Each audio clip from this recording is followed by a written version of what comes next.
Happy Friday, Mr. O'Byrne. How are you? Very well, sir. How are you? I'm good, mate. I'm good. I'm glad to be here. Stressful week, but yeah, it's good. It's good to make it to Friday of a bank holiday weekend. I go on holiday tomorrow for a few days. Woo woo! Woo, woo, woo. Gotta love it. You gotta love it. How are you? I'm very well. Because of the strikes, my daughter is loving life because she's on a 5-day weekend. She was literally this morning. She went, "Is that like a week?" I was like, It is like a week. You've inverted the week."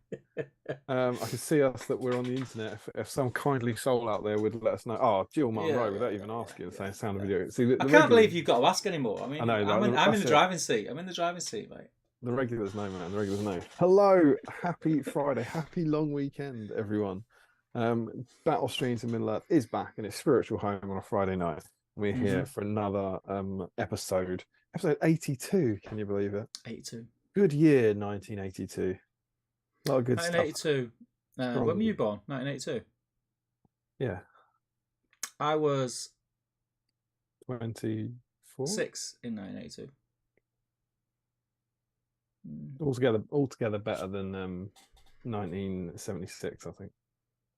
Never. Much better year, I think, 82. Yeah. Anywho, we are back for our regular combination of fun and treats and nostalgic ramblings. This is, of course, Battle Streams of Middle Earth, where every episode we take a look through an issue of this bad boy, the Dixie part where Battle came. I wonder if they've noticed. I can't. You tell them. I can't do it. Well, this bit here, we changed it. We changed it to. We took this out. Got rid of that because we're not lazy like Parkhill. We took it out and we changed it. And yeah, we stole it and called ourselves Battle Streams. Just for lazy like Parkhill could be a Maroon 5 song, couldn't it? He's got that lazy like Parkhill. He's got that lazy like Parkhill. But yeah, we joke, of course. Harry Parker's not lazy; he's very hardworking. I checked out Harry's video. I'll just say it now. I'll get it in Harry's and Battle Campers videos. I watched. Do you know what? That's the only bit of hobby I've done in probably about 6 weeks is watch their 2 videos, and I've thoroughly enjoyed them. I haven't seen them, but I've got them queued up. I won't spoil it. I was just about what I would have said would have been a huge spoiler, but I won't spoil it.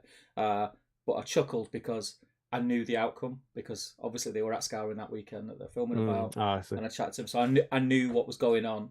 But seeing it with my own eyeballs made it even more hilarious. You got any pictures of the boards from Scouring? Hundreds, mate. Oh, okay. Might come up. We are here for the regular series where we hang out and we go for an issue of this. And of course, this time we're on issue 60. Can you Adam and Eve for episode 82? And we take a flick through this bad boy. We read the articles in it, see what was in it, look through the terrain tutorials, look through the painting tutorials, and just kind of have a kind of themed ramble about the hobby and about what was in this. And we encourage you to kick back and relax with us for a few hours of fun and get involved in the chat and just kind of hang out and have a good laugh with us on a Friday night, really. Yeah. And what else do they need to do? Well, I was going to say, Steve, just the point. Do you know what's annoying about wearing glasses? Can you see?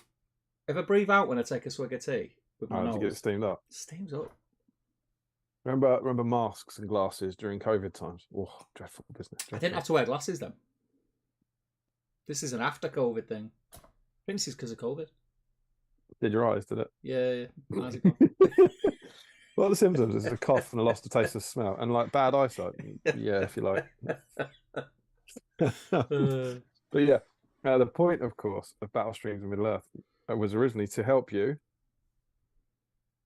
Cha-ching. Clear your backlog. Look how faded mine is compared to your nice clean. You've cleared your backlog on the mug. I know. Yeah, I've cleared the. That's a good cup of tea tonight. I'm going to neck that if I'm not careful. Yeah. Then Do you know what I'm on? You know what I'm on tonight? Mm? Normally I'm a Yorkshire tea, and I do like my Yorkshire tea. But I couldn't get Yorkshire tea for love nor money. I think it was Thursday. Was it Wednesday or Thursday? But we were out of tea bags. Nightmare scenario. And I was in Aldi and I just seen this gold box. And I thought, I've seen gold box. It's got to be all right. Must be good. Got it all right. Aldi's own brand. I can't remember what they call it, but it's in a gold box. It's not bad. If they don't call it Alti, then I'm right. Yeah, they've missed the trick. And you've missed your calling. You know, for me, it's M&S extra strong loose leaf. I like my tea, man. I like my tea. I got slated the other day because on the I Can You Can Cook page, you see where I put how much it was for 2 chicken breasts and how much it was for a full chicken from Waitrose. £1.50 for the rest of the chicken. I'll take that. Thank you very much. Everybody just was texting me, like slating me, saying, "Well, that's what happens when you go to Waitrose." I was like, "No, that was just an example. It's like that everywhere." I think you're. Well, I think, you're paying so I hear around the poorer parts. You're paying for the convenience. Same with a pineapple. Yeah. I get a pineapple's under £1, but a little pot of chopped pineapple with about half the pineapple in is about £10. Ridiculous. Don't buy veg wrapped in plastic. Buy them individually. You're paying a lot of money for that plastic. You're paying a lot of money to keep someone in work. Yeah, and taint your food. That's all right. Taint your food as well. Taint your food. Anywho, this is what we do on Battle Streets Riddler. It was not just to help you get cheap chicken; it was to help you clear your backlog. And I'm going to get one with save the planet. We're going to help you save the planet. Save the chicken, save the world. Yeah, save the chick leader, save the world. That was gold. What we basically do is the point is we hang out and we paint something together every week. And you paint it not because you need it for an army, not because you want it, but just because it's in the backlog, and you paint purely for the love of the hobby. So every week we have a theme that you paint around, and that theme is based around the model that came with the magazine. Yeah. Do you know what came with this? Was it Boromir? It was Boromir. Oh God, he's gone. It's Boromir, Captain of the White Tower, Boromir. Cool model. There he is. It is so stocky, isn't he? Stocky. Yeah, he's good. It's a good man. It is a Boromir week this week. It's our first Boromir week. I want to say maybe episode 11, I think. Was Boromir. It? Yeah. Have we not? Did you not ever get a fellowship Boromir with this mag? That's what I said. First one since episode 11. Oh. So fellowship Boromir was about around then, episode 11. Yeah. So that is, we're in 50 issues, 70 odd streams. Yeah.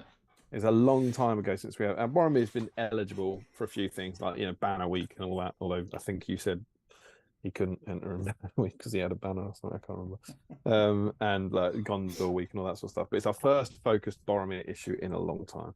So we want to see lots and lots of Boromirs. And Steve, how would we see them? So we can see them through the magic of the interweb, and we'll come to the interweb in a minute. Don't let me forget to come back to the interweb in a minute. But if you get over to Facebook and head over to the Great British Hobbit League Facebook group, the best Middle-earth SBG Facebook group I hear that there ever was. It's a place of joy and fun, and a place where you don't get ridiculed. It's just a great place to hang out. But if you go there tonight, you will see a thread by myself, and it says, because I'm looking at it on this screen, it says, this is the BSIME whip thread. I mixed it up a little bit tonight. I put the BSIME whip thread. I normally just say, what are you this doing? is the whip thread. Yeah. But I thought, I've noticed there's a few new names dashing about on the Facebooks, so I thought they might not know who we are, what it's about, so I'll put BSIME in there. But you head over there, you go on that thread, post what you're working on. If you're working on Boromir, you get a big thumbs up from us. If you are not working on Boromir, still post what you're working on, because we're very interested in seeing what you're working on. It's always fun to see what people are painting whilst we're talking nonsense. Oh, absolutely. But if you are on theme and you are painting a Boromir, you will be entered into a draw at the end of the stream to win what, Damien? Oh, it's a prize that money can't buy. Oh, yeah, it's Yeah. Smashed in one? Yeah, nailed it. These are, of course, this is a price that regular payments of money can buy. Yeah. So this one, the black BSIME dice, that only rolls fives. Oh, yeah. It's getting better. Yeah, how many months does it took to get 5? 442. This is a black Battle Streams in Middle Earth dice. I think, are we having a little trouble focusing there this evening? Yeah, it seems to be out of focus slightly. I think it's because it's focusing on the dice tray. Come on, little one. You know what I'm saying? It's because I'm absolutely I'm backwards tonight. But hang on, I'm spinning around the other way. There we go. How's that? Come on, play. Come on, little one. It's all right. There he go. is. Stop. There he is. Yeah. Come back. Oh, he's just a bit shy. because he's just excited to find out who he's going to go and live with tonight. Yeah, this dice. bad boy will be yours. Beautiful, beautiful dice. So that's what you can win if you are on theme this evening. We'll do a draw at the end of the stream and go from there. Now, before I forget, we'll say the last month or so we've had internet issues. It was the last stream, Steve. It was the last. Yeah, but it happened before as well, though, didn't it? It's happened before. It's not the first time. But anyway, my point is, if it happens tonight, stick around because we will be coming back on. I don't think it will. BT are on the case, but we're not back up to 100%. But apparently we shouldn't get any cutouts. Okay, that's cool. So we're not at the speeds we should be, but we shouldn't get any cutouts. But we don't really need speed, though, do we? We just need we just need a constant connection. Yeah. We just need to be consistent. But I've been let down before, so just in case, if the stream does just stop, don't start watching some other stream with 40k or Age of Puma. Stick around. We'll be back. What you did there. We'll be back. I just changed sig. You changed it, didn't you? It's good. I like that. So that's it. So should we get on to snacks? I think we should, Steve. I think we should. Hang on. No, just before we do with the Boromir. It's Boromir week. Boromir's popular. We haven't had a Boromir in a long time. Can he break our record? You'd like to think so. You think he can? That's what we're trying to. We're trying to break the record. Well, it depends on these folks, doesn't it? Yeah. Well, it's really. Our record set by Gothmog about 2 months ago now. Was quite astonishingly 46 people painting Gothmogs in the same evening. So even if everyone in the stream paints Boromir tonight, we'll struggle by 3. And maybe other people will join throughout the stream. Yeah? Maybe. Maybe these people will get family members and friends involved, and who knows? It is going to be tough. Let's make it's a mighty figure. Trying to get we normally get about 60 people in for the stream, I think, at the peak, and trying to get 47 of those painting Boromirs is tough. So if you are new here, do it. Bear in mind, you don't have to finish it. You just have to be working on him. You have to get him out, clean him up a bit, do a bit of work on him, put it in the whip thread, build him, prime him, and see if Boromir can. It'll be quite thematic if Boromir could kind of drive Gothmog out of Osgiliath. But see, I don't think he will. Prove me wrong. Yeah. So yeah, let's see if we can get a new record. Because Boromir's popular, right? And lots of sculpts of him. Yeah, and he's shit hot in game, which is another thing. So, just saying. No new plastic though. No new plastic. No new plastic. Well, of course. Talking of new plastics, I mean, you join us on potentially new plastics Eve. We hope. Yeah, who knows what's coming tomorrow. I'm sure that'll be a discussion point in the chat. Someone will mention that when we get chat with it. I'd really like to hear people's theories on what we're going to hear tomorrow and the reason behind it. Yep. It'd be interesting. Will be interesting. Let's have a lovely, fun evening. So, do you want to do your snacks? Because mine are really boring, so we can do yours first if you want. Yeah, sure. So I nearly didn't have anything, and then we had fish and chips for dinner tonight.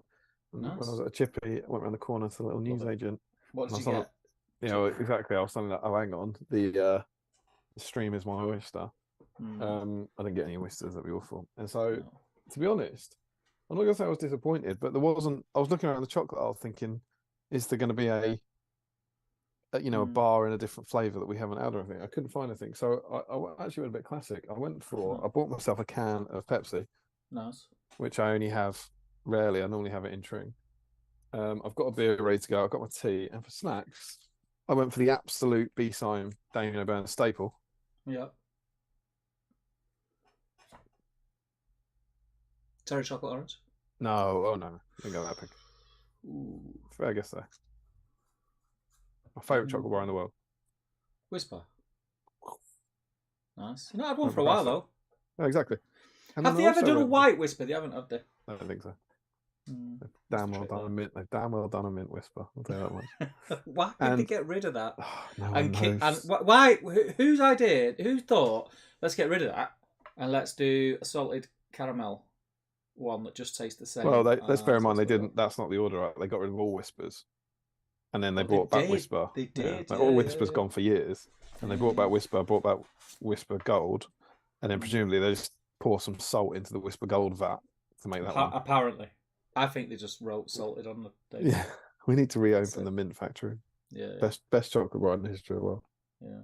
I would get even fatter if they brought that back. Yeah. But I've lost a bit of weight. Mate. Yeah, you sent it to me. Stress. I'm not doing it. I'm not dieting. I've not been to the gym. I'm just stressed. If you lost it, I found it and I ate it. It's just stress. I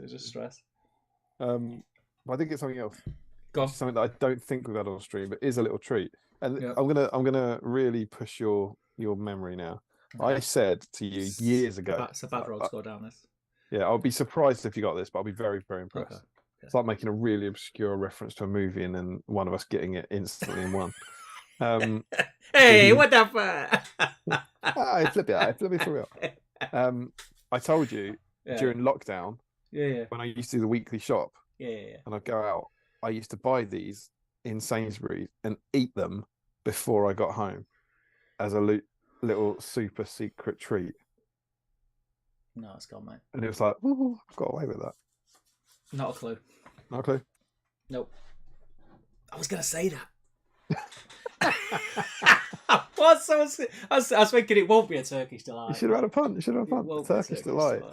Because who eats these Turkish delights? I love these. And it's the chocolate coated one, obviously. Yeah. So good. Turkish delight and Gordon's gin reminds me of my mum. Well, that would be a good evening. It's your mum tonight, not mine. That was a little treat. Yeah, that was a little treat she used to get herself in the shop. That is so good. So good. It's not funny. It tastes like rose petals or something. Yeah, it's the rose flavouring. Yeah, it's not funny that. Anyway, I'm going to have to tell you mine before it's no longer mine.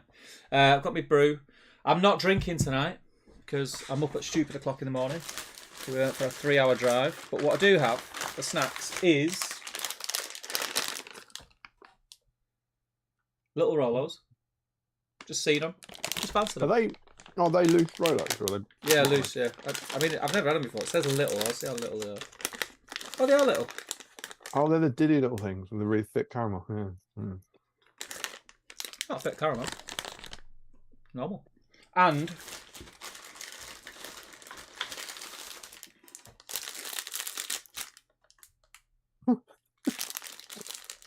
and ice cream. Ice cream, mate. And I know you're thinking, how has he kept that there for this amount of time? And it's still. Yeah, okay, let's pretend I was thinking that, sure. Show me your cold thing. I had it in a bag with an ice pack. That is next level planning. It's never been seen on BSIME before. Everyone's out there going, could it be? How could it be? Could it be? There's no way he's got an ice pack in that garage. There's no way. Is that a white Solero? No, it's a white Magnum. It's not a white Magnum. It's an Aldi rip-off of a white Magnum. Okay, fair enough. Nice though. Very nice, very nice, very nice. That's me. No beers. A little bit disappointed. Feel a bit left out, but yeah. You like Turkish? You don't like this, do you? No. Lovely. No. So good. And it's the weekend. And we've got 3 days. Happy weekend, everyone. I'm going to Cumbria tomorrow. Very nice. Anna's birthday on Monday. It's all good. I don't think we've got too much planned, actually, for the weekend. I'm going to chill out a bit, relax. It's going to be good. They're good weekends, though, when you don't do anything. I love a bank holiday weekend where you have nothing planned. I've not had one for ages. Yeah. But when you've just got 3 days to just chill, it's amazing. One after that, on the coronation, we got 2 party things. Yeah, we've got. I'll be asked. Mega busy weekend, coronation weekend. There we go. Put myself forward for cooking for the street. That was you on the WhatsApp going, oh, I wouldn't really, but sure, yeah, I'll do it. Well, I'll do it. No, I'll do it. In my cooking channel. Oh, I twisted my arm again, Anna. Oh. I don't trust anyone else, to be fair. Anyway, I'm going to put my foot... You can't see it, but I've got my leg up. I'm relaxing. I've got me... Wish it was a Magnum. You can monopolise a street barbecue. Yeah. Are you working on a Boromir? All my Boromirs are painted. Well, I do have unpainted Boromirs, but I'm not. The going to first one start. was a lie. Then. I'm not going to start one tonight. Look at you started just with an outright lie, and then just confessed. All my Boromirs are painted. Actually, that's not true. I've got lots of unpainted Boromirs, but that's can't be bothered. What I meant by that was I have every iteration of Boromir painted.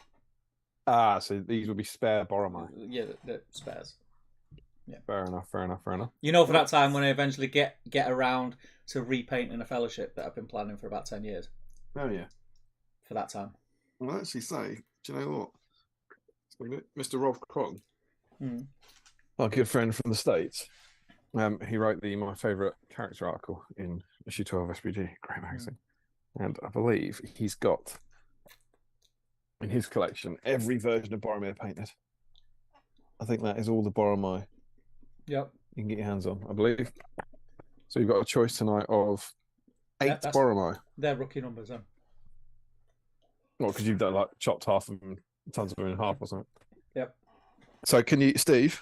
Yeah. Can you please name for me the 8th Boromir that people can paint tonight? Fellowship Hornblower. Yep. Plastic Fellowship. Yeah, good. The good pose, but it looks crap. That one. Yep. That's. I think you've nabbed a hard one there. Well done. Yep. The one you got with this magazine. Yep. Captain on foot. Yep. Dying Boromir. Yep. Mounted, armoured. Mounted, unarmoured. Yep. And the version like you got in this magazine, but with the flag. You're missing one. Missing one Boromir.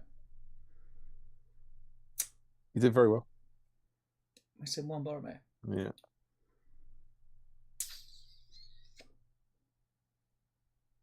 I'm missing one Boromir there. Always the same. It's a Dying Boromir, didn't I? Yep. Dying Boromir. So Dying Boromir. Mm-hmm. Armoured without flag, armoured with flag. Armoured with flag mounted. Fellowship, plastic Fellowship, Dying. There's 8. What's the other one? Boromir. Go on, what is it? Breaking of the Fellowship. Oh, damn it! The one that should have had a shield and looks like he's carrying an invisible shield. I don't know, get it. Yeah, a little bit. He is, he's got that, isn't he? No, he's running, isn't he? Well, there you go. There are the 8 poses. And we also have the unreleased Boromir Captain, the one you got in this magazine, but without the shield. If anyone's painting that bad boy up tonight, you'll be very popular. Do we give them 2 entries? But what are you doing then? You just gonna be eating ice cream for the night? Yeah. Yeah, pretty much. I myself, Button master, aren't I don't think I've put it up yet. I'm so behind on hobby vlogs, but I've painted Boromir. I painted my 2 Boromirs recently in February, but I haven't put the hobby vlog up yet. That's dreadful, isn't it? They haven't stopped. I know they have stopped. They've stopped publishing, but I believe I'm working on 4 hobby vlogs at the moment, so they will suddenly start to roll out again. But yeah, I've done 2 Boromir for my Grand Tournament army. The one with the banner foot and mounted. So there's a bit of me. I was going to paint that one. I was going to paint this guy because I have got him in my backlog. I didn't need him, but Warhammer World Teams is approaching. Yep. In a mere 2 weeks, I believe, where I'm going with my BSIME Gondor army. And so I've been working on some stuff for that. So I'm going to keep working on that. So I think thematically that's all right. Because the whole point of the only reason I have this army is because of the battle streams. It's painting stuff up from my backlog for this. And so I've got some knights on the table. I've got 5 more knights of Minas Tirith kindly sent to me for Secret Santa by Mr. Scott Newman. I think I was assembling them on the last stream. As memory serves. So, yeah, tell you what, I am doing this stream. I've just remembered, and I started it when I was in and out of here today. If you'll remember, not so long ago, we were getting. I'm just going to show the edge of it. I need to make sure I don't tilt it. I want it to be a surprise. But this is the box of the box. Upside down. Yeah, it's because it's inside the lid. This is the prize, the box. You remember the box? You're going to win a Ryan. box. Stephen Ryan's Ryan. box. This is Stephen Ryan. That's what he's getting. He's going to get this box, this fancy box. Ooh. Because it wasn't doing anything. It was a spare one. And it's going to be filled with goodies. Very exciting. Look out for that, Stephen Ryan. Yeah, because I come in here, because I've not done it, I'm just making excuses really. I come in here and then I seen the bits and bobs that were on the side that were sent to us. And I just started chucking them and some other stuff into a box, and I'll get that in the post this week. Not on Monday, obviously, because I won't be here. It's bank holiday, but maybe Tuesday, maybe Wednesday. Yeah, Stephen, calm down. God, stop my hydrating. Not on Monday. Unbelievable. So there we go. That's what we're. Have you got his address? Yes. Because I'll need that. Yeah, I'm not giving you two on the stream. Though. Can you hold it up? I'll do it. I'm not doing it. Mm. There we go. Do you want to check in, see who's in? Can do, I'll yeah. paint some 90. Well, let me finish this first. Do you want to do it? Because it'll melt. I can't eat it. You start and I'll take over in a minute. Yeah, I've heard that before. Meanwhile, in an hour's time. So is she. Have you finished it? I couldn't help it. So my first comment I can see is Frederick Short saying, "Where's the whip thread in angry internet?" Obviously, it's there. So the internet has been angry for two reasons today. I believe, I reckon our lovely subscribers and patrons will introduce them throughout the course of the evening, so we can talk about those hot topics as they come up. Joe Holzman is in. Tanya T is in 7. Even it's been a long time, but I'm watching the stream tonight. Great to have you back, Tanya. Hope you're doing well. 54 of you in. 54 of you in. There you go, Steve. If every one of you works on a Boromir, we will break our record. Simple. Phone a friend, get me involved. Soup Dragon is in. Evening all, glad to catch you live. Remco's in. Hello, hope you're doing well. Frederick says hello there. Jill Monroe is in. No hobby for her tonight. Oh, right, we're down to 53. But looking forward to all the backlog clearing you lot are going to be doing. Soup Dragon, how many parts for this episode? Oh, that's sassy. That's a bit sassy, isn't it? You're better than that, Soup Dragon. Come on. Do we know Soup Dragon? We had this conversation last week. Can't remember if we do. Sorry, Soup Dragon.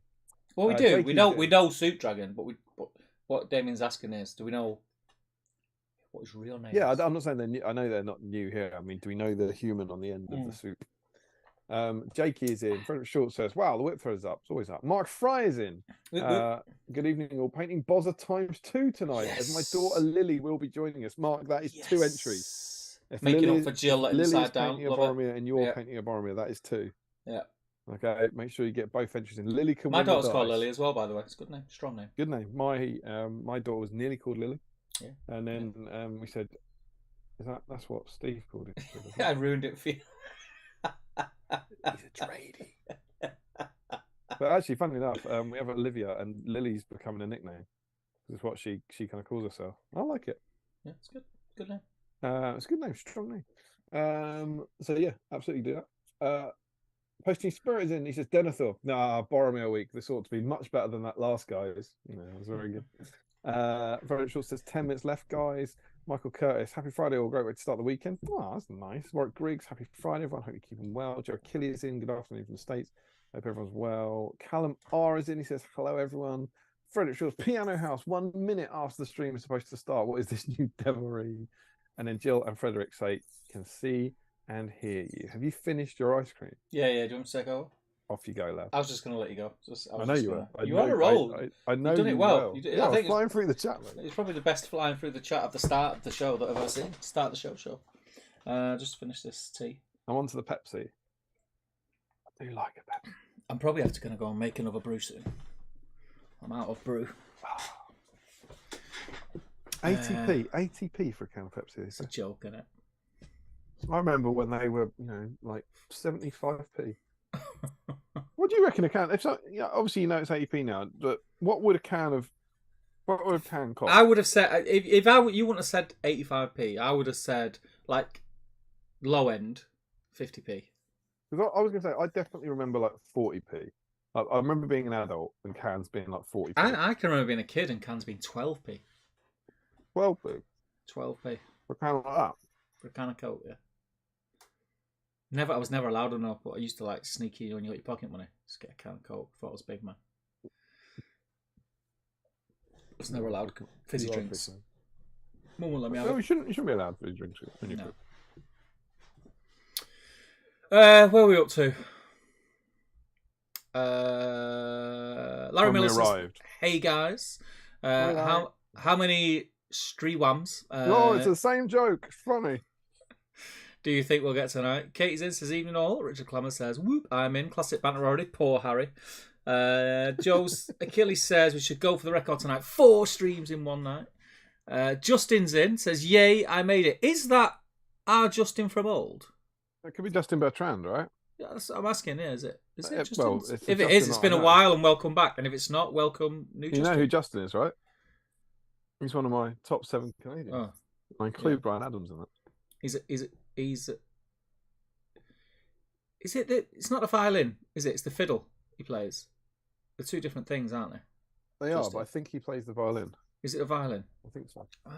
But he's definitely partaken in fiddle competition. He does very well. Does very, very well. Yeah, so he's very, very. And good. if it is that, I mean, we could be talking about. This might be a different Justin who's going. I don't know what these guys are. That's not me. I do not know this Justin guy, but he sounds awesome as our awesome. Justins. Rory Campbell says his eyes went long before COVID. Rude. We've only just started.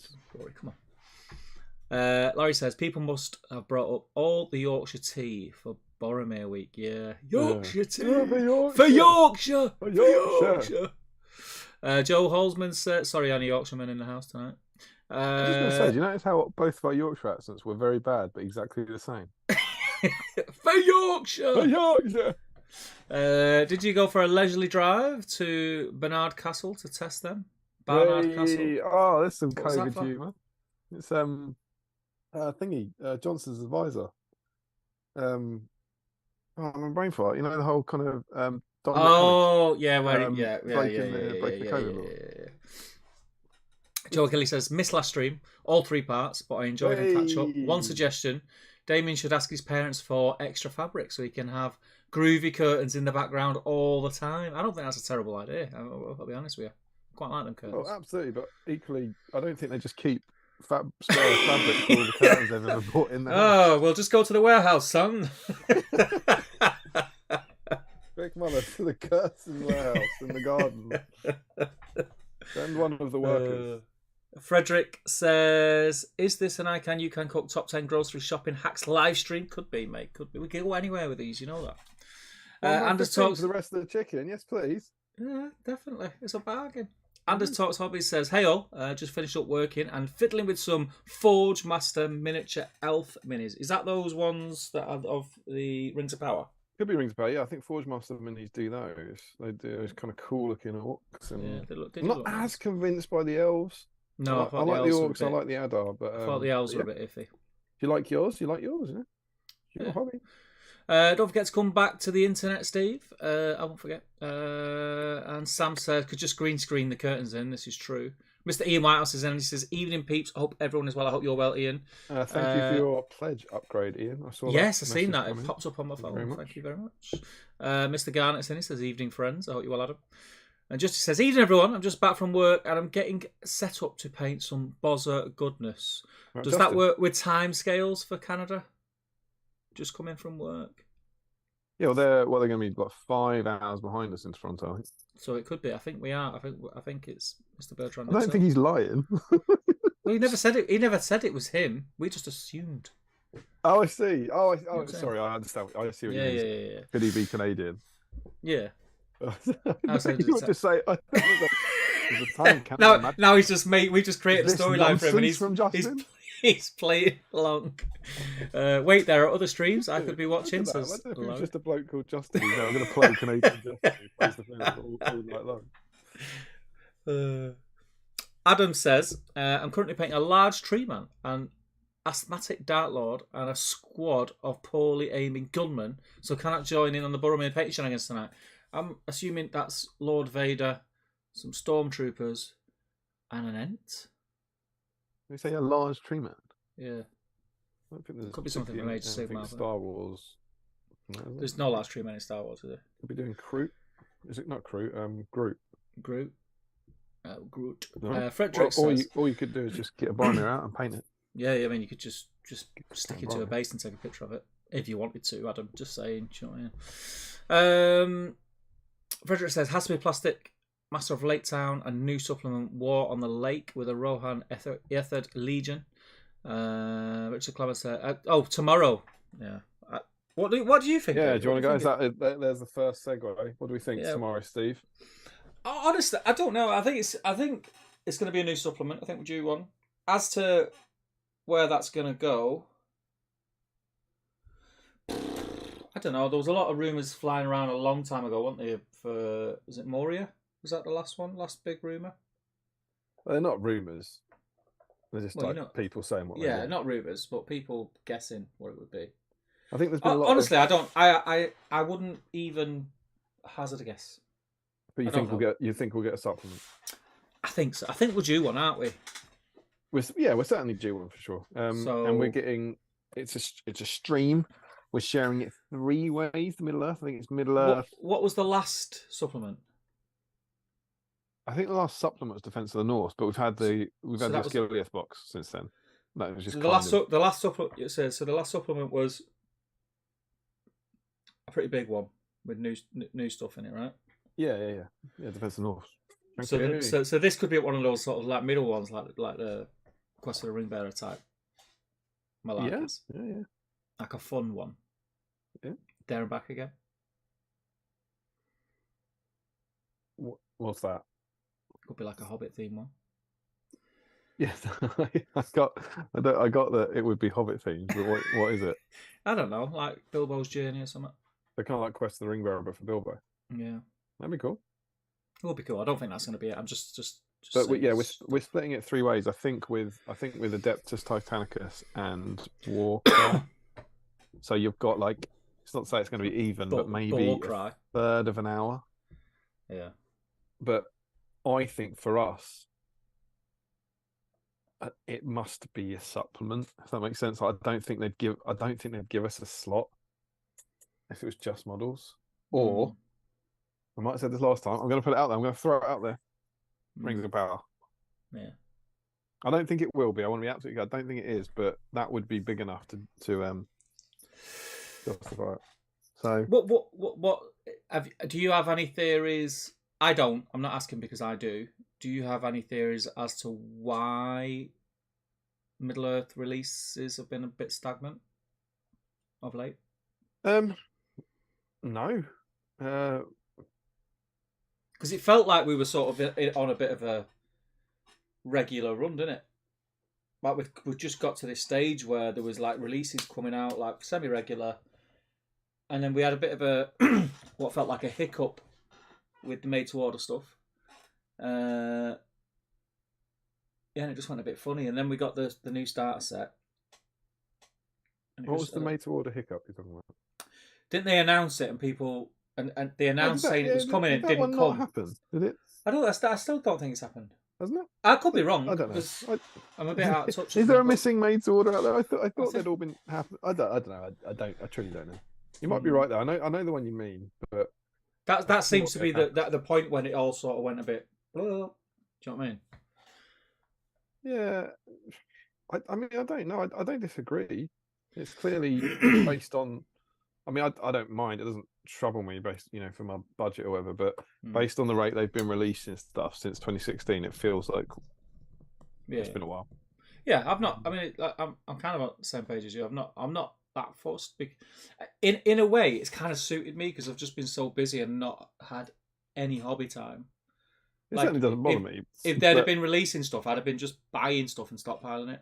Yeah, it doesn't bother me. I don't do that already. I get why people would be bothered, if that makes sense. Yeah. I'm not going to say what you're worried about because there is clearly a change in the length between them. So it's mad to sort of say what are you talking about? It's not been a thing. But the same they've taken on the old world, right? It's the same. Rob's managing that now. The same team are doing. They used to just do. I'm sure they've got other people that used to just Middle Earth and Blood Bowl. Now Middle Earth, Blood Bowl, and the old world. So I don't know. Theories would be maybe the scheduling has meant that they have to devote resources there. Yeah. But yeah, so I don't know. I'm glad that they're giving it prominence in the sense that it will get something at Warhammer Fest, which is nice. But quite what it is, I don't know. Yeah, because a lot of the times these like big events when they have like the Twitch streams, like we kind of get overlooked. I think the first one was the Elrond announcement, wasn't it? Glorfindel, when we got that. I mean, that was super cool. We did get in COVID. We were on a few of these. Like Press the Ring Bearer was on one of these, on one of the live things, and AMA was on one of these. Yeah, but more often than not, there's not Middle Earth stuff. Yeah. So yeah, I don't know. I'll be watching it, and I've got 2 in the diary. I've got that one, and I'm going to watch the Old World one on Sunday. Yeah, I'll keep an eye on it. I mean, I'll be away, but I'll be keeping an eye on it. That's my hours this week. I say to Emma, can I escape for 2 hours and just do some hobbying? You know that's not going to just be an hour. That hour will turn into 2. I reckon the stream might keep going. Yeah. Could go on for 4-5 days. Do let us know in the chat what you guys think. We're very, very interested. There might be some people out there who know stuff that we don't. You know, Goldfish Blues about. You know. Well, the day before, right? There's never going to be any leaks or rumours. Could be. Someone else might tell us something early. Go on, say it. Don't work like that. Time doesn't work like that. What's that? Don't matter. Anyway. What you said. It's good. It was a terrible joke. I'm sure it's terribly funny. I just didn't hear it. No, it wasn't. It sucked. Rich Clemmer says, "I'm really lost. It could be anything except anything already done this edition. I'm hoping for Dwarf, specifically Barlin's Expedition. I dream for Rings of Power. I think it might be elf related. I'm like nowhere. Like, I have 0. When I say I have 0, like I can't get that across enough. Well, everyone has 0, don't they? 0 you don't clue. Know. Well, I've not even got like a hunch, or I've not even got a hunch. I've not even really got a hope. I'm just looking forward to seeing what comes. Really. Larry says Whisper is pretty good until you've had until you've had Galaxy Bubbles. Nonsense. True say, Larry. True say. Tanya T says whatever we get tomorrow, some will moan, some will say that it's not something Tolkien would have done, but the rest of us will be happy as it keeps the game fun and interesting. Very true, Tanya. Very true. This is the internet for us, so it does. Calm place. Jumpy chat. Jumpy chat. That's whatever. Do you know when you're reading the chat, every few comments that you read, do you highlight the next one? No, I don't. I do it as habit now because when it jumps. Sean Clarkson, he says, "Evening, folks. How you doing, Sean? Hope you're well, buddy." Turkish delight is so much worse than licorice all sorts, says Larry. That's not in any way true. That's just nonsense. Get out. I would have to say, if I had them both in front of me and I had to eat one, I would probably eat the Turkish delight. Yeah, of course you would. I hate licorice. I hate licorice with a passion. That's ridiculous. I'm licoricist. That's the stupidest thing Larry's ever said, and that is no mean feat. He said some weird stuff. He said some crazy stuff. Rich Clever says, I think respectively they are thicker caramel, but only because there is less chocolate. Well, actually, I think the chocolate's thicker because I think it's the same thickness chocolate on as a normal size one, but in a smaller format. So you get less caramel. What are we talking about? Little Rolos. Oh, right. Sorry. Right, I know the context now. What did Richard say? Little Rolos, basically what I'm trying to say is Little Rolos are not a shrunken down version of a big Rolo where everything shrinks, including the thickness of the chocolate. The thickness of the chocolate seems to be the same thickness as it is on a big one. I see. So you get less caramel. Yeah. Because the chocolate's thicker. Yeah, okay. Yeah, with it. Sean Clark says, the ice bag seems to have received a chilly reception. Hey! Calamar says, surprised Damien was nonplussed by the ice pack. He normally loves frozen stuff. Hey! Oh, that is a reference. Tonight, that is a reference. On fire with the guy. That's old school, man. That's old school. Mr. Haskell's in. How you doing, Michael? He says, War in the North one day. Middle Earth SBG tournament in London tomorrow. So won't be staying up too late this evening. Do you know what, Michael? Stick around because it isn't going to be a late one tonight. I'm up at 5 o'clock tomorrow. Well, 5:30. I set my alarm for 5, but I'm going to get up at 5:30. I've got a long drive ahead of me tomorrow. If anyone would like to drive me to just near Kendal from Manchester, if you got some takeoff on that.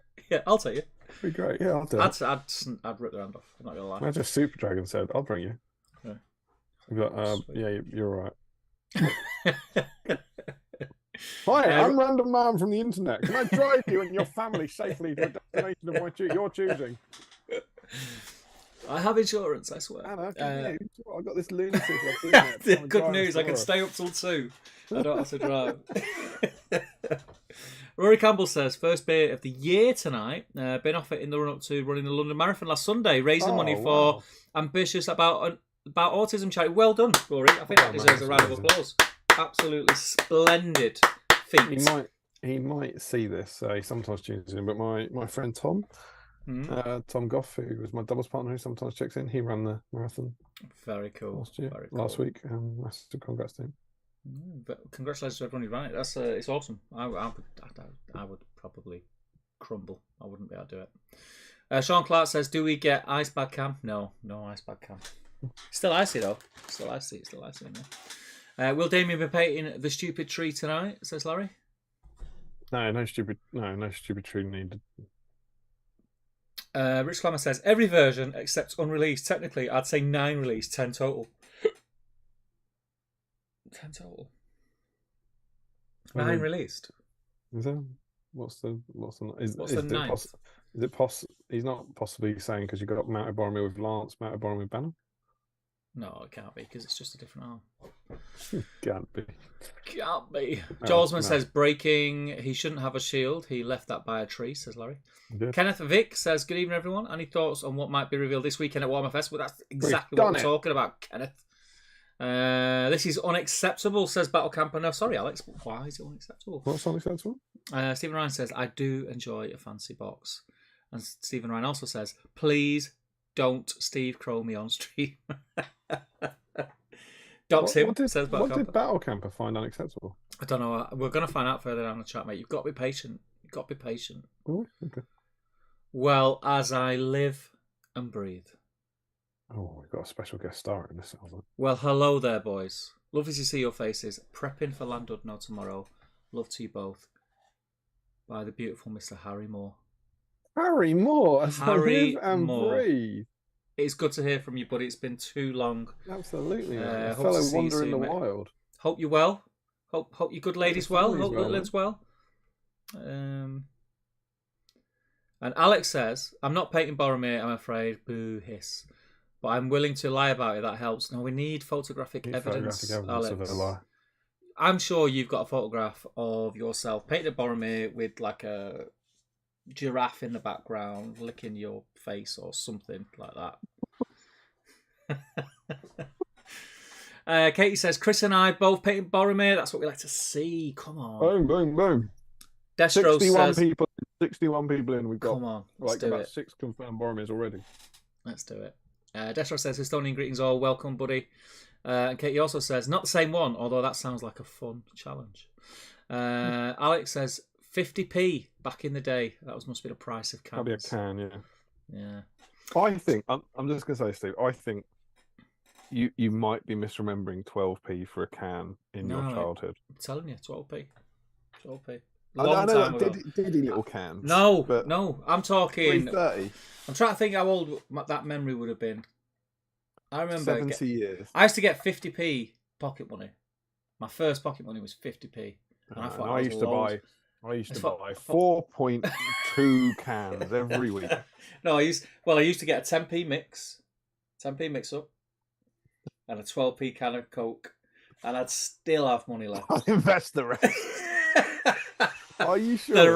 The rest went on stocks, my friend. Are you sure you didn't get a 10p mixer and a 40p can of Coke? No.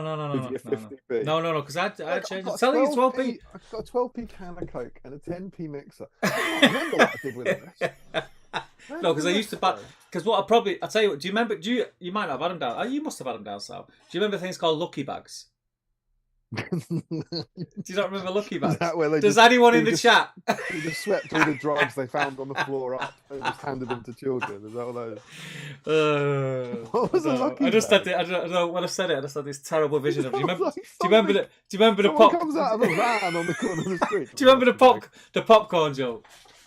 I don't know. What's the popcorn joke? Oh, I can't do it because there's youngsters in. I'll tell you off air. But basically, a Lucky Bag was. It was kind of like a 10p mix, like pre-packaged in a printed bag, but you got like a little toy in it as well, and it might be I don't know, like a I don't know. I can't remember what the toys were. They were naff back then, weren't they? They were proper naff. It was a bit of plastic with a bit of string on it or something. I don't know.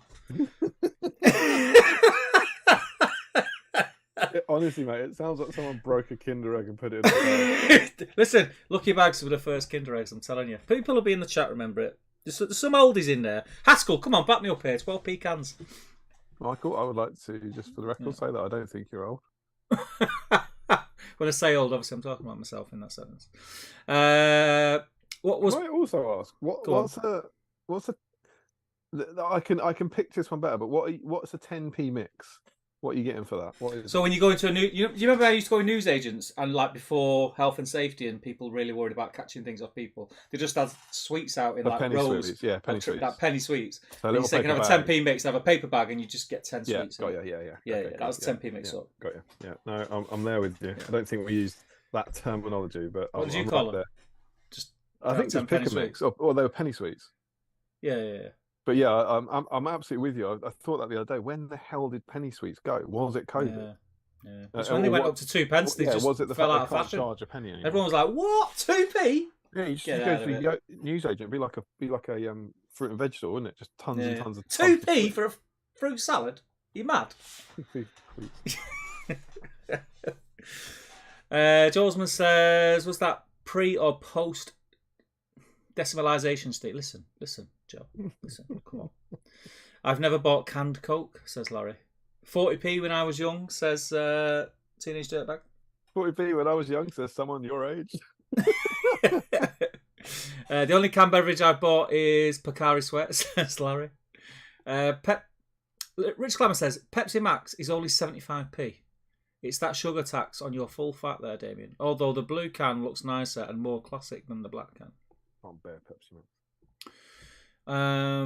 In my defence, I didn't know someone else had already made that hilarious joke, says Larry. What hilarious joke? Which, I'm sure it was hilarious, but I don't know which hilarious joke he's referring to, though. I'm afraid. I don't know. Sean Williams in, he says, Happy Friday, finishing up work, and I'm going to put together some Eagles don't have a Boromir. Guys, come on. What are you doing? Come on. Streets of London. Will we accept in the whip thread a screenshot of a purchase from eBay as a whip? No. I mean, starting on it, innit? I suppose. Not buying, I don't think we can open the doors to just buying Boromir on the stream. You know? We just need to get Goff Mag off that perch that he's on. Right, I'll tell you what. When we're on 45 at about midnight, send us a screenshot.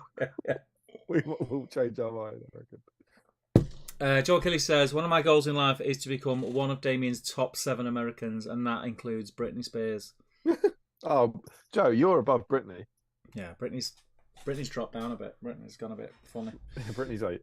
Yeah. Rich Clever says, I miss Heartbeat. I miss Heartbeat. Well, Nick Berry, policeman. The police procedure. Okay, sorry, Rich.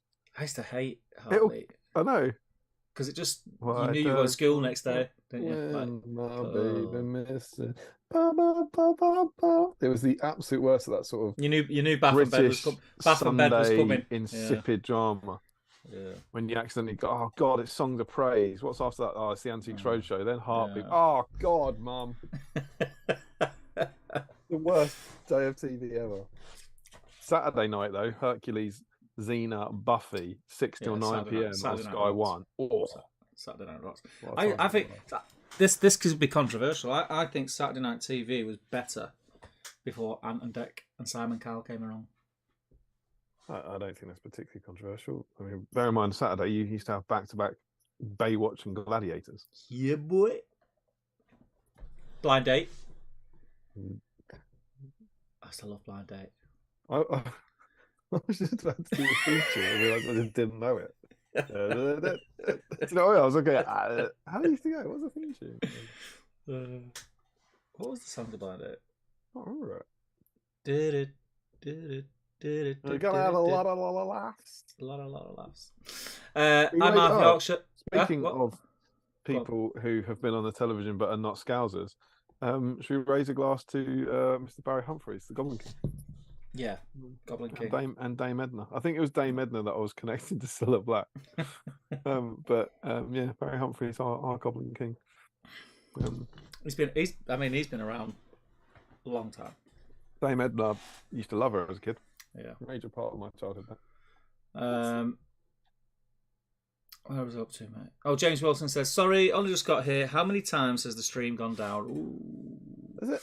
But, for like 82 episodes, one stream that went to 3 parts. There's a lot of 3-part shade going on there. I know. Adam says, I'm half Yorkshire, so that counts. And Justin says, it is Justin Bertrand from Canada. I do play the violin and the fiddle. Same instrument, 2 styles, genres of music. There you go. Great to have you back, Justin. There you go. It's great to have you back. I hope you're well, brother. Justin's house, and he's going to play the violin. Justin's house. He's not going to get that reference. He's not going to get that reference. He's not going to get it. I'd rather be in Justin Bertrand's house than that idiot's house. Yeah. He's so annoying, that guy. Yeah, not best Justin Bertrand. Justin from Justin's house. Is Brittany the American Bryan Adams then, says Larry? Is what? Brittany the American Bryan? Oh, she wishes she was. Yeah, she wishes. Happy Bank Holiday Weekend, everyone, says Ashley Fisher. Happy Bank Holiday Weekend to yourself. If it is the Canadian Justin, good memories of a highly enjoyable game at Ardacon 2017 or 2018, says Mr. Haskell.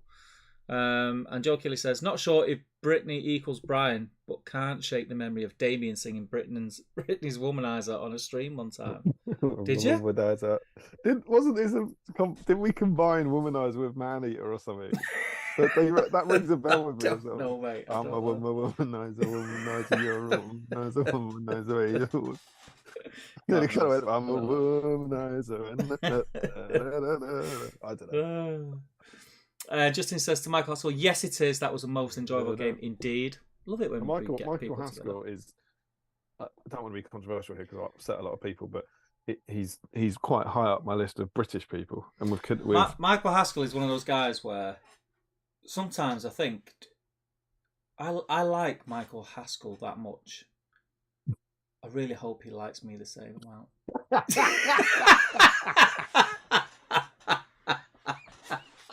You know, you start questioning yourself. It's like when you're in a relationship and you're about 12 and you're thinking, is it more one-sided? Yeah, it's a bit like in the playground. I want him to like me. You want to go up to him and go, give him a dead arm and say, like me. Do you like me? We are friends, aren't we? Yeah, you do like me, don't you? He's a lovely human. He's legendary. Sam says, I'll just say you did a Boromir. The ethics loosen up the closer to the record we get.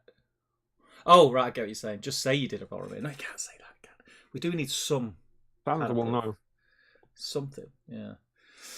Larry says, Adam Troke did 100% confirm a plastic Gil-galad was next. Winky face. Remco says, I think we are getting the rest of that head statue. There it is. There we go. Someone's brought it up. Stephen Crow. The head statue went on pre-order today. Yes. It was revealed. Yes. It's costing £30. It is. The internet responded calmly. Yes. And with reasoned judgment. No, it didn't. That's the other one. What do you think? Head statue. I like it. I think it looks great, but I've not pre-ordered it. Have you pre-ordered it? I haven't pre-ordered it. No, I've not pre-ordered it. It is, without a doubt, my favourite large head. Yeah. They've released the game. 30 quid's a step too far for it for me. You think it's too much? Yeah. We discussed it in the Patreon chat like a few weeks ago. You know when they're on eBay? You know, if yes. someone, not Goldfish Blue, someone else had them. And they were on for 30 quid. And I remember in the Patreon chat, a few of the patrons were going to go, I'm going to take a punt on this. Mm. And we were saying, I don't think it'll be much cheaper than that. Mm. I remember us having the conversation going, I think you're not only getting it early, I don't think you're paying over the odds. Mm. And it is a lot of money. But I don't think, I think for the amount of resin you're getting, it's about what we were expecting. Mm. Now, don't get me wrong. I don't think that means the price is fine, but I do think it's in. If you see the amount of resin you get, I think it's about right. whether or not you want that amount of resin to be a piece of scatter terrain is another matter. And that, I haven't got it. I love Amon Hen. Amon Hen is my favourite scene in the whole thing. I've got the Forge World Amon Hen, so I paid. What did I pay for that? 150 quid. I was happy to do that. I just like. I think it's very different though. Why? It's playable. That it's not just a line of sight blocker. Yeah, but you do them together, wouldn't you? Yes. Would you pay if you bought the Amon Hen? Did you buy the Amon Hen? Yes, got the Amon Hen. Yeah, I had 2 Amon Hens. Let's say it was 150 quid. Yeah. Would you have paid 180 quid for it if it came with a head? Probably. My hand on heart, I think that head was part of that kit originally. I think we've had this conversation. You think it's been separated? I don't disagree with that. But that's interesting because I agree with you. I would, if I see Amon Hen, you have no idea how much it's going to be. 150 quid. I was like, okay, I can afford that. I'll buy it. If it was 180 quid, I would have bought it if it had the head. But when you sell me a £30 head and £150 thing, I am a bit kind of. And for us, I've done it in the magazine. Right, we've done Amon Hen. We've photographed it. So I'm like, okay, what do I need it for? I need it for the times I play Amon Hen at home when I can probably cope without the head. Yeah. I don't know. I just think maybe I'm getting a bit more sensible in my old age. I don't know. I'm at that age where I'm looking and I'm thinking it's 30 quid, man. Like I've got the Forge World Amon Hen, which is untouched, not painted. Don't know when I'm going to paint it because I've got them really nice, almost to scale, screen accurate Amon Hen stuff, including the head on the Amon Hen board. Yeah. With the other like steps and ruins and stuff. So maybe if I didn't have that, I might have got it. I think that probably comes into play when with my decision making on whether to get it or not. I do think it's expensive. You know how you can motivate yourself to paint your Amon Hen? Buy the head and paint that. Yeah. When you start the process. I think 30 quid for that is a bit expensive. And I get what you're saying. Would I have paid 180 for the two things together? Probably yes. And that it isn't together. It isn't together, Damien. It isn't. It isn't together, and it's 30 quid for a little resin. See, for me, I don't think compared to what they're selling, basically, if you look at what you get in terms of amount of resin, I don't think it's an unreasonable price. But just for me, it's just something I don't need. It's not that dissimilar to me looking at the Dragon Emperor when it being 100 quid or whatever it is again. That's cool. That's probably fairly priced, but it's quite easy for me to say no to. So I don't know. I might pick it up at like, when I'm at Warhammer World or something and you see it and you you just want to buy something. Yeah, that sort of thing. But I don't think I'm going to rush out and get it. But no, we would be interested to hear what you think in kind of calm, polite, BSIME manner. Yeah. Don't just start swearing. People have been known to call us shills, and you've probably just heard us say no, it's not for me that, and me saying the price tag's too much for me. I can't justify it. You can disagree with things that Games Workshop do in a adult manner. That's a shill. Yeah. But go and buy it. If you're going to buy it. Go and buy it. Yeah. Don't buy it. Go and spend that money at Seven City using our affiliate link in our description. Can you buy the head through our affiliate link? Do that. Yeah. Let us know what you think. It'd be interesting to test get the temperature of the BSIME community. Do you know what the weird thing is? It's probably, and I can't think. And if anyone would know, it would be you, because I think that we have conversations obviously off air and between ourselves that we don't have even on Facebook and stuff. Yeah, when we talk about boobs. I don't think I've ever said about anything that they've released, I think that's too expensive. I think this is the first time. Yeah, maybe. I know, but you do think it is too expensive? I do think it's too expensive. Yeah. For what it is. I get the argument. Look how much resin it is. You could have made it hollow. You could have put something inside it. If that's the case. There's counter arguments to is that it's so easy to 3D print it. Yes. Yeah. Because it's so super easy. People are literally putting up pictures of it, and it's not in the same way. You can't take that plastic tree beard There's a slightly different, I think, both financial and moral and quality thing to trying to 3D replicate a proxy for that. But I get it. I get it. And also, do you know what else? I think it doesn't help with the releases slowing down. No. If we'd still got like a book and a bunch of models and I went, oh, and here's the head as well. But it's kind of like, this is, we've had the Gondor. I don't know when the last thing was. Probably the Osculus box set, like in December. Then we get the Gondor scenery. Then we get this in May. It's like I've seen a lot of the tone of the comments. It's kind of like, oh, a head. Yeah. That kind of. It does feel like, and that's why I think it should have always been with the Amon Hen. I think it might have been something to do with that sewage leak they had. Yeah, I still think it's even if it was, which I think you're right about. I think you're still seeing the effects of COVID. Like at the bare minimum, whether it was meant to be in it, it must have meant to come out with Quest of the Ring Bearer. Yeah, surely. Yeah, because it's proper random, isn't it? Yeah, and it makes no sense it being released now. So it must have. It's clearly you're still having that kind of whatever that effect was of COVID and the schedule being bumped and all that. If let's just say Mr. Games Workshop was in the chat now and he turned around and he said, guys, you're absolutely right. It should have been boxed together, released together, and the kit should have been £180. I would then say, that's fair enough. I probably would have got it together, but I just can't see myself spending £30 on a resin head. Yeah, you don't have to know. It'd be like the Weathertop kit. However much that is now, I think it was. I've got 268 in my head for some reason, but 268, and it comes with that stupid, annoying rock in the middle. Yeah. The first thing everyone does is chuck it. Yeah. So I don't want that in the middle. It's like scatter trade or whatever it is. And if someone told me that's 15 quid, I'd be like, but it's separate. I'll be like, I'll buy the Weathertop without the stupid rock, please. And it's that, isn't it? It's the bonus bit you don't want. But it is cool and it is iconic. And I saw some. Yeah. I saw some positive people saying they could see it being at the back of a kind of Frodo and Boromir diorama to actually really use this place. Someone made a really good point. I can't remember who it was. I think maybe they should have done that with it then, used it as a diorama like they did with Thranduil's thing. Yeah. Maybe had it as a part of a kit with, like you say, with Boromir and new plastic Frodo. Boromir and Frodo confirmed tomorrow. Yeah.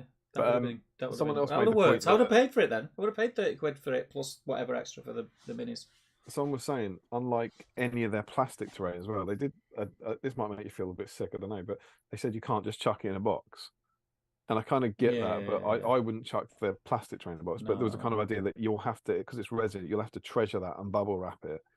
And it can't just be chucked in your. It's 30 quid. You can't just chuck it in the terrain box. So there's also this kind of idea that maybe the price and the product doesn't lend itself to what you're going to be using it for. But also then, I do get that. And that's just going to be. That's going to be that you're only really going to. I mean, yes, you could use it as random scatter terrain. Yes, you would. But I think the people who are going to get that are the people who have got Amon Hen and want to play the Amon Hen scenario with their friends. And it's going to be with the Amon Hen piece. So it's not going to be chucked in a box anyway, is it really? I don't know. Everyone's different, I suppose. I don't throw stuff, should I say, in a box. Anyway, Mr. Carl Daly is in. It's good to have you back, Carl. Missed you, mate. Finished my Peloton ride, walked the dog, just got out of the shower with you in the background. Need to do one more set of chores before doing something I've not done in a long time. Whoa, we don't want any of that on here, Carl. What are you doing in your spare time? What were you doing in the background of his shower? He said. He said you. No. That's like the idea that he opens his shower. No. You're just standing in the bathroom. Right, Carl. Like that. Frederick says, wouldn't mind a There and Back Again Bilbo's Journey book. Now that head statue is clearly a fake, says Larry. Michael Curtis says, I predict tomorrow's announcements will disappoint some percentage of the internet. Playing it safe on this one. Quest of the Ring Finder, asked Adam G. And Jolesman says, given it's a year since the last supplement, I wouldn't automatically assume they're still sticking to the same pattern of big, small books. That's true. Sean Williams says, I just want them to announce something other than terrain. I love Suriname, but it's getting a bit tiresome. Do you know what, Sean? Fair play to you for thinking that, but I would never get sick of terrain. And that's me saying that off the back of saying, I'm not paying 30 quid for that head. I'm happy that something has come out. Feels like it's been too long. Do you know what, mate? I feel like I'm going back in time here. Camille Damansky's in. Camille Damansky's, I live. All the oldies are coming back. Evening, he Stop says. I calling miss. them all old. I meant like old school. You know what I mean? Camille knows what I mean. Evening, I missed last 2 episodes. To make up for it, I brought my whole family to help me with Boromir, number 50. Yeah, yeah. That's nice. And Carl says, desk, Boromir, Faramir, stream, and paintbrush in hand. Good man. It's good to have you back. Larry says, Goldfish Blue made that Warhammer community post and put it on Forge World to make these listings seem even more believable. And Battlecamper says he's setting his expectations low for tomorrow. Fair, it's fair, it's fair. Frederick says, maybe they'll finally announce the game is dead and then end it. Possibly. That's a lot to have in hand, Carl, says Larry. And Sean Williams says, got at least 4 more years, Frederick. Battlecamper says, that's not normally me, but I can't take the heartbreak. Oh, what? He's normally optimistic. I'm going to wind him up now. So, Alex, it could go the other way. You might be like setting yourself up for it being something dead tomorrow. It could be something like life-changing. Could be like anything. The other side of the head. Helm's Deep. Could be Helm's Deep. New Helm's Deep. £700 it is for a door. Frederick says to Alex, no official GW camper van for you. And Josh Crosby says, Cult of Crow, Legendary Legion inbound. We have infiltrated the ranks of the SBG team, and they are now zealots. It's good to have you in, Josh. Alex says, oh, mate, that's coming. It's going to be so OP. Sam laughs at Frederick. It's jumpity jump. Ah, sod off. Jump. Oh, God. I'm way behind on the chat. We're going to have to get through this because we're going to have to... Flipping out, mate. What's going on here? Same Battle Campus, says Larry. Oh, wait, did you mean tomorrow's reveals? I thought you meant the stream. Jolsman says... What was that? What was he talking? What was the gag there? I think it was about the... it's setting expectations. Yeah, Larry Miller. That's a shame. I know. You don't like to see that at this level. Hate to see it. To see it. Jolsman says, all announced made to orders have happened now. There was like a weird hiccup though, wasn't there? It wasn't like one announced, it never happened, then another one got announced and that got released first, or something like that. I don't know. I don't remember, but I know what you're talking about. Yeah. Brutal, says Alex. Got big hands, Larry, says Carl. So I've heard, Carl. You know what to say about big hands? Big gloves? Yeah. Just popping in to say hello, says Nathan T. Good to see you, mate. The banner says hello all. And then Nathan T says, my evening's been derailed, so watching Lord of the Rings to restore my sanity. I'll be back in a future stream. All right, mate. Good luck. Enjoy Lord of the Rings. I've never actually seen it. It's not really my cup of tea. It's Bobbins. Joel Kelly says, tomorrow's reveal, 2 new plastic. BSIME Damien and BSIME Steve. They'll only sell a couple of hundred, but the conversions would be epic. Damien with ice cream cone, Steve with glasses on head. Can you imagine? That'd be a weird tale. I'd pay 30 quid for that. I'd piss off certain bits of the internet for sure. Get you. Good day, mate. Sam says, shill double pack. From what I'm aware, the release fell into a backlog with 40k, etc., taking priority over the Lord of the Rings. Yeah, I mean, you can expect that. It just I don't know. It just feels like it's been very stagnant. But I'm sure there will be reasons. I'm sure. Rich Clemmer says, how long is the lead time? Could it be COVID or even Rob taking over that caused the gap? God knows. Oh, Rob stuff has started coming out. So Rob did. I feel like War in Rohan was the last thing that Adam did.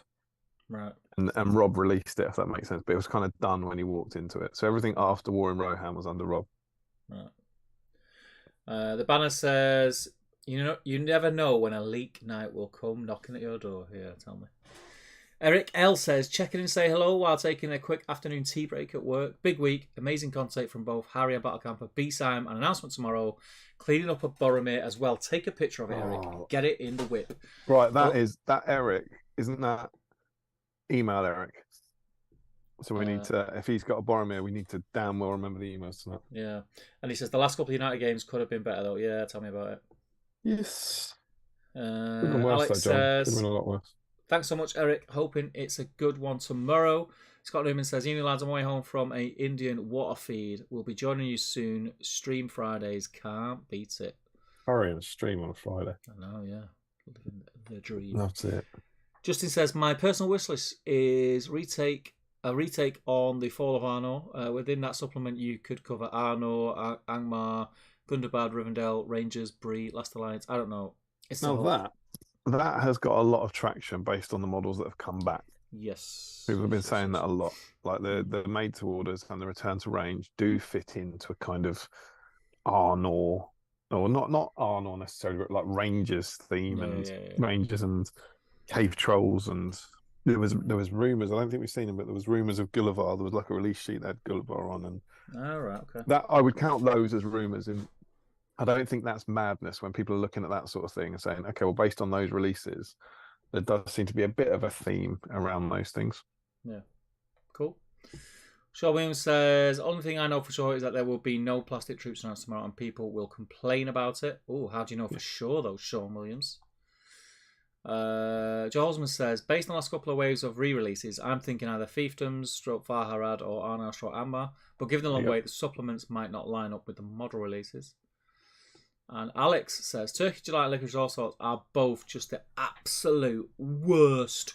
Is that Alex Temple? Yeah. That's a shame. I used to like him. Larry Miller says, all but the black cylinders are all right. The black cylinders? Who calls them that? That's nonsense. Have you got any of those? Can I have 85 pence worth of those black cylinders, please? Well, how else would you describe them, though? Them horrible licorice things. But that's all of them, isn't it?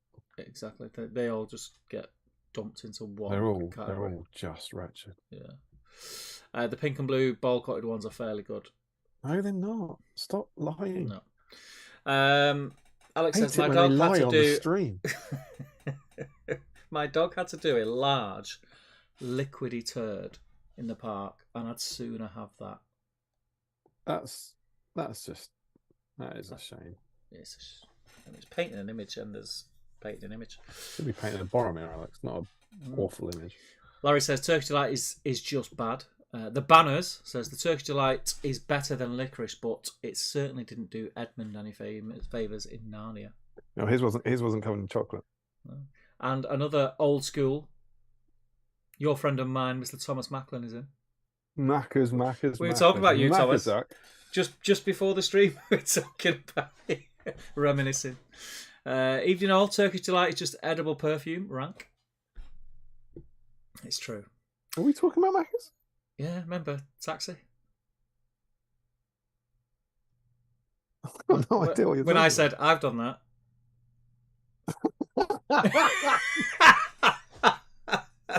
Oh, yeah. I can't believe you forgot about that. Yeah. Good times. Classic Macklin. Yeah, classic. Captain Max Sparrow. Things he makes you do. Back to the Future. Alex says, Ambitious About Autism is a fantastic organisation. That's an amazing undertaking. It is super, super cool. Larry says, I will drive Steve to the place, though I do not know the way. Or how to drive anything other than a forklift. You imagine telling Anna Larry Miller turns up to take Larry rocking up in a forklift outside my house. It'll be a spoon lift. Old school Chris says, evening from Chris and Rue. Had a hard week this week. I feel you there, brother. So we're turning in some low effort entries before bed. Listen, an entry is an entry. That's all that matters. Alex says, I actually can't remember. It was so long ago. What was so long ago? I think we've probably asked him what that meant. Oh. And it's been so long ago since we asked him that you've forgotten that we asked him. Yeah, probably. Matt Fry says, hi guys, Adele here. Smiley face. I've uploaded the whip pics and even included tonight's snap with Stard. Yeah. Hello from the other side.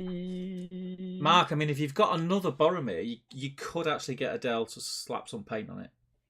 Come on. Battlehammer says, yeah, but that would break immersion because I'd have to Photoshop the giraffe into my flat. And Sam says, congrats to Rodri, isn't it? The banner says, that 12p memory must be in black and white, Steve. Terrible. I remember Lucky Bags, Wee Toys, crayons, and a colouring book. And sweets, yes. See, Lucky Bags were a thing. Also, Chris says, I was looking at the Beano in Tesco earlier. $3.99. They were 40p when I were young. That's a joke. That can't be true. £3.99 with a Beano. £4.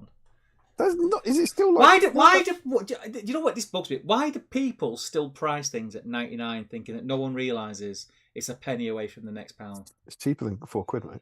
It drives me mad. Is it still like a 30-page comic, or have they started adding like crack to it or something? It's worse than a Freddo. No, not £4, mate. £3.99. That used to be about 50p, didn't it? The Beano? You probably remember it being 12p. I never collected the Beano. Oh, you weren't a dandy fan, were you? I was never really. I remember I'd read them at my mate's house, but I've never bought one. Never had them. I didn't sell them Waitrose, did they? Thomas Macklin says, "I remember Lucky Bags, Coach 2 Macklin, because you're a legend, mate." James Woodsley says, "My first job was in my local corner shop, and one of the jobs was putting together the Lucky Dip bags."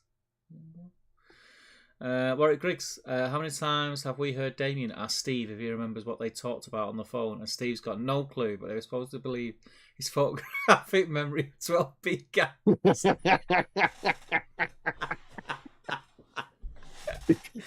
He's got you, mate. No, listen, my long-term memory is bang on. It's my short-term memory.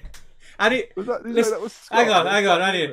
on. Here, this is what I mean. Warwick, right? Oh, Warwick. I remember everything up until the 90s. This is like then the 90s happened. This is like just a really low-key version of Memento. Warwick Griggs has just nailed you better than anyone I've ever known. That would win. What are those cuss battle things they do on like MTV? Do you know that?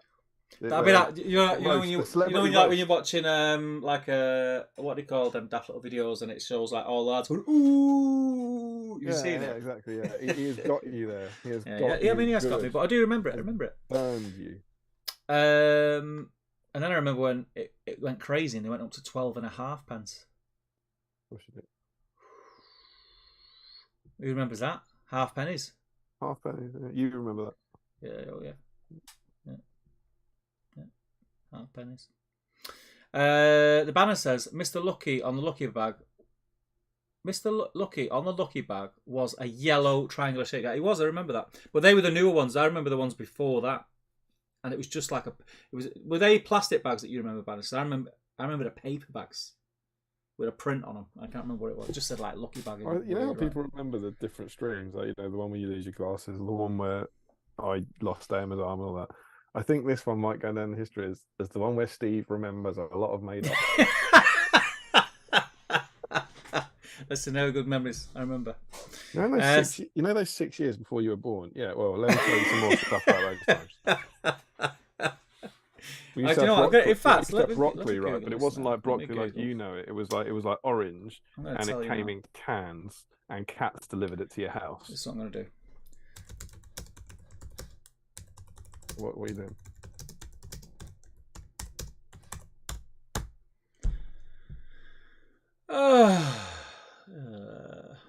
That's not going to tell me, is it? I'd love to know what you're doing. I'm not going to tell you because you'll mock it. Let me think. So it sort of feels like you already know that your enterprise is flawed.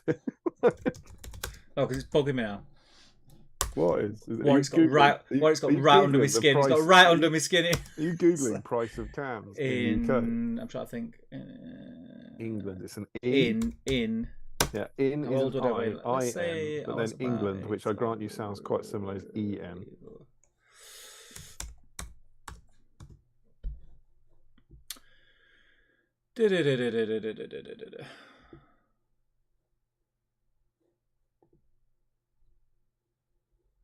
We're tuning into Battle Streams for the first time tonight.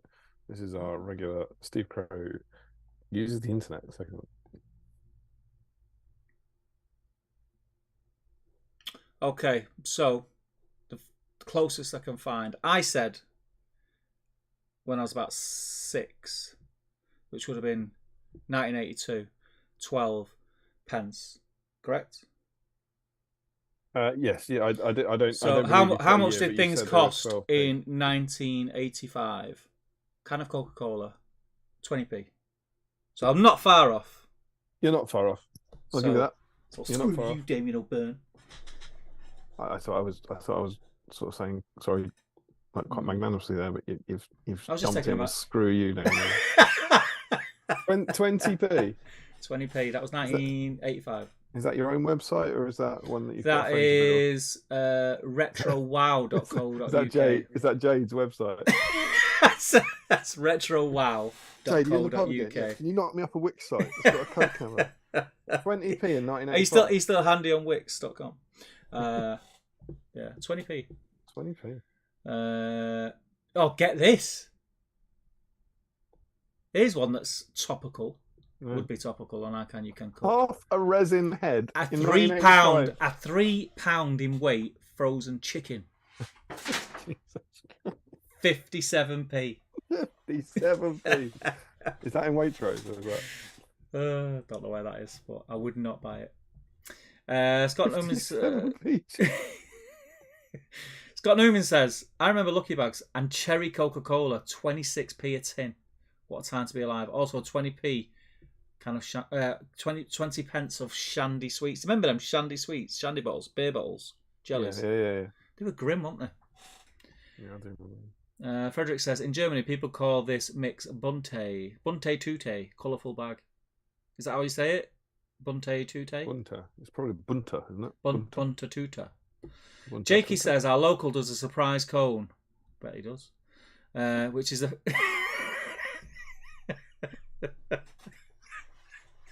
I've not even had a drink tonight, I think. Right, I'll start again.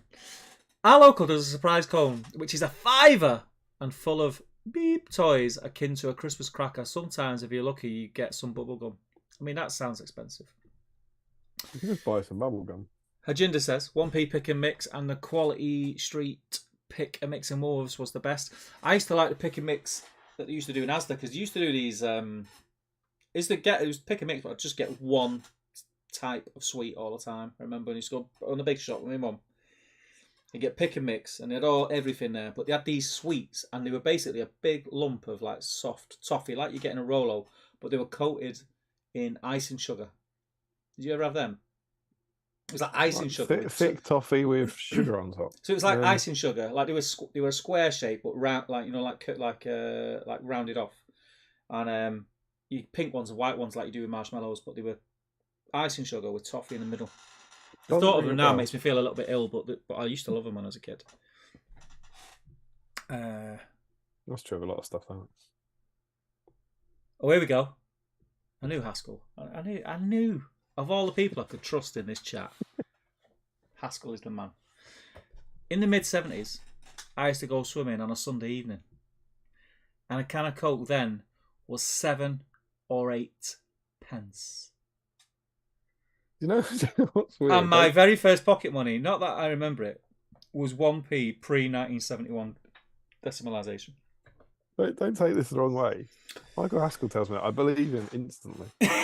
Instantly. Do you know what I mean? I'm sorry. I am sorry, but I'm like, were they? Okay, cool. You tell me I was 12 clear. You just ridicule me. Just ridicule me. Old School Chris says, Steve goes from banning Boromir with a flag because he's a character to encouraging us to build the backlog by buying more bosses off eBay. Osman says, wasn't Heartbeat on ITV? I think it was, yeah. Yeah, I think so. I used to turn over after the It's on gold now. The worst thing that ever happened to Heartbeat was when Nick Berry left. You got that other guy, just didn't live up to, didn't fill them boots, did he? I can't even remember the other guy's name. I don't know his name. I can remember what he looks like. I don't remember his name. He's like blonde curly hair, right? Yeah, looks like a shit Michael Carrick.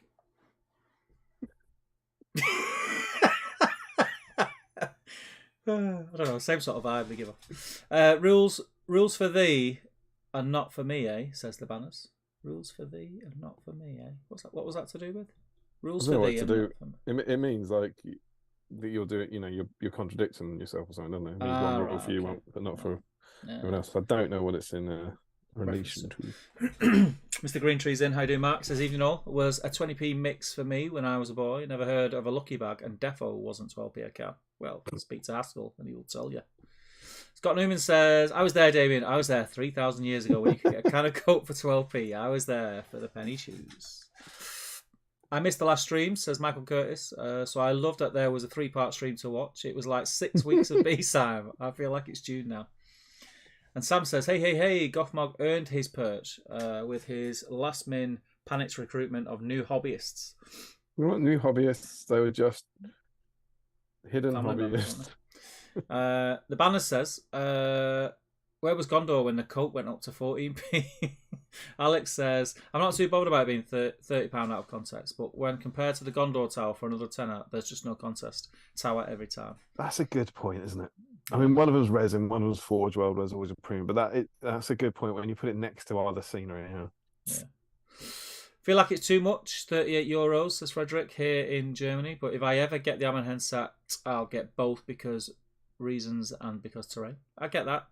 Head statue, says Ashley Fisher. I got it from the other eBay seller for £25. So pretty chuffed, to be honest. Got a bargain now, mate. Weirdly, I'd probably pay 25 quid for it. Just that. You pay 25. It's the 3. Is it the 3? At a push. Is that too much? At a push, but I would prefer to pay 20 for it. But for me, it's look. I don't want to be glib about it. I'm certainly not made of money, but there isn't a difference really between 20 quid and 30 quid. Do you see what I mean? Like if I'm willing, yeah, but for that, he says with his like Marks and Spence. But you know what I mean? It's like if I wanted it, I'd get it. Yeah. So I don't think I want it. That's what we're saying about. I think with my thoughts on it being too expensive, it comes into play with what I've already got. And if I didn't have that, I might feel differently. If I didn't have those Ammenhen kits already, and didn't already have that head and another spare one of them, which again could sound funny. I prefer the ones that I've got looks wise to the movie. Yeah. Maybe I'd feel differently about it. Yeah, it's interesting. It looks like about the same amount of resin as the Hobbit hole, and that's not even a finished piece. No one complained at £27.50 for that.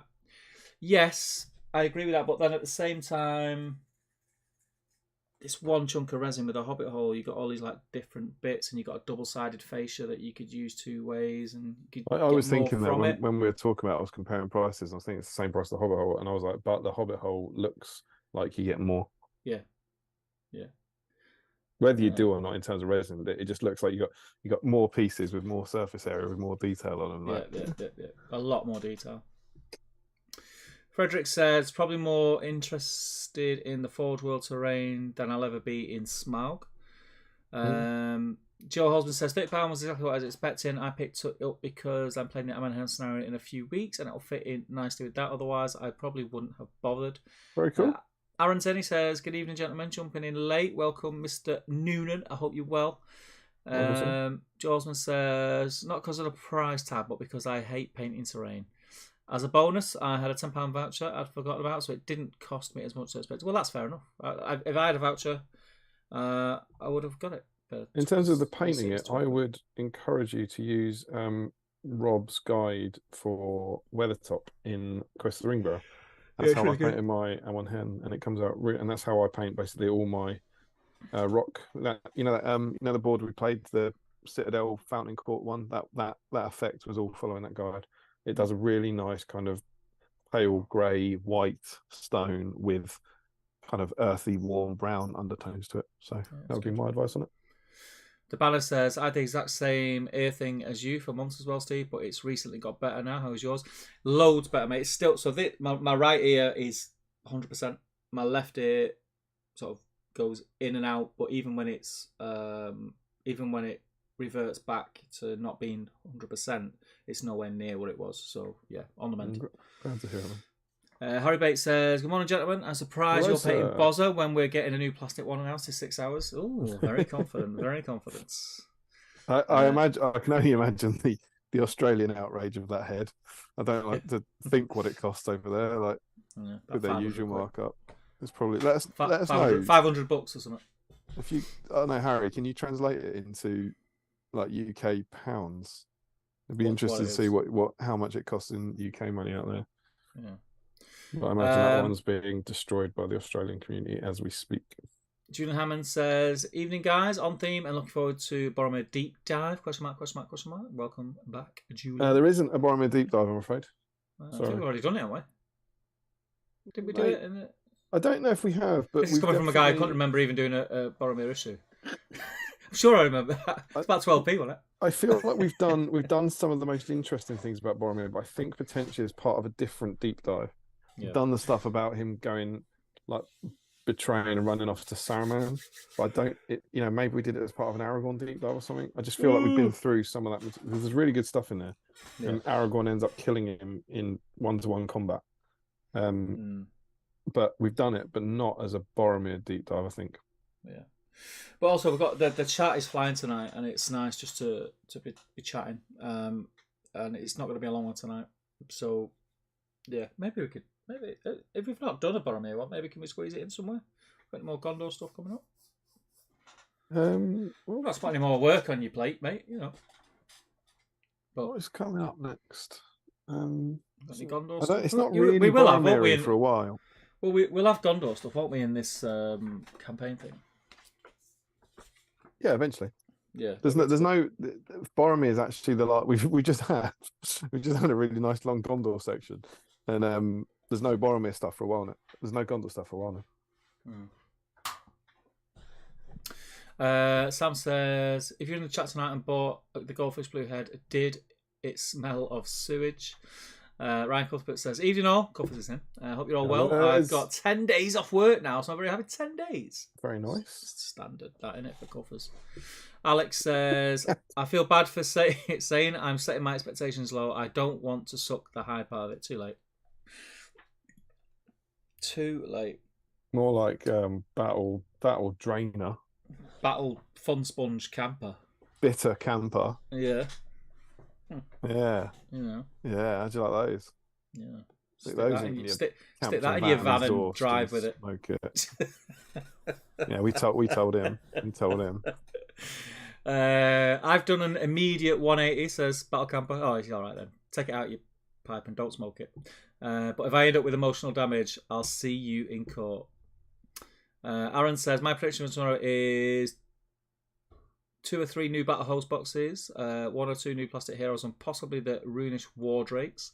I don't think we're getting a new Bookstruck supplement just yet. Ooh.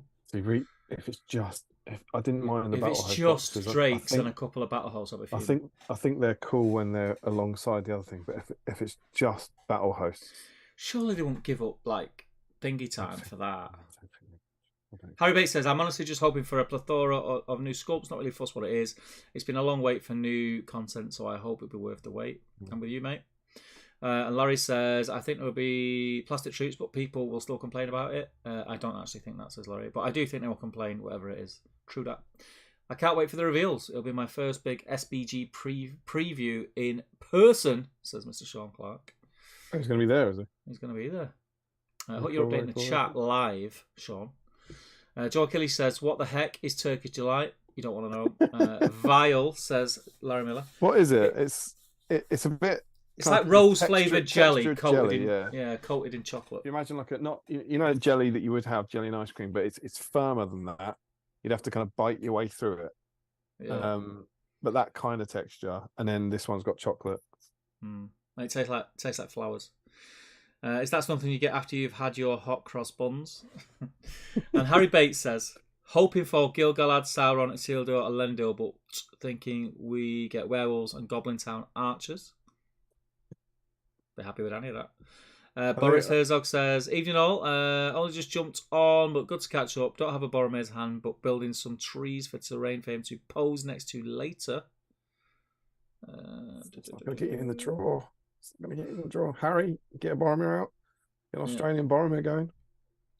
Macklin says, any entries are gold. Osman says, Turkish Delight is very poorly named. It is. Unless it's a joke, then it's a good name. Larry Miller says, I'd hate to live in Turkey if that really is considered a delight there. Well, Turkish Delight in general isn't all rose flavoured, is it? It's all different flavours. So it's just that is it Terry's? Does Terry's make that? I don't know. Friend Is that the rapper. brand? Terry's? It could be Terry's. I think it's Terry's. They just decided to go with the rose one and call it Turkish Delight. It's, not a cool thing to do. Sam says that was some pretty aggressive typing there, Steve. Yeah, I was angry. People didn't believe me. Didn't believe the words that come out of my mouth. It's like some weird version of the Four Yorkshiremen sketch where Steve tries to out old everyone. Whilst also calling everyone old, says Larry. Who remembers Lucky Bags? Oh, you do? Well, I remember when they were paper bags.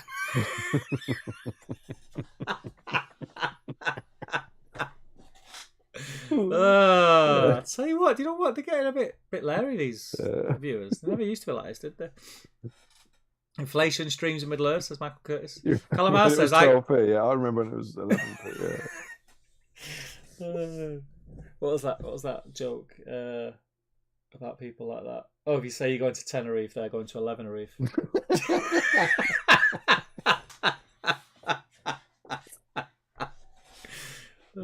Stick that on a mug. Calamar says, I can, you can. Jawsman says, not far off. Yeah, only 67% away. Oh, God. What's that about? Well, I said I wasn't far off with the 12p. Oh, right. Okay. But in the context of how much it costs now, Joe. Yeah, I agree. Yeah. Frederick says, Steve, out there checking prices on I can, you can prices. Your pronunciation of Bunty Tutu is actually quite good. Cheers. I've just ruined it with the second time round. It's Bunta Tunta. Bunta Tutu. Well, I haven't read it. Is it? What's the second word? T-U-T-E, but it's the U with the two dots above it. Umlaut, isn't it? T-U-T-E. It'll be, it's a Bunta, I would have thought, and then Tuta. Tuta. Josman says... I think the E is normally an E sound, like Bunta. Bunta. And then I think the U would be like Unta. Bunta, Tuta. Like a grunt. It could be like... And say grunt. I grunt like this. No. Like what? How do you spell that? How do you spell that? It sounds like more of an O, I think. Wouldn't that just be pick? Says Joe. Pick. What's that say? What's that all about? What are you about there? How's he spelling pick? What's this? P-I-K.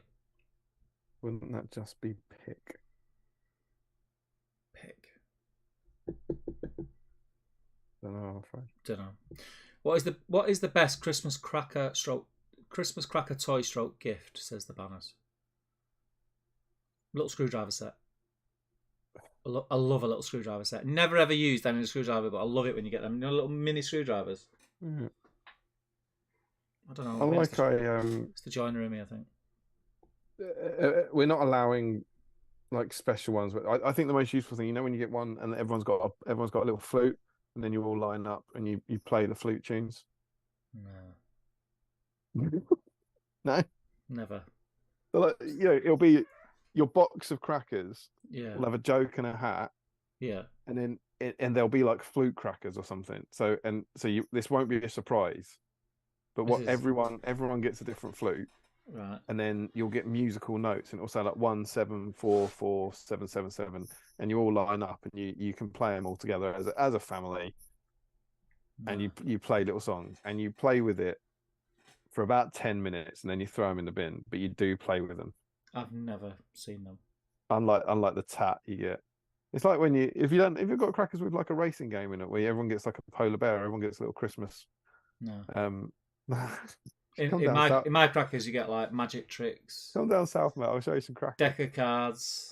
I know what you mean, but then I think everyone remember the fish that tell you what mood you're in. Love, yeah. I know what you mean. Classic cracker fare.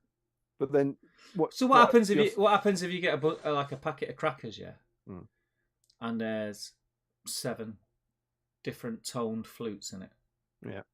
But there's only 4 of you around for dinner. Well, 3 of you will have 2 flutes. Oh, that gets confusing. It does. It's very hard to do. It's confusing. That. And you normally have one family member screaming numbers at everyone. 3 3 4, like 3 3 4 3 3 4 3 5 7 8 2. But everyone does it in a way that someone gets the big paperclip and I'm never putting that on anything. The little ones where you get the metal things, and how do you get the... and all that stuff. Yeah. But screwdrivers for me. Still. Yeah, I think. Yeah. Stephen Ryan says, Steve's just challenging his inner Peter Kay. Do you remember Thing? They don't make Thing like they used to. They don't make things like they used to. That's fact. That is fact. Is the jumping frog thing banners. Jumping frogs, I forgot about those, where you click the bums and they jump, don't they? Joe Kelly, flying through the stream, is closing in on 2 hours. Love it. Harry Bates, how does the price of Am & Head make you feel when you know that GW operates at a 40% plus profit margin? Walmart, in comparison, is 3% profit. Crazy. The price hikes are such a barrier to new players. The only thing I'd say is it's not like that head, as an example. It's not a necessity. You don't need it to play the game. That's the only thing I'd say. I'm not going to buy it. I think it's too expensive for what it is. But it's not going to stop me playing it. It's different in Australia. Australia, the percentage is far higher. It's far, I don't know, easier to understand the frustration over there. Whereas I don't think, I don't care what their profit margin is, and it doesn't bother me in the slightest. No. If the toy soldiers are the same argument to that is I'm like a, and it doesn't matter what brand you talk about here, but just as an example, I've got a bit of an addiction to trainers. Like I buy trainers. I've got a lot of trainers. Like my wife shouts at me all the time. I love Adidas trainers, and I own a lot of them, and they cost pennies to make in a sweatshop somewhere, and I still buy them. The profit margin on trainers is mega. It's all for me. It's all relative. Like, I don't care how much profit they're making. I like the company that makes the game, that puts on events at Warhammer World that I go to and hang out with my friends. So I don't mind supporting them. But then when I look at something like the head that costs 30 quid, or the the boxer models that cost 20 quid, that's when I'll be like, well, that to me personally, for me, isn't worth it. But everyone's different. Banner says, hang on. Jolesman says, of course, Steve doesn't remember Mike Bradley. It was the 90s. The Banner says, how do you know they have 40% profit, Harry? And Larry says, the head is $69 dollaritos. It's £36 in Oz, the head, or $69 in Oz dollars. Madness. So £36? £36. So that's not a big markup from here. It's not a big markup. I thought so it's £30 over here. I thought your percentage would be still £6 more. I thought it would be more expensive over there, if that makes sense. Even more expensive. But yeah, if people are saying it's too expensive when it's 30 quid over here, if it's the equivalent of 36 quid over there, then that's more. Harry says to Banners, they publish their financial reports online every year and half year, and I did a case study on them for uni, so lots of research. Larry says, 10 days, I'm not off until Wednesday now. Ooh, I can't see us getting any more battle hosts, at least for a while. The only one that really works is Rivendell, but that would be weird. But you would have weird spare Numenorians. I'd be surprised at a new terrain after all that Gondor stuff. I reckon Buck and at least one Forge World double pack. Maybe a plastic hero. Yeah. It must be a book. Sure. It's got to be a book. And Joe Kelly says, hard strawberry jam that you bite down on. That sounds awful. Do people actually eat that? Sounds like something you'd give your dog. And Sam says, if you gave it to the dog, I'd be calling you RSPCA. Frederick says, it's not... Frederick, you're doing that thing where you type in the words, because you're saying it's not Bunte Tite. But if I can't say it right, I can't read it right. No, you're pronouncing the wrong pronunciation wrong. Joe Kelly says, Steve, that could be an episode of I Can, You Can Cook. Open a package of turkey slide, throw it in the bin, wash your hands, and eat some crisps. Very true. Frederick says, Damien's pronunciation of Bunte is quite good. Steve's original pronunciation of Tute was quite good as well. The is a sound that doesn't really exist in English. So then my pronunciation of it was awesome then. What is what you should be saying. So it sounds like maybe we're going for Bunta Tute or something. But Tute doesn't sound very German. Tute. Steve said he used to get like pick and mix, but just of one thing. So that was when he said that. Oh, yeah. So it's just a bit. Oh, that's good. Larry says we had ones like that in Kazoos. Best Christmas. Kazoos. Steve, Yeah. you've got your 38 pence left from your weekly shop after getting your can in his MP mix. Do you want some pick and mix? No, thank you, mother. I shall just pick. The banner says nobody knows about flute crackers. I was annoying people with that all day, says Larry. Damien loves kazoos from what I know, says Sam. The flute crackers are far less egregious than a toddler with a kazoo. The banner says jumping frogs and screwdriver sets at best for me. Maybe I can attain the flute cracker status one day. And Harry Bates says you can't stumble across flute crackers. You won't suddenly get 8 flute crackers in a set of crackers. It'll be a box that says musical crackers or something. Yeah. I got it. I got it. It's not like you got to save them because we might get number 3 next year. You had like stickers, you had to collect it. Oh, what have you got? 2. What have you got? I've got 7 massive paper clips. All right, well, put that one away. Harry Bates says they don't make Adidas trainers like they used to. No, they don't. But I did happen. My newest purchase is a pair of Marathon 80s, which are very, very good quality. I was quite surprised actually. Got them last week. Larry Miller says, I think the Australian dollar is down at the moment, or we're up, so that's probably why the price isn't that far off. Ashley says, I own a few GW shares, so I'm perfectly happy with it being £30. Frederick says, was just trying to tell you, tite is a word you hear in different context. Titty. Bunta titty. Bunta titty. Bunta titty, I think Bunta titty. Of course, because titter. It's titter. Bunta titter, I think it might be. Bunta titter. Du hast grossig saftig titter. I remember that. I think Ross, it's bunta titter. Let's not. Yeah? Let's not. Let's just not go there, Damien. I just remembered my year. I know where this will go. I know. Okay, sad face. If you listen closely, you can hear of urine hitting his campfire. Bit late to join in, says Ross Tomlinson. Anyone mention the plastic Last Alliance Warriors yet? Not yet. Is that what the new plastic Last Alliance Warriors are we talking about, or what? Must be, yeah. Mate. Yes.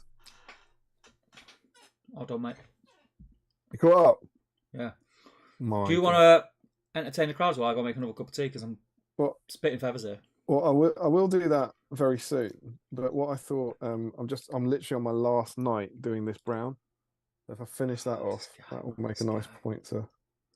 All right then. While you're doing that, what I'll do is I'll direct. How many's in the chat? 59 people in the chat. Oh, surely we get the record. Surely. So 59 people in the chat.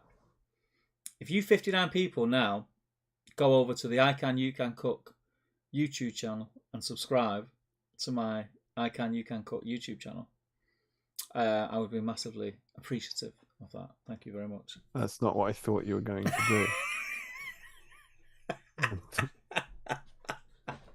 You pronounced paint a Boromir and put it in the wrong. In fact, what I'll do, I'll make it really easy for you. Post it. I hope when you're on I Can You Can Cook, you interrupt your chicken segment to say, if you could all pop over to Battle Streams of Middle Earth. Yeah. All day, every day, mate. 24/7. 24/7.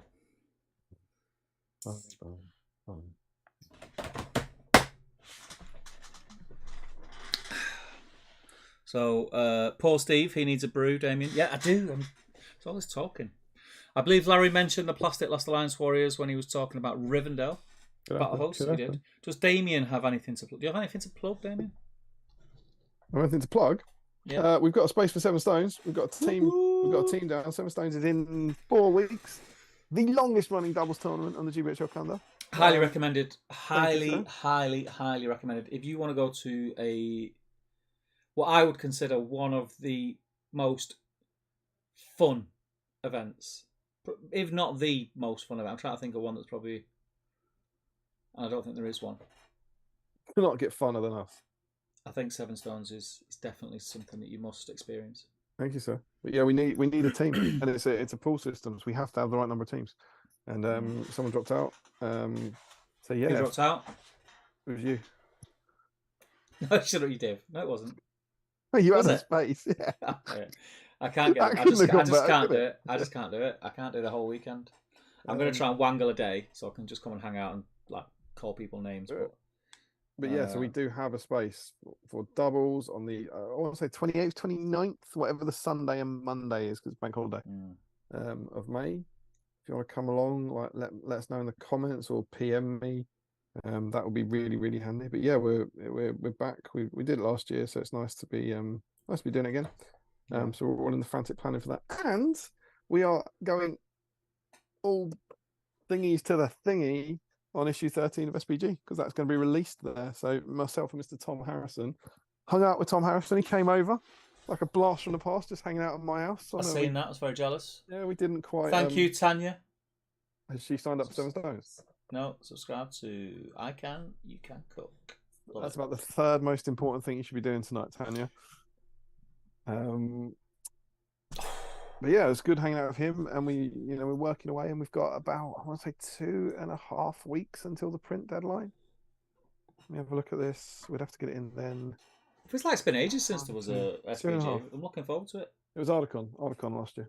So yeah, 2.5 weeks to the print deadline. So we still got quite a lot to do. But it's cool. It's come together. Huge Rohan focus. There is someone in the chat who's written an article for us this time. Can't give too much away, but let's just say that he likes to cattle bamper.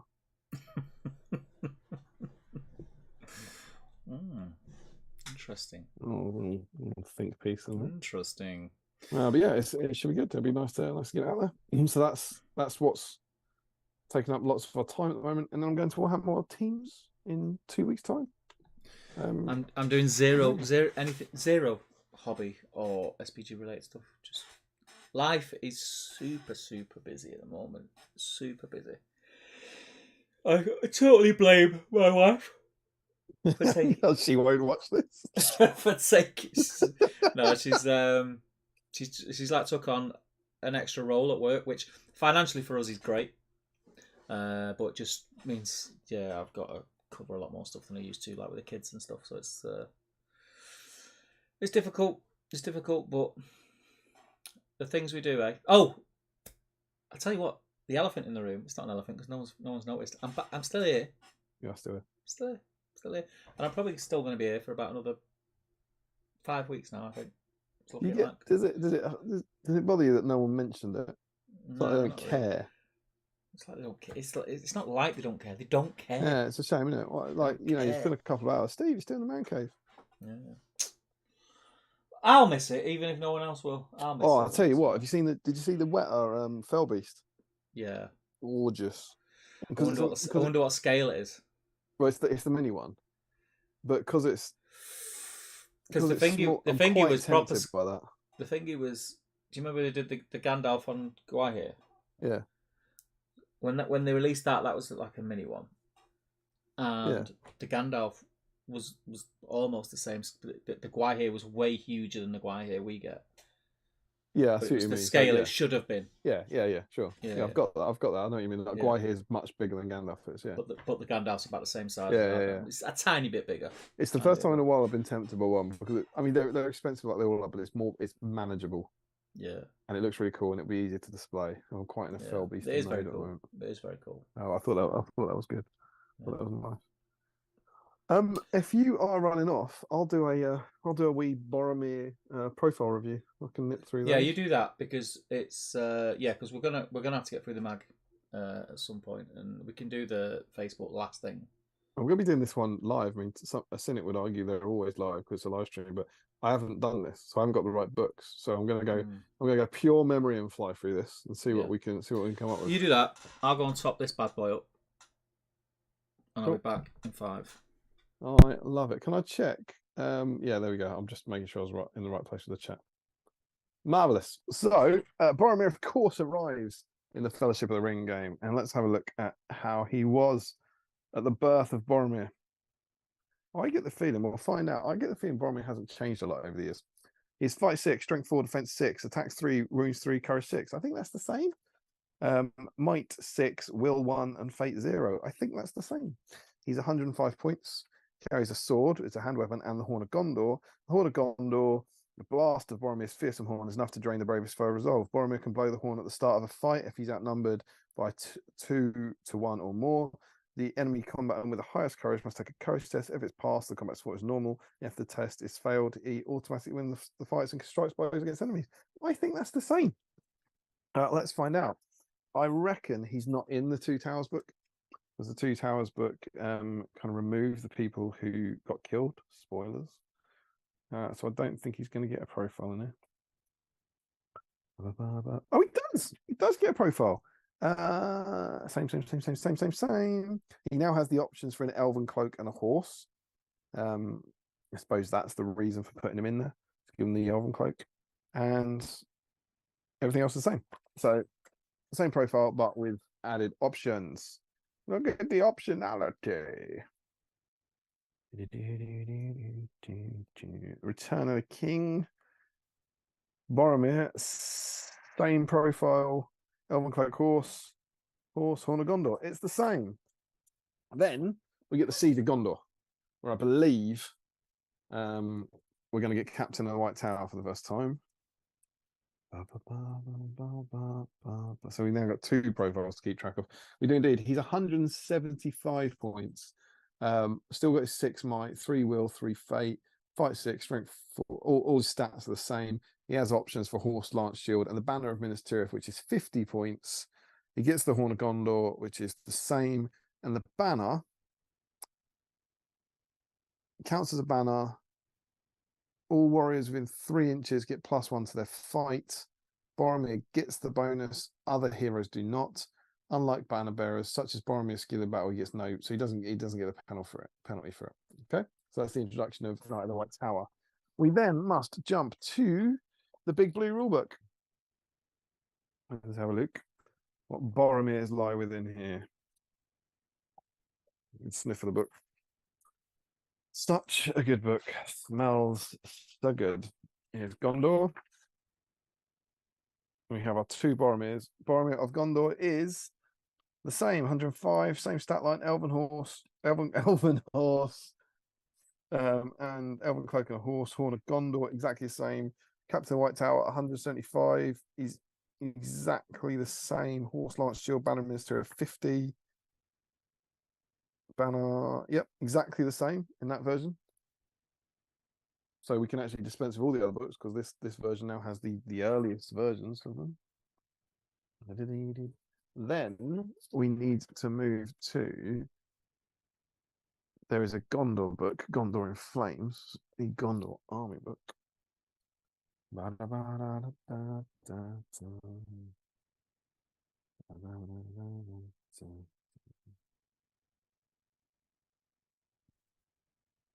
Captain White Tower is the same. 175 points, same stat line, same rules. Banner Minas Tirith does the same.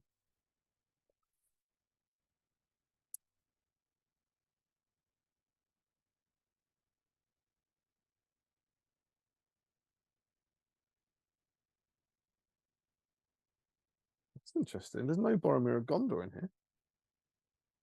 Obviously, this is the Defenders of Gondor army list. So I guess when he's off on his little journeys, he doesn't count as a Defender of Gondor. Does he turn up anywhere else in here? So then we have a Tower of Ecthelion army list.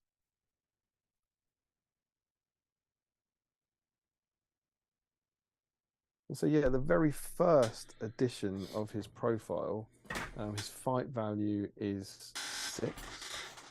His strength is 4. His defense is 6. What are you talking about now? Sorry, I was just working on the first profile of Boromir. Yeah. No, I'm only joking. We got miles on. I'm gonna put. You know what? It's got a bit cold. I'm gonna put the heating on. He's not in that. He's Chilly. not in that. Minas Tirith. No, that has none of them. That's generic Minas Tirith. Not even in the fiefdoms. He's not in the Rangers, is he? Dun Harrow, Gang with the Dead Army, the High King. That's Elendil. Steward's Guard, the Gladden. These are just scenarios now.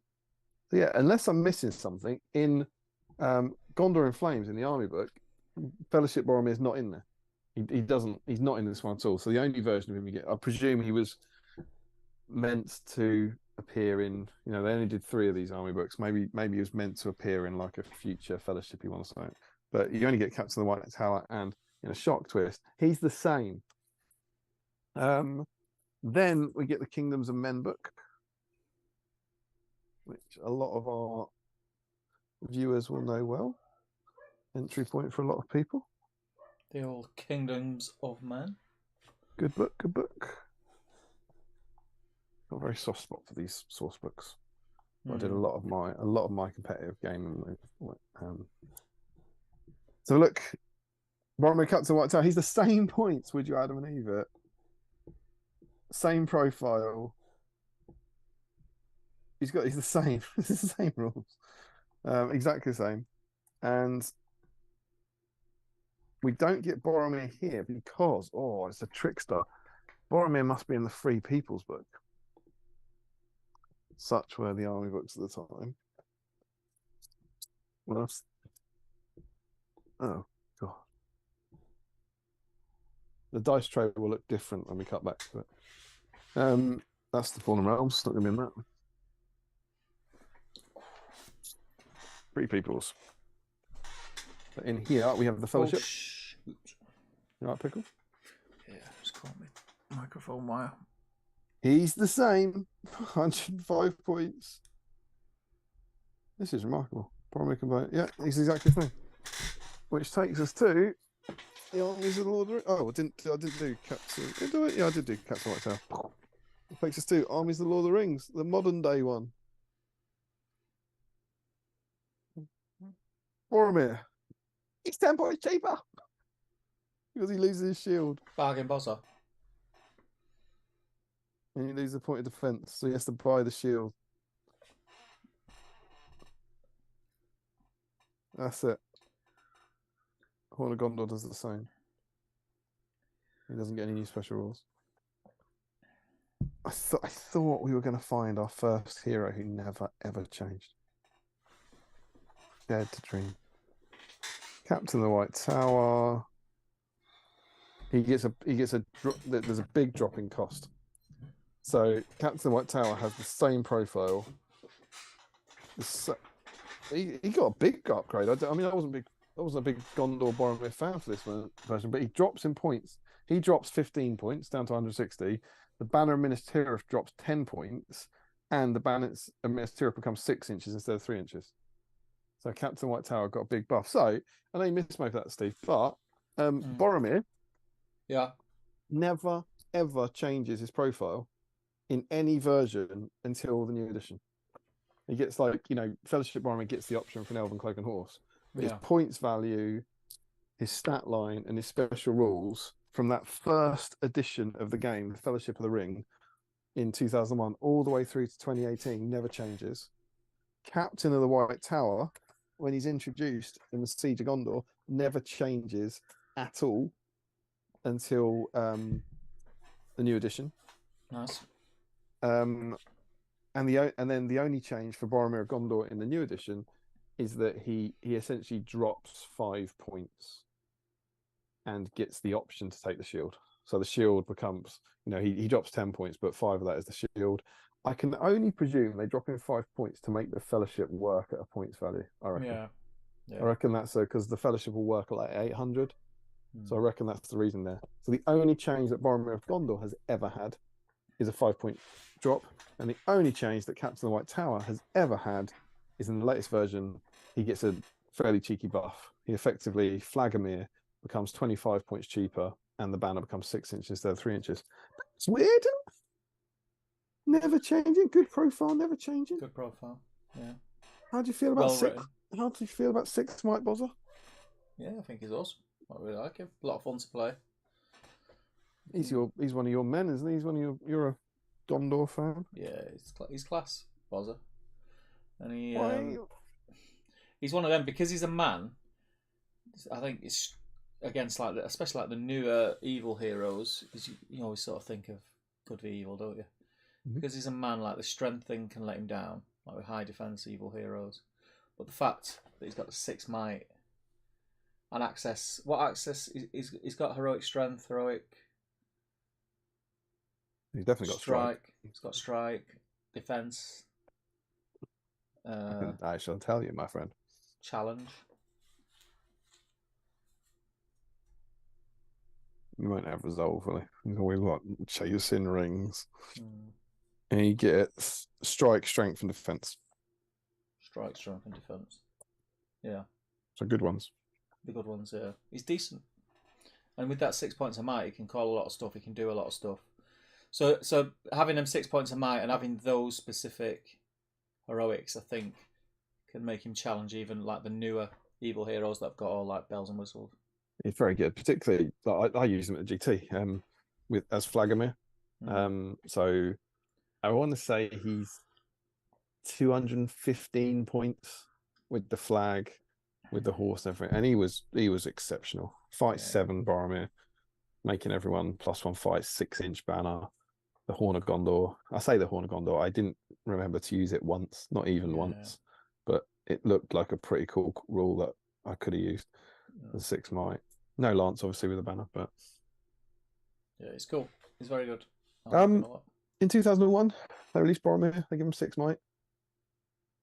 In 2023, no model has ever had 4 might or 5 might. Do we? It's weird, isn't it? It is odd. It's hard to fathom the reasoning for 6 might. It's cool. Yeah, it's super cool. And I think everyone likes it, but I do think it's weird that it's never. Was it because of the 1 fate? Do you think just to make him more? They give him 1 fate because of that weird rule that it seemed to have. If they died in the movies, they only got 1 fate.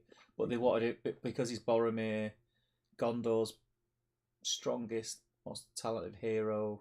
They give him that might to counter that. Maybe I can't remember who said this. This could have been a designer's notes, or it could have been it could have just been someone like a blogger or something.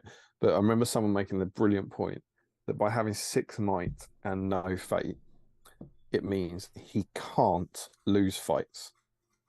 He certainly not the first one. You know, like he has to triple 1, and then he only uses 5 might, right? So he can't be. It shows how good a warrior is because he can't be killed in combat unless things have gone really badly. But he can be killed by arrows. Like the 6 might can't help him at all against arrows, which is quite nice. Yeah. I do like that. But I just find it weird that in all the different people who've written the game, and I quite like it that it's this kind of special exemption, but no one's ever had 4 might or 5 might. And you can only assume that they do have it as some sort of internal rule that's been passed down. It's like Boromir is the one who's allowed to be outside that. I think it's pretty cool. Yeah. 6 might is mega. It's very cool. I love how at the start of the game he has unlimited might, and then by turn 2 he has 2 might left. You ever noticed that? You ever noticed how at the start he's got unlimited might? All right, combat that. Yeah, no worries. Oh, I rolled a 4, 2 might. Brilliant. Turn 2. Oh, he's dead. It sounds, when you talk about it, you think 6 might, it sounds like a lot, but it's unlimited, mate. It goes very quick. I did all 3 games at the GT. I was like, unlimited might, that's brilliant. I'll use that. Meanwhile, 3 turns later, oh god, you've got less might than Faramir. How's that happen? Do you want to catch up on the chat and get us up to scratch? Yep. Look at a magazine, shall we? Sam says, speaking of 7 stones, I'm working on bases for my army while sorting Bozza. Good man. What army are you bringing, Sam? Is it a secret?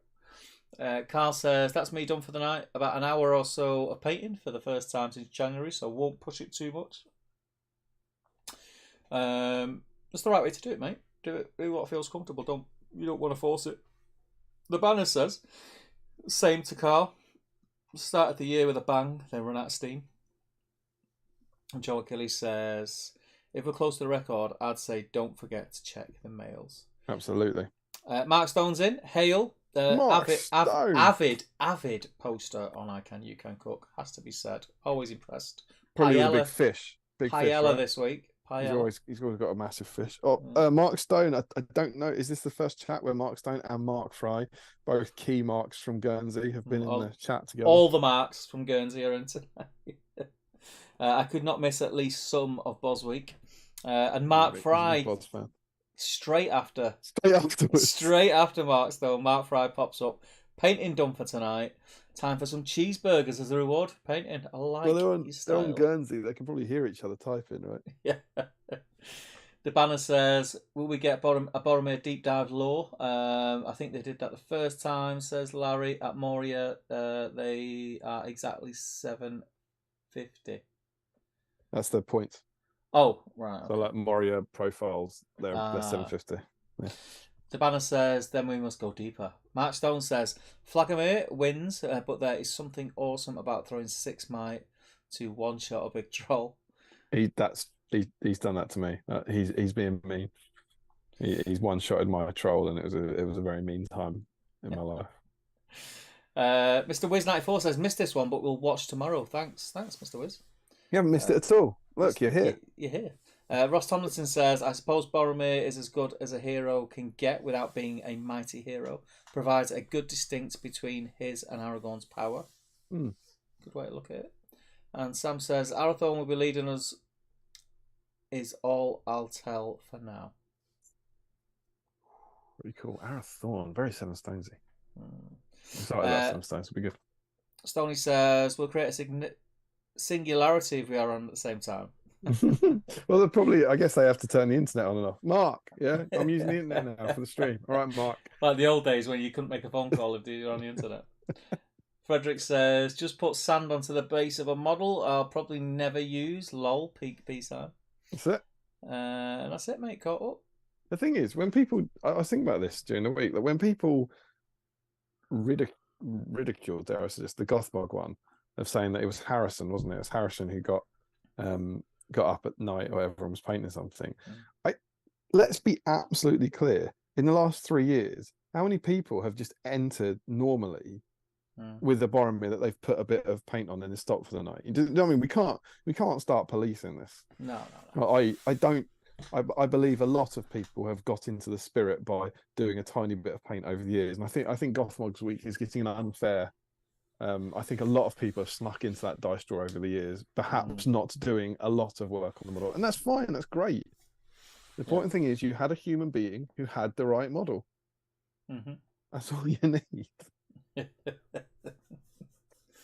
I would suggest that a person who gets his teenage son out of bed and gets him to paint a miniature on theme and have his photo taken and put on the internet is putting more into it than I think just grabbing a Boromir. I think he deserves an entry, that lad. Absolutely, yeah. Shall we?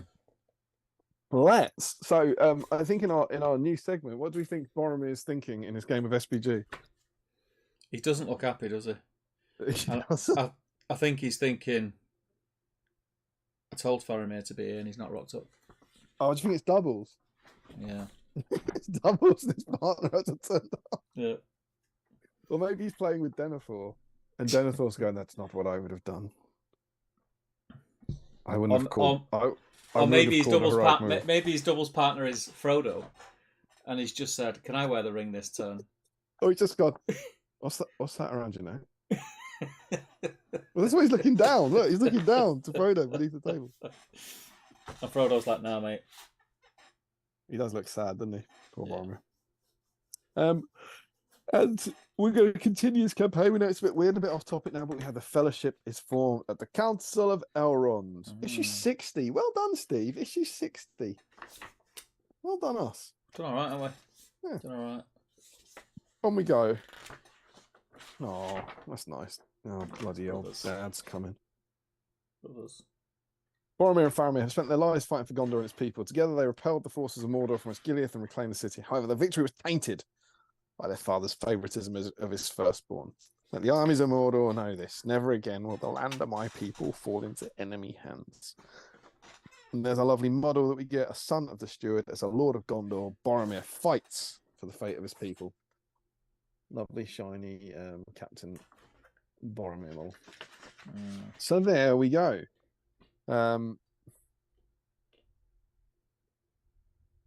We get a similar thing that sort of says Boromir, Boromir, Boromir, Boromir. Second part of our campaign, Boromir, Boromir, Boromir. But I don't know. I feel like it's slightly better written this time. Yeah, and we teased it. We teased it last time. In the modelling workshop, you will learn how to make Gondorian trebuchets and Mordor catapults for use in your battle games.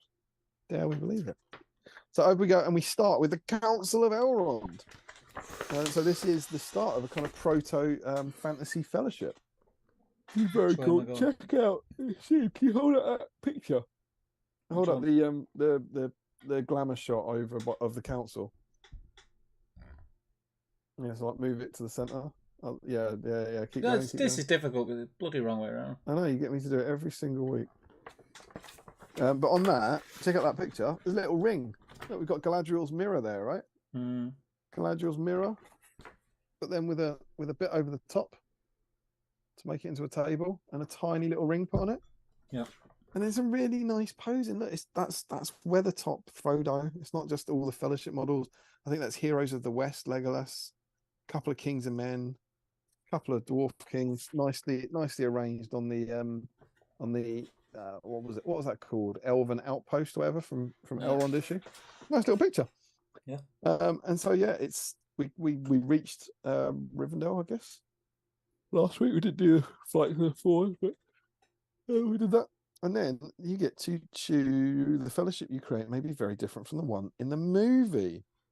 Each role is described below, indicating who originally filled it and who you may choose in their stead. Each selected character starts the campaign without having any of the options allowed to them. And then check this out. There are several times on the following pages where you'll be given the option of including Boromir in your fellowship. As he is not immediately fated to die in the campaign, Boromir has 3 fate points instead of none, but cost an extra 50 points in a points match scenario. 5-0. That's a lot. And also, I don't really understand that. What? If you want to use them in your narrative campaign, you can do this, but then you can also use them in a points match scenario.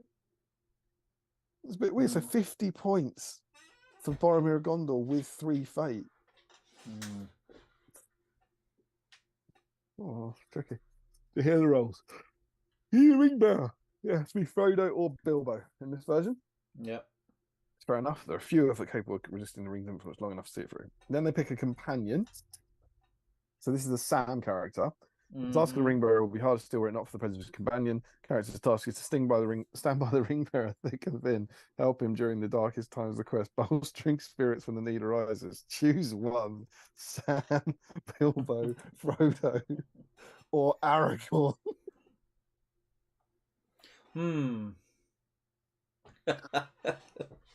Who shall I take? Aragorn. There's no, bear in mind in this version, unlike in the Fantasy Fellowship in Quest of the Ring Bearer, there's no points limit. So you can just go nuts with who you want. Then you get a guide. The true extent of the evil power of the ring is known only to a few, and without the counsel of the wise, the ring bearer's quest will be lost. It's the guide's task to advise the ring bearer and help him navigate through the perils of Middle-earth. Choose one of the following as the guide: Gandalf the Grey, Elrond, Galadriel, or Celeborn. Would you still go Gandalf, or would you maybe whack beefy Elrond in there? Or yeah, they're good options, aren't they? I think I'd go Elrond. Yeah, I mean, it depends what you're going for. If you're going for something themey or thematic, then you'd pick the one that makes sense. But if you're trying to win and make the most powerful, I think Elrond's going to get you through the battles. Yeah. More than Gandalf's magic will. Because it's what he's got, and the fact that combat-wise, it's just going to make all your other combat stuff 10 times better when he knocks everyone to the floor. Do you reckon Celeborn gets a sword? Is it unarmed pajama Celeborn? I wish to come with you unarmed. Tell me, where is my sword? For I much desire to fight with it. You then get the champion. So this is the Aragorn character. Yeah. All the forces of the Dark Lord. Bear in mind, we've already got Aragorn. Yeah. All the forces of the Dark Lord are bent on finding and destroying the one who bears the ring. Without a strong fighter to protect him, the ring bearer will be too vulnerable. It's the champion's task to defend the ring bearer from whatever threat presents itself. And this one's a bit dull because it's Aragorn, Boromir, Legolas, or Gimli. Mm. So, there's no one new they can bring in. So the answer to that is Boromir. Yes, 6 might. And 3 fate. Yeah. Oh no, it cost an extra 50 points. Oh no, it doesn't matter. I think. And then, this one's quite good fun. The Warriors.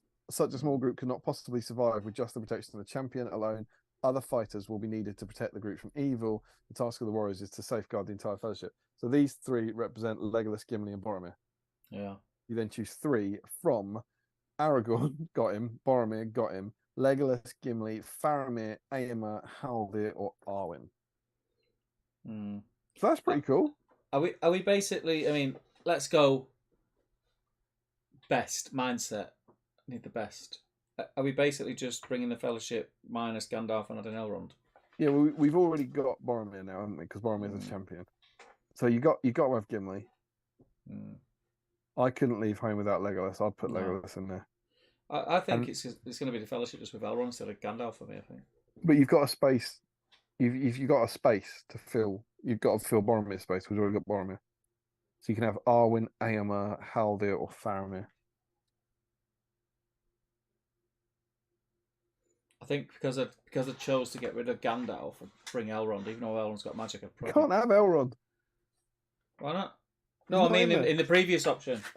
Yeah, so you got Elrond. You got Elrond as the guide, right? Yeah, yeah. That's what I'm saying. Just because I've done that, because I've done that, as a companion. I'm thinking maybe bring in Arwen for more magic. Bit of theme. And just more magic, yeah. Maybe. I think Haldir is the best out of Faramir, Éomer, and Haldir, right? He gets to fight 6 and all 2 attacks, and he's got deadly shot, expert shot, whatever it is. I'd probably go. That's some decent elven shooting with Legolas and Haldir in the Fellowship. I think I'd go Legolas, Gimli, and Haldir. Mm. Oh, that was a cool shot though. Yeah. And then the allies, and again, I think we feel a bit constrained here by the model range. Essentially, the allies are those loyal comrades who will stick to him. And who are you having as your ring bearer? You have Frodo or Bilbo? You didn't actually pick a ring bearer. I think Frodo. I'm gonna go for Bilbo. Makes a little more sense for Aragorn to be honest, I think. God. So then you got 2 of the following. So you could have Sam, Bilbo, Merry, or Pippin, and I could have Frodo, Sam, Merry, or Pippin. I'll take Frodo and Sam. I think Sam. I have Bilbo as my ring bearer, and then Frodo and Sam. I think Sam and what's Bilbo's profile? Is it just a standard Hobbit?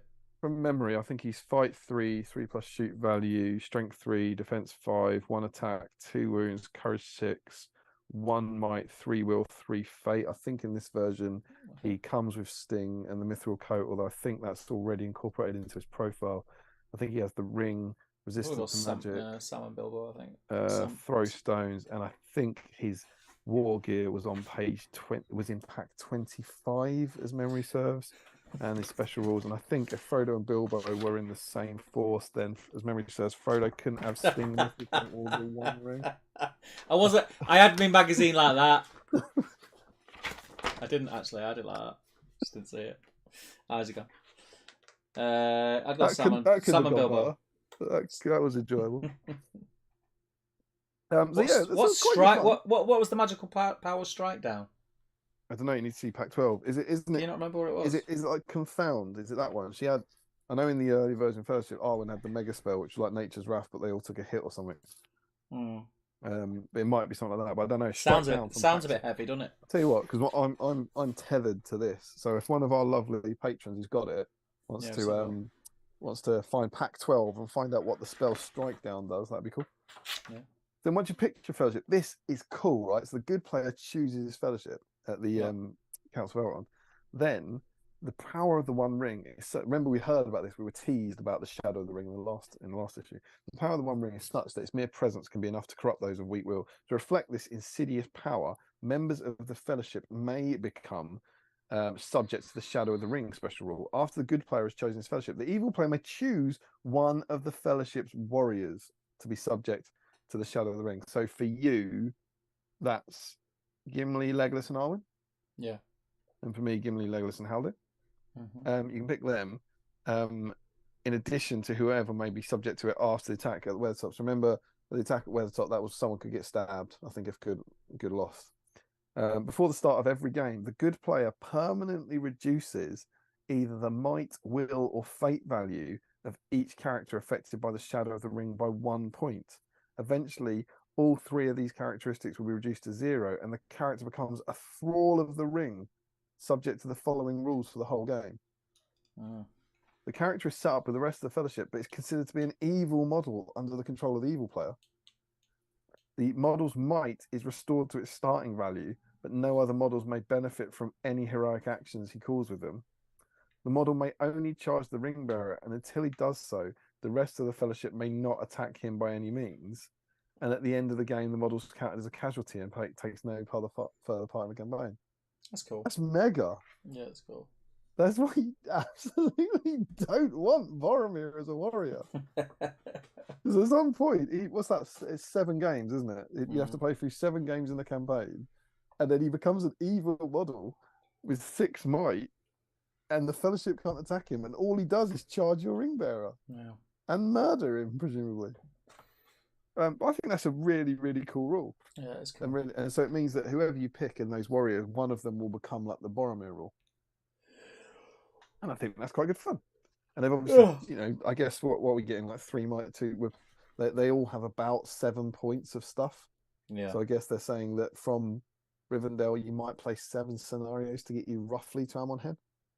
I think that's really cool. I really like that. Yeah, it's cool. And then Safe Haven, you'll reach certain safe havens. Rivendell is the first. One of the benefits of such places, the characters who rolled a 2 to 5 on the Death of the Hero tab begin the next game as if they rolled a 6. So I think that was, if they rolled 2 to 5, I think they started the game with no fate. Safe havens provide an opportunity for characters to take some of the options available to them. At Rivendell, as long as Bilbo is not part of the Fellowship, Frodo may take a sting and the mithril coat, while Aragorn, Faramir, and Haldir may take a bow. And Steve, you won't believe this, we didn't get the profile for Bilbo Baggins. Which is kind of fun, because we've got Bilbo coming up in a couple of weeks. So I guess they obviously want you to use him here, but we just went through it. 90 points. Kind of a historically tricky profile, old Bilbo, and he's quite expensive and very much a hobbit. He's not going to do too much for 90 points, but I think you're taking Bilbo for the theme, aren't you? Yeah. And we also get the hot profile for Arwen, I presume, for the first time. She's 65 points, fight 6, strength 3, defense 3, 1 attack, 2 wounds, courage 6, 1 might, 4 will to cause strike for her to spend on strike down, 1 fate. She has an elven blade, she can take a horse, and she is an expert rider.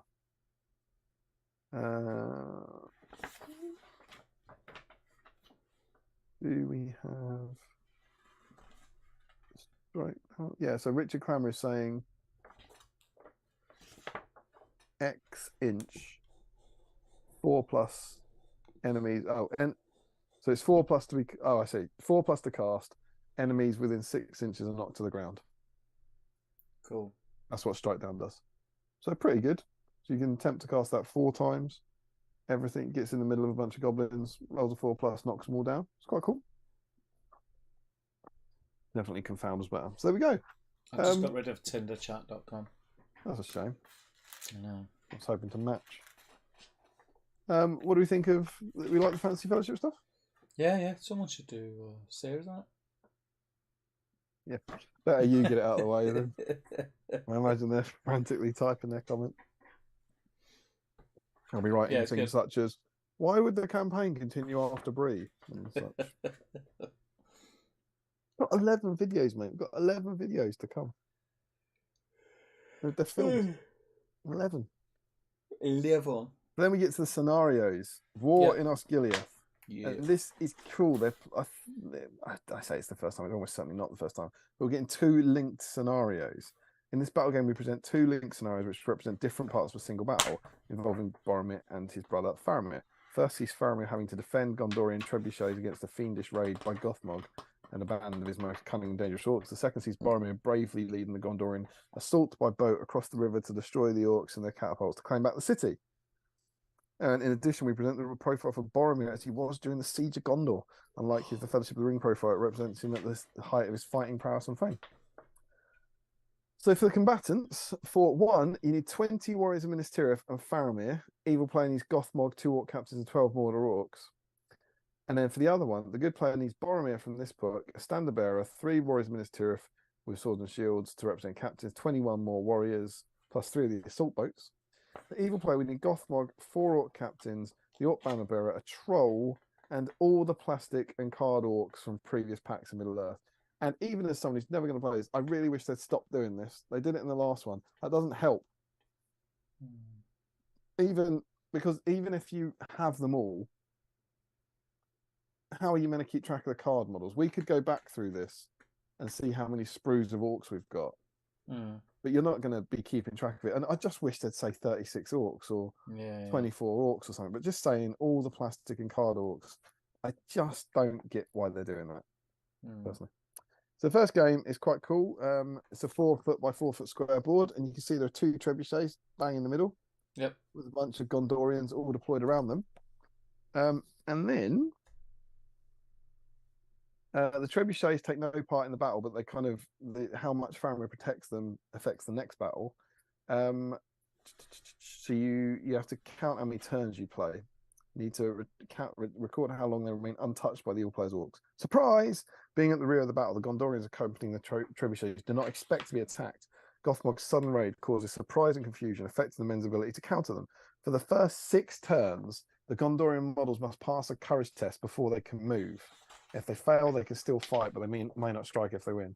So just a reminder on this, you've got 20 warriors of Minas Tirith and Faramir against Gothmog, 2 captains and 12 orcs. And the evil side wins once both trebuchets are disabled. How do you disable a trebuchet? The orcs may disable trebuchets following the rules in Pack 56. So, yeah, you get an old issue. That's probably standing in base contact with them not moving for a turn or something like that. So yeah, there's 2 trebuchets. The orcs have to, I guess, get in touch with them and disable them over X turns, while Faramir and his warriors try and protect them. But for the first 6 turns, they have to take courage tests. So 21 warriors against 15. I don't know. You get lucky with your courage test. I feel like Good will do all right in that. They've got more models. They could tag the orcs 1-on-1 in shield, I guess. But more heroes for the evil force, so more might to kind of do heroic moves and pin things in position. But that seems quite fun. That looks quite tempting. One of those scenarios where it's probably not going to last more than, say, 10 turns or something. And it says you need to keep a record of how many turns the trebuchets fire for. And then you play Stem the Tide. While Faramir is busy protecting the trebuchets from the orcs, Boromir is using captured Mordor boats to lead the Gondorians in assault against the orcs. If he succeeds, they can start to push Sauron's forces out of Osgiliath. We got a profile for a Mordor troll. Yeah. Fight 7, strength 7, defense 7, 3 attacks, 3 wounds, courage 3. 7s and 3s. And then we get Boromir of the White Tower, who, as we've looked at a whole bunch of times, is what we're expecting. 175 points. Fight 6, strength 4, defense 6, 3 attacks, 3 wounds, courage 6, 6 might, 3 will, 3 fate, and can have all these normal toys. The banner does the normal thing. It was still 3 inches at this point, and the Horn of Gondor does what you'd expect it to. Beast. And this one, it's kind of cool because this one we have the Gondorians attacking in the boats. So there's our table. Gondorians coming over here to attack the orc half of Osgiliath. 3 assault boats. They've all got 6 warriors in and a captain, one of whom's Boromir. And at the back of the board, you've got 2 Mordor catapults. You see those? Okay. And a whole bunch of orcs. Now, this is the one, again, it's going to be hard to judge this because we don't know how many orcs there should be. Yeah. There should be, it looks like 24 warriors of Minas Tirith, Boromir, and the banner. And I don't know, 24 orcs. Well, how many do you think's on that board? Obviously, some could be behind the houses. We've got 50 of you in, by the way. Remember, that's quite a lot. That's quite a lot of people in to challenge for this title. So if you're in any way tempted, go and grab a Boromir, do a little bit of touch up to him, glue him to his base, take a picture, put it in the whip throw. You think that's 24 in there? Maybe 36? It's hard to tell because that first house, the closest house to the camera, yeah, there could be quite a few behind that. Yeah. Annoying though, right? If you're trying to play this. Yeah. Special rules: bombardment. The trebuchets are not present, but are considered to be firing at the orcs from behind the Gondorian lines. The longer the trebuchets and their crews remain unengaged and not disabled in the first game, the longer they're able to fire. Using the bombardment chart, you can determine how many turns the trebuchets may fire in this scenario. And I think this is silly. Turns each trebuchet survived and remained unengaged. 1 to 10, it can fire for 5 turns. Yeah. 11 to 20, it can fire for 10 turns. Why not? Why not like one for every? Like, why the hell? If you lost, imagine if you lost that game on turn 10. Now I only get 5 shots. If I lost it one more, I'd double my shots to 10. That's really weird, I think. And you've got 2 trebuchets, right? Let's suggest that you have. So this means, just hang on to this. It says if they survive for 1 to 10 turns, which they must do, they get 5 shots. Yeah. So you've got 10 trebuchet shots, bare minimum. Yeah.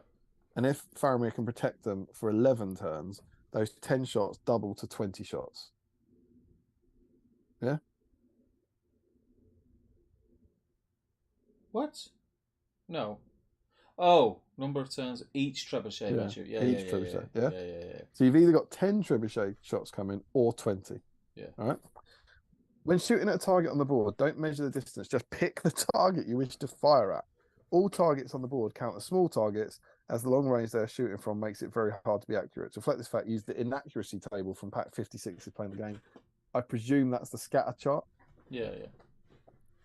And the sustained attack, Gondor and warriors and captains are the endless horde rules. So I think that basically means if a boat gets destroyed, if once the Gondorians disembark on the riverbank or a boat that is destroyed, take it back in and put it at the back with a fresh new force of Gondorians to set off when you wish. So you get a constant wave of Gondorians coming in, which is cool. You very rarely get that for good models. The Osgiliath buildings on the board can be destroyed by trebuchet and catapult fire. Buildings have a battle value of 4. If a building is destroyed, then any models occupying it must take a strength 5 hit from the impact. Those not inside but within 3 inches of the building will take a strength 3 hit from flying masonry. Once a building is destroyed, it can be replaced with a ruined building of the same size if you wish. That's cool. Yeah. And if you look over the last few issues, you know what they did? They said take your ruins for those buildings last time. Take your ruins and build intact buildings of them. They said. So this is quite nice. And assault boats, they use the assault the boat rules from pack 41. The orc player can fire on the boats with their catapults, smashing them. If you hit and the inaccuracy table is normal, if it lands the boat, it's destroyed. The Gondorians boat a hit as normal, and any survivor placed in the water with the swimming rules. Okay? Yeah. Sounds fun. Yeah. For 30 turns. Have you read it? And you'd be pleased. The evil side wins if it survives for 30 turns and at least 1 catapult is intact. 30 turns, man. 30 turns, Stephen. The good side wins if it destroys both orc catapults or if it wipes out all the orcs.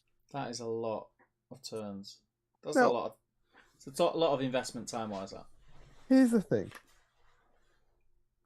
As I understand it, the trebuchets can fire at the catapults. Yeah. You've got a bare minimum of 10 trebuchet shots. You roll to hit. I think it's a 4+ to hit. I'm just assuming they're the normal rules, right? 5 hit, and then you scatter. Yeah. So you've got like 5 dice, and if you get 2 6s, yeah. Turn 1, yeah, it's not gonna happen. It seems, wouldn't you? I just think you go, well, the catapult, I've destroyed it. Great. Either side wins if it survives for 30 turns at least one catapult. Okay, so I can still win. Turn 3, I've destroyed the other one. Oh, hang on a minute. Mm-hmm. Are we reading? Number of turns each trebuchet may shoot. So I can only shoot once per turn for 5 turns. Yeah, but you've got 2 trebuchets. Yeah, but you can't like throw. So yeah, but you're only rolling 2 dice per turn for 5 turns. Yeah, per turn. Yeah, so but you're not rolling them all it's together. not like the Gondorians really have to get to the catapults. And then if you've made it to 11 turns, you get 20 shots at them. I don't know what the odds are, but I presume it's like then a 4+ to wound it, and it's an auto kill, isn't it? But maybe you'd have to. I don't know. You just have to say, I hope you don't destroy the catapults, and then there's probably a game in it, Yeah. And I actually really like the idea of the scenario of like all catapults firing on boats as they're coming in. It's very like kind of conjures up kind of horrific Dunkirk type stuff, and the like the landings, the Normandy landings and all that sort of stuff. It's not, it's the horrible idea of like attacking and being bombarded from the coast, which is cool. But I just feel like you could set it all up, and the good player could just get very, very lucky. Granted, in this version, I don't think the trebuchets have might points. They don't have the siege veterans, so they can't influence it like that. But yeah, it did just tickle me. But I think cool, and I like the fact the 2 scenarios talk to each other. Yeah, it's good. It's a nice idea. Yeah. Over we go to Captain Boromir. Mm-hmm. So it's a painting guide for Boromir. Big shock. What I really like this about is that in this pack we show the simple techniques used to paint Boromir in his finery. In addition, we look back at the Boromir you painted in pack 11 and apply some more techniques. And they, full credit to them. They got the, they've got the picture, and there he is. This is what he used to paint. So it's like, this is where you start. You assemble your Boromir, you paint in black, and then you get your old Boromir out. And I really like this sort of thing, like going back and saying your models aren't finished. They were finished at the time, and now we can improve them. Mm-hmm. And then it's nothing hugely fancy. It's their normal metal now, which is a mix of blue, blue, black, and brown ink over kind of chainmail, over bolt gun metal, sorry, which is lead belcher, and then highlighted with chainmail and metal silver, which is ironbreaker and runefang steel. So it says spend more time, a few more intermediate layers on the black robes than you normally would. They've got this incredible detail on the bottom of his robes. Look at that. Yeah, that's cool. I think at one point it says something like, this is like Faramir's, but harder. There you go. The trim on Boromir's tunic is detailed just like Faramir's, but considerably narrower. That's very Denethor, isn't it? I've got you both the same tunic, but his is nicer. Yes, his is nicer. Yeah. His tunic wouldn't have failed me. And then we've got more detailing for the face and the hair. Yeah. A little bit of the horn contour of Boromir just living his best life. He's just thrilled with the world there, isn't he? That must be just after he's won the game of SBG. It's quite cool. And then some extra touches for the shield. And then it tells you to go back to your other Boromir. Go back to your old Boromir. And it doesn't say repaint it. It's just adding extra layers to it. So add highlights to the areas that were painted with flat colour and sharpen the other highlights, which is really nice. I would see the glory of Gondor restored. Buzzer. Suggest giving the face a wash, which I don't think we were doing back in the day. And finishing details. Patterning around Boromir's collar can be picked out in Fortress Grey. Use Mithril Silver to paint any buckles and buttons that have been painted over. Finally, I feel a bit sick saying this. Paint the rim of the base with Bestial Brown to complete the model. Much in the way wargaming changed in the last 20 years away from Goblin Green bases, Battle Games in Middle Earth has moved away from it and said the Goblin Green was very, very issue 10.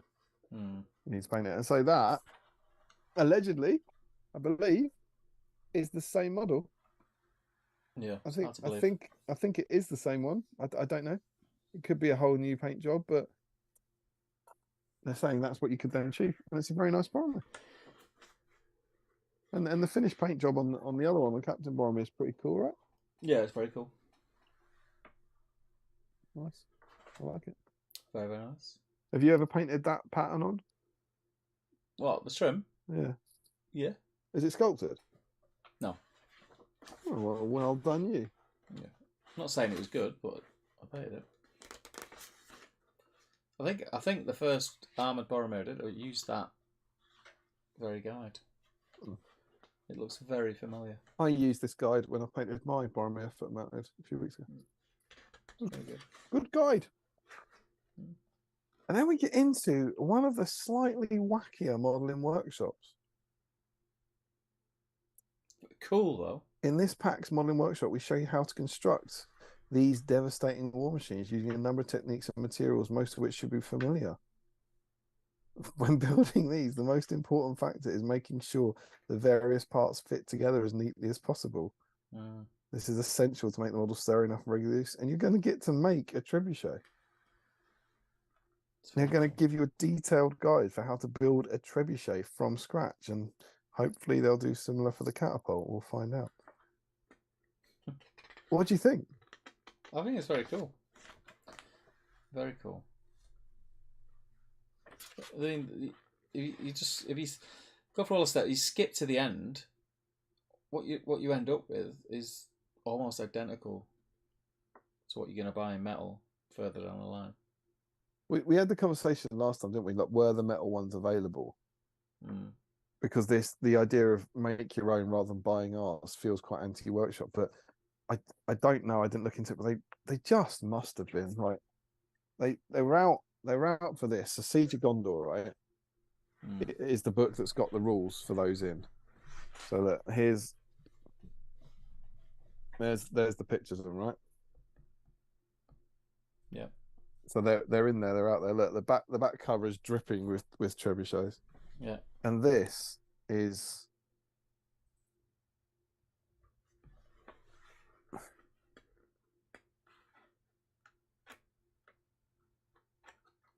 I think this is 2004. I can't see one date on it. There's lots of 2001 to 2003. But I think this came out the year after the Return of the King, along with Battle of the Pelennor Fields. And this was the first one, I think. So I think this is 2004. And this starts coming out at the start of the Two Towers year. And we get 26 issues a year. So the Two Towers year is 1 to 26. The Return of the King year. Yes, that's Two Towers to the Return of the King. So Return of the King to the next year is up to 52. Roughly.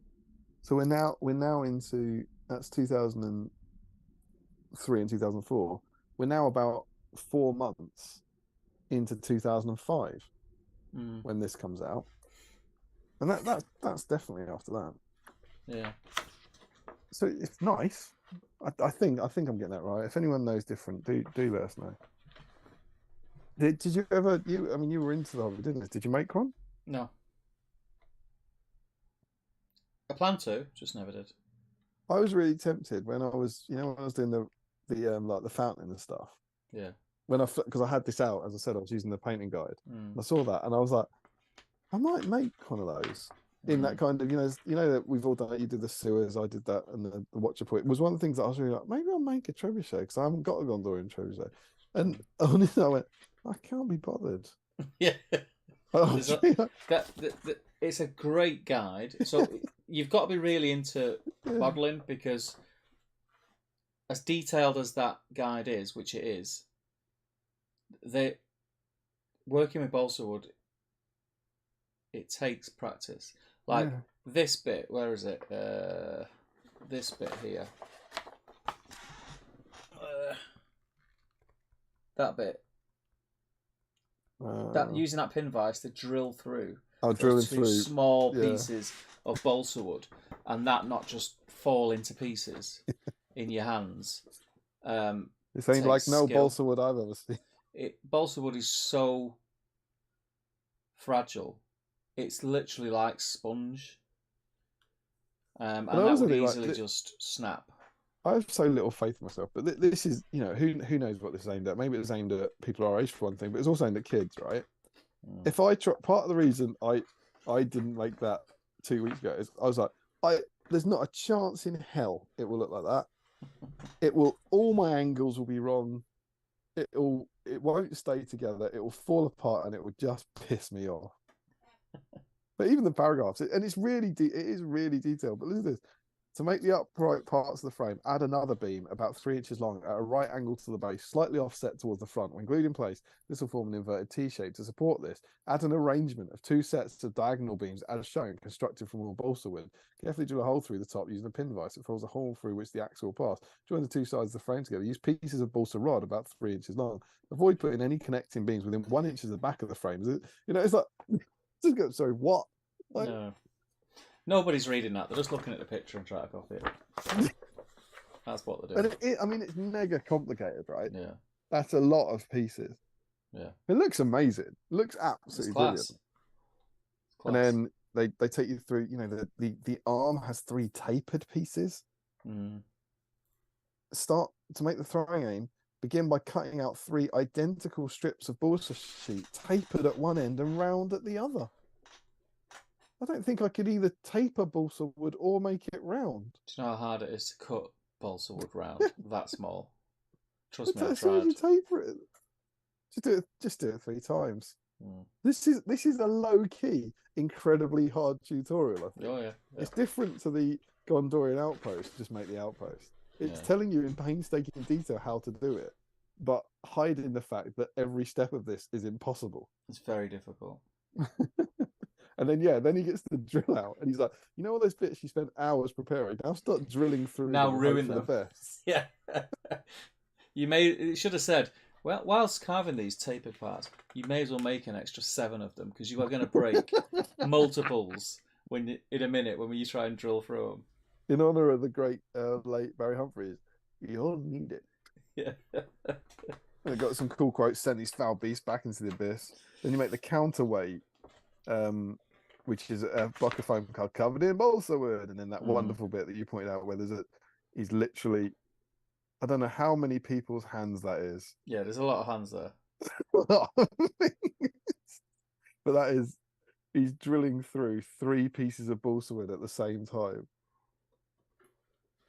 not braced against anything. No, just freehand. This makes me feel sick looking at it.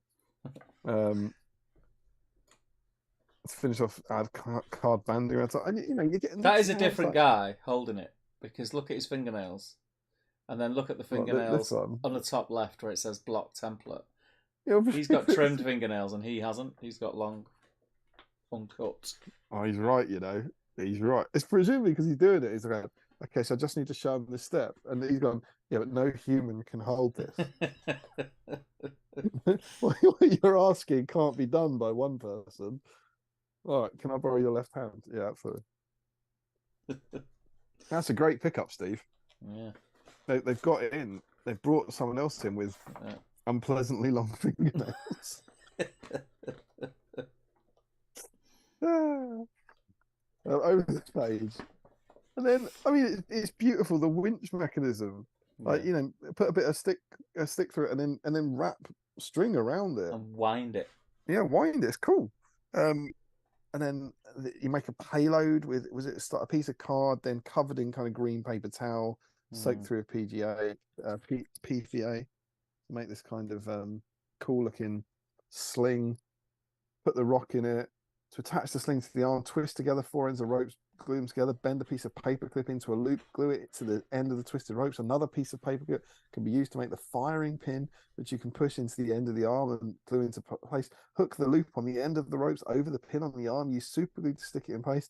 In order to improve the stability of your model, you may want to glue the sling to one of the beams across the base of the frame. It all sounds great.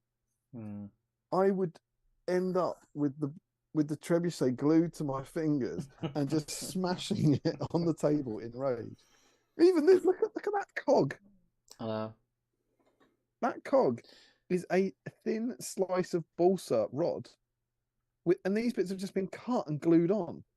So the thing with this, as it is beautiful, and skill is used to make that.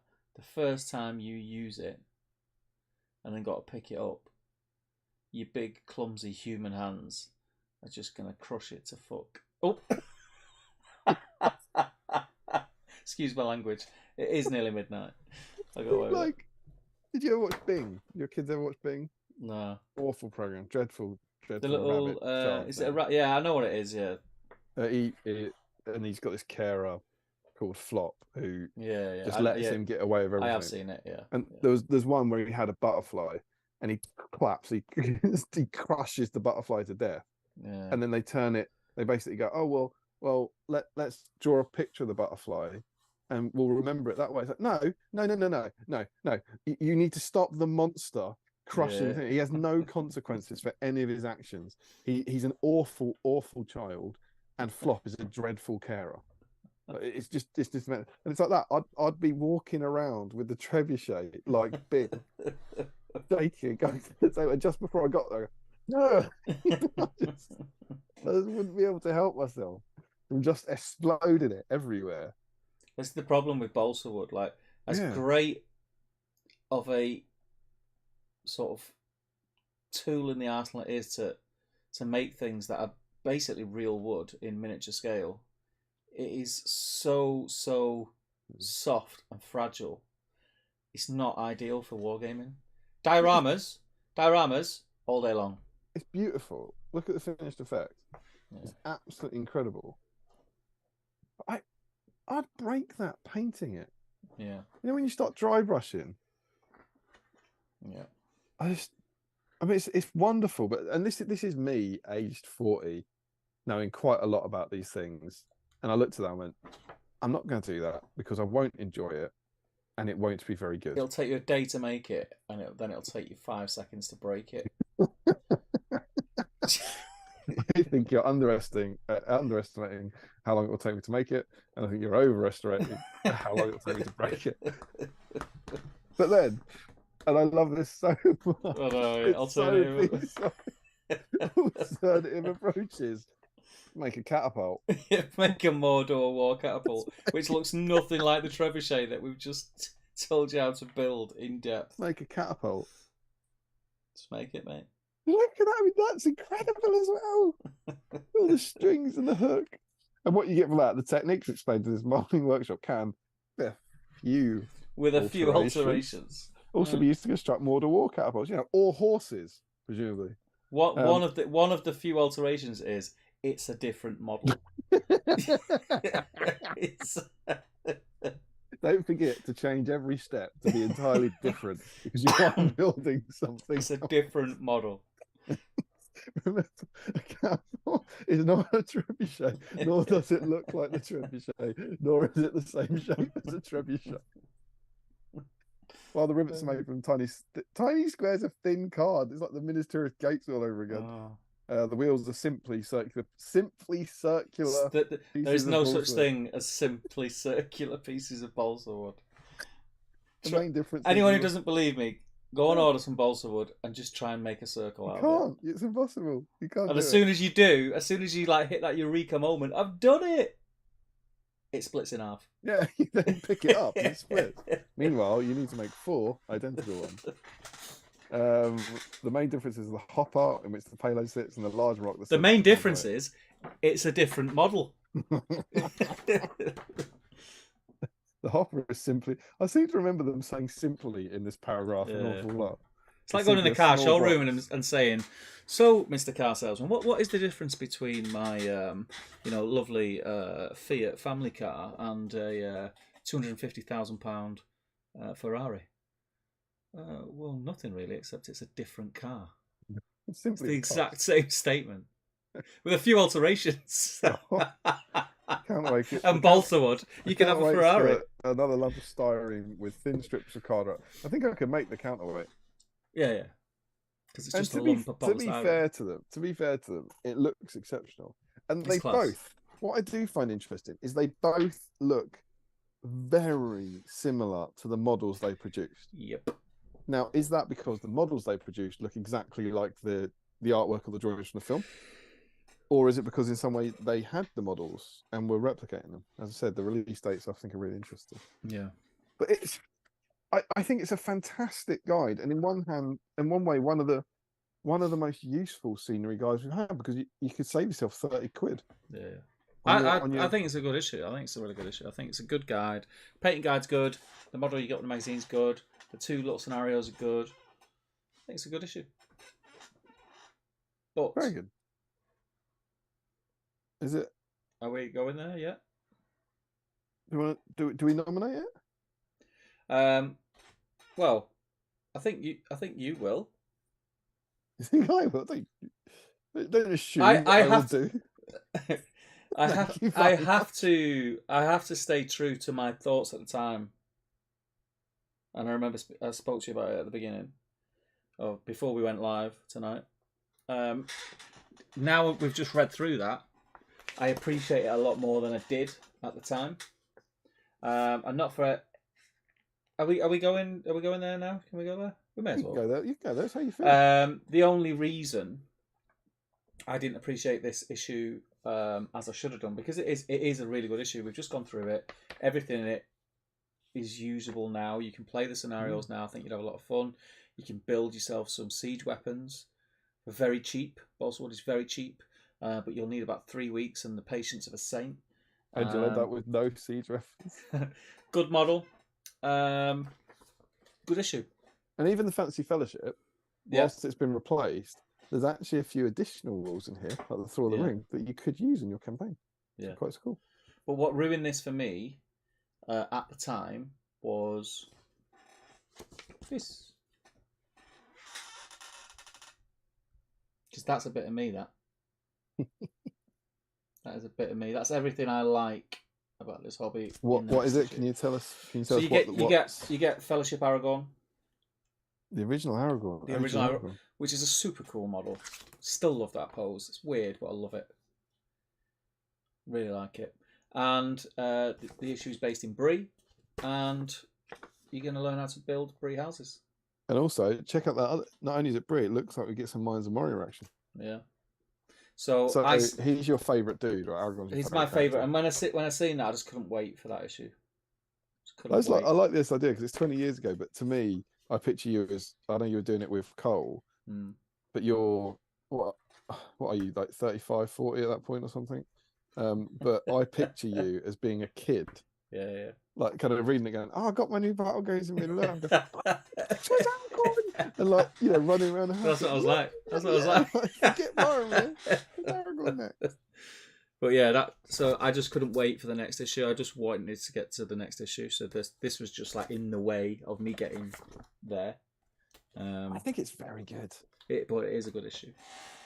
I've enjoyed it tonight, going through it tonight more than I did at the time. You know what? Let's be honest. We don't know what's happening to these nominated issues in the future, but I think let's give it a nod. We're both saying it's. I think it deserves it.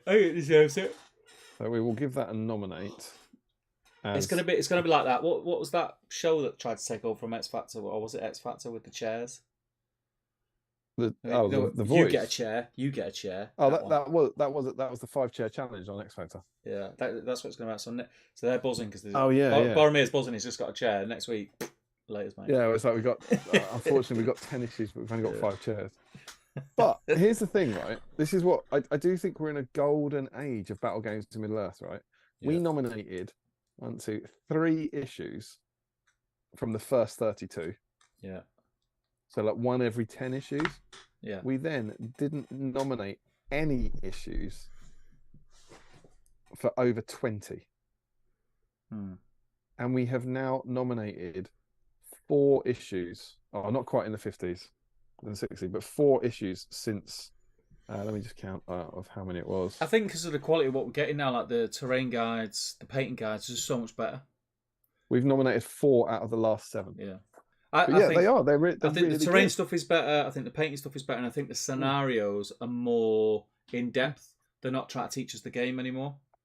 They've actually got, a few twists and turns and stuff like that. I remember looking through this binder, like, when we started the binder at the start of the year, and thinking, there's a lot of really good stuff, and we've still got in the binder, huge spoilers, an Aragorn, a Bilbo, and a Gollum issue to come. Yeah, like there's good juice in there. Yeah. So yeah, I thought it was great. I really enjoyed reading through it. I thought it must have been great at the time, and I think it's still got a lot of value now. So yeah, another corker. That whole kind of Gondorian swing over the last 6 issues has been really, really good, I think. Yeah. Long may it continue. I'm going to jump back in the chat. Catch up with that, and then we'll jump in the Facebook group because it is getting on, and I will need to get to bed very soon. So we got just after Stoney had come in.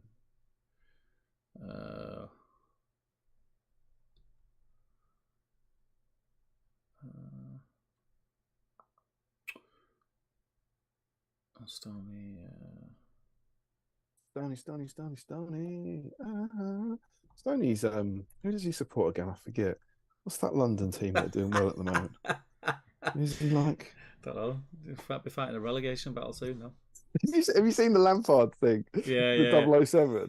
Yeah. Do you know what makes me laugh? Killed me. Absolutely killed me. Every meme I see about him now, where he's got the one laughing face, and it's like, no, seriously, but everything. So good. It's, they go, it's yeah, I guess I am headed towards 007.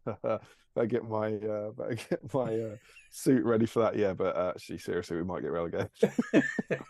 Yes. That really tickled me. Two brilliant screenshots of his face looking happy. Yeah, there's loads of them memes. There's loads. They're quite funny. I think they were going around just before he got sacked the first time. Oh, Frank. Rich Clemmer says, you excluding Aragorn, their banners? Oh, Banner said, Boromir being the only man in the Fellowship and what the ring did to him. You excluding right, okay. What's the lineage of Boromir's bloodline? Does he have much Numenor in him and any elongated life? His uncle does, right? Question mark. Ask Richard Clemmer. I don't know. He does have Numenor in blood, yeah. Frederick says he rolled for priority using BSIME dice. Oh, is this the cover? Yeah. Cover suggestion. Frederick welcomes Tinder Chat to the chat. The banner says, I'm excluding Dunedain because they aren't realistic and Boromir is supposed to be a man like the real world. And Sam says, Larry, quick, the hot boys and girls are here. Rich Clemmer says, oh, just check the wiki, and despite burning to death prematurely, Denethor still lived to an older age than Faramir. Oh. Now that's an FU. Ha ha ha ha. Oh, now I read the rule as age. Oh no. Faramir lived to 120, so it's safe to say Boromir is not mad. Josman says, maybe at the end of the campaign they have a section about using your fantasy fellowship in a points game like they do with battle companies. I suppose they could. Yeah. And Larry says, to be fair, he always pays a premium for the extra fate. And Joe says, hashtag justice for Celeborn. Rich says something inch. 4+ enemies within 6 inches. That's what Arwen's spelled. Right, okay. And Larry says, in the current rules, he pays 65 points for 3 fate and 1 defense. And Banner says, Nature's Wrath was bogging. Harry Bates, what time are the reveals where you are? Supposed to be noon here. That's weird. It's noon here. Yeah, that won't work. I think tomorrow's noon and the Old World one's 2, I think. Bubble God, it's a shame we never got a proper Fellowship Boromir with shield yet. Model in full Bozza 3 attack mode, like the plastic one, but better, hopefully, in the future. Yeah. Rich Clemmer corrects himself. 6-inch. Bubble God says, didn't someone do a fantasy fellowship of the dads Bilbo, Gaffer, Paladin, Farmer Cotton, Arathorn, Denethor, Thranduil, Gloin, Saruman? Oh. Larry says, the plastic one's okay, though he could definitely be better. It's a great pose. It's a brilliant pose. It's a great pose. It's just a bit naff. It's a bit small. It's a bit flat. Yeah. Bubble God says to Larry, he is, but Boromir doesn't have a knockout model yet. It could have been Damien Bubble God, but it's been so long, it's passed out of all knowledge, says Larry. There we go. And the banner says to Bubble God, Saruman a dad? Question mark. It's kind of Worm's dad, isn't he? Richard Clemmer says, he's the Uruk-hai's dad as well, right? True that. Just a single turn in base contact. No other actions will disable a siege weapon. Sam says, Saruman's ex gets off the phone in a huff. Sorry, Timmy, you can't go to Daddy's this weekend. He's declared war on Rohan. Bubble God says to Larry, haha, maybe, although I don't remember a hobby vlog. And then Joe says, that picture was taken after he won the doubles game while his partner Faramir had a nap at the table. Stephen Ryan says, I like that the paint guide says the uniform is painted in the same way as issue 13. Issue 13 is a Rohan horse. That's a great pickup. Catapult, says Larry. And Joel says, this is my new favourite alternative approach. Stephen Ryan says, I can't wait to fill the apartment with tiny bits of balsa wood again. And the banner says, Lord of the Rings revised be like, what? Lord of the Rings revised be like, let me introduce Grimonet Wormtongue. All right, I get you. Dosman says, I have, on a number of occasions, built trebuchets and catapults with year 3s at school. Theirs, or mine, do not end up looking like that. Damien can't help himself ripping apart language. It's his job, says the banners. What language are we ripping apart? I mean, you're right, but... Jolsman says, nothing goes together properly. I end up having to fudge all the joints with hot glue after the kids have gone home so they don't immediately fall to pieces. Someone says it's easier to make an actual catapult. Probably is. Laurie says, do they say which Disney princess the one they made is supposed to be? You've seen that yet? No. Oh yes, I have. Yes, yes. Yeah. Here's what is, the phrase is. Here's what Disney princesses would look like if they were medieval siege equipment capable of hurling a 8-kilogram rock over 300 meters. It's just 4 pictures of trebuchets.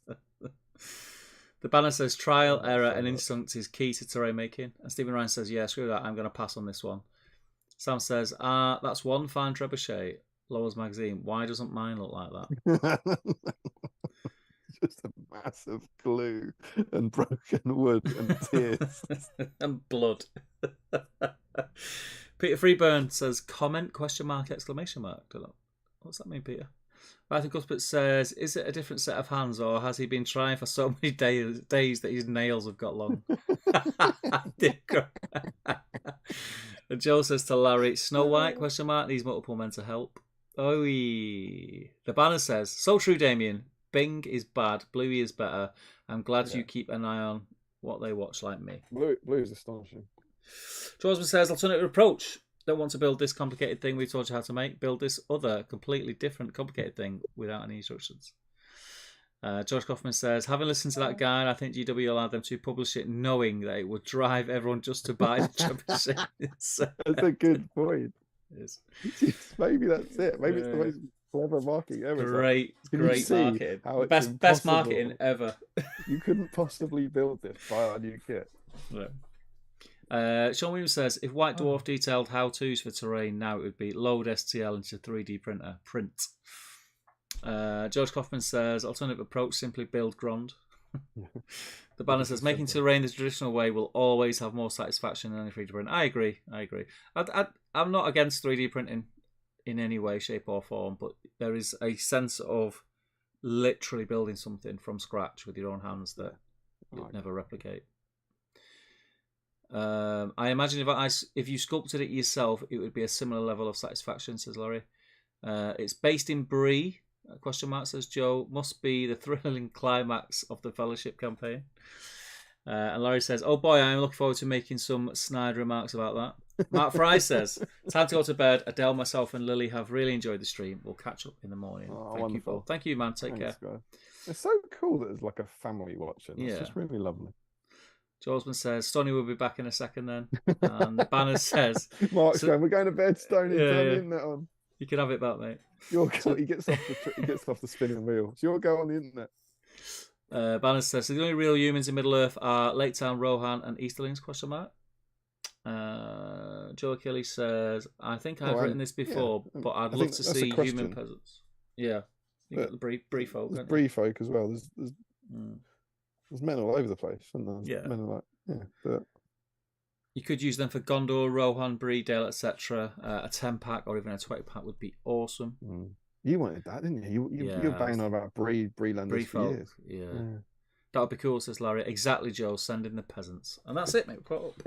I'm going to, if you want to set things up, I'm going to grab a beer. Yeah, I'm going to go and set the thingamabobber up. So I'll do this now. Just bear with us, folks.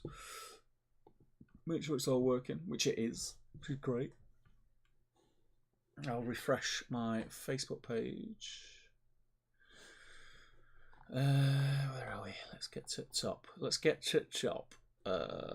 All comments. Frederick is first. I'm so tired. Turn that off, and then we should flick to the Facebook post. Boom, boom, boom. There we go. So we'll just wait on Damien. Cool. So yeah, the next issue for me was the one that I think I most look forward to, and it's a really cool issue. I'm not going to go into it, obviously, but yeah, it's really cool. And one of my favourite boards that I've ever made. The inspiration probably came from the next issue, which is a shame, really, looking back and after rereading issue 60, because issue 60 was really good. But I just kind of, before I even opened the issue, looked on the back, seeing what was coming next, because you always do that, don't you? And yeah, kind of just couldn't wait for that. So I don't think I really took it in properly at the time, this one. But it is a really good issue. Really good issue. How many of you guys, out of interest, when you're watching these streams, have either never read any of the issues that we're covering, or have just got them recently through battle streams? That would be pretty interesting to know. Or has everyone got a copy and is reading along, or has read it at some point?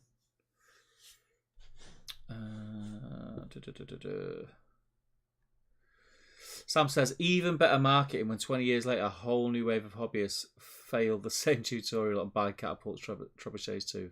Yeah, it's evergreen, mate. It's evergreen. And Banner says, and Bree, but the argument was about the Dunedain blood and Numenor blood, which we are basically saying is Gondor. Laurie says, in other exciting news tonight, I've made good progress on Boromir. I was probably never going to get around to and draw blood by kneeling a Lego Imperial Light Cruiser. Kneeing a Lego Imperial Light Cruiser.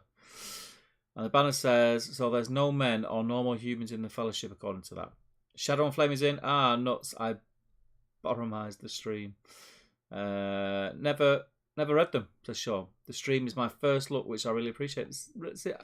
It's have you got them now, Sean? Or are you just using us as your narrators, so to speak, and you're not reading along? Joe says, I read them in the week leading up to the stream, almost always for the first time. I thought you would have been already had these, Joe. Was this Sean saying that it's the first time he's read the magazines? Yeah, I asked that because I thought it'd be interesting to know when we read through these, has everyone already read them? Are we kind of jogging their memories, or are there some people who have never even read them before, I've never read them. I've never read them. Or even had them, I mean. I didn't collect them at the time. I picked them all up in job lots and have read a few bits and bobs, but this is part of the reason for doing the stream is to get me to read them. Yeah. This is all just an excuse for me to read this magazine. Right, let's jump in then. There's already in, so set up. Right, are you ready, my friend? I believe so. I have a first comment from Frederick Schultz. Frederick Schultz, yeah. Working on Boromir's summer holiday cottage. Totally legit. Yeah, so Frederick's in. Oh, he's got a Denethor spread. Yeah, he has. That's proper. That is like a proper medieval. Well, I think he's replicated exactly. Done it on purpose, hasn't he? Have you got the work in progress? These don't fit in the picture. The Shocko bonds. Cleaned up flash, super loose at the base, and PVA on the base on the model. I have no plans of using. True BSIMing going on. Yeah, good man. Oh, he's got two more, hasn't he? Also started sanding the base of Boromir's summer holiday cut. James Wilson, perfect opportunity to finish mine off. Good man, looking good, looking good. 2 comments, 2 Boromirs. It's the real Boromir. It's the Boromir that came with the issue. You'll love to see it. Joe Holzman, breaking a fellowship bozza and some king prawn cocktail crisp for me tonight. Very nice, very snazzy.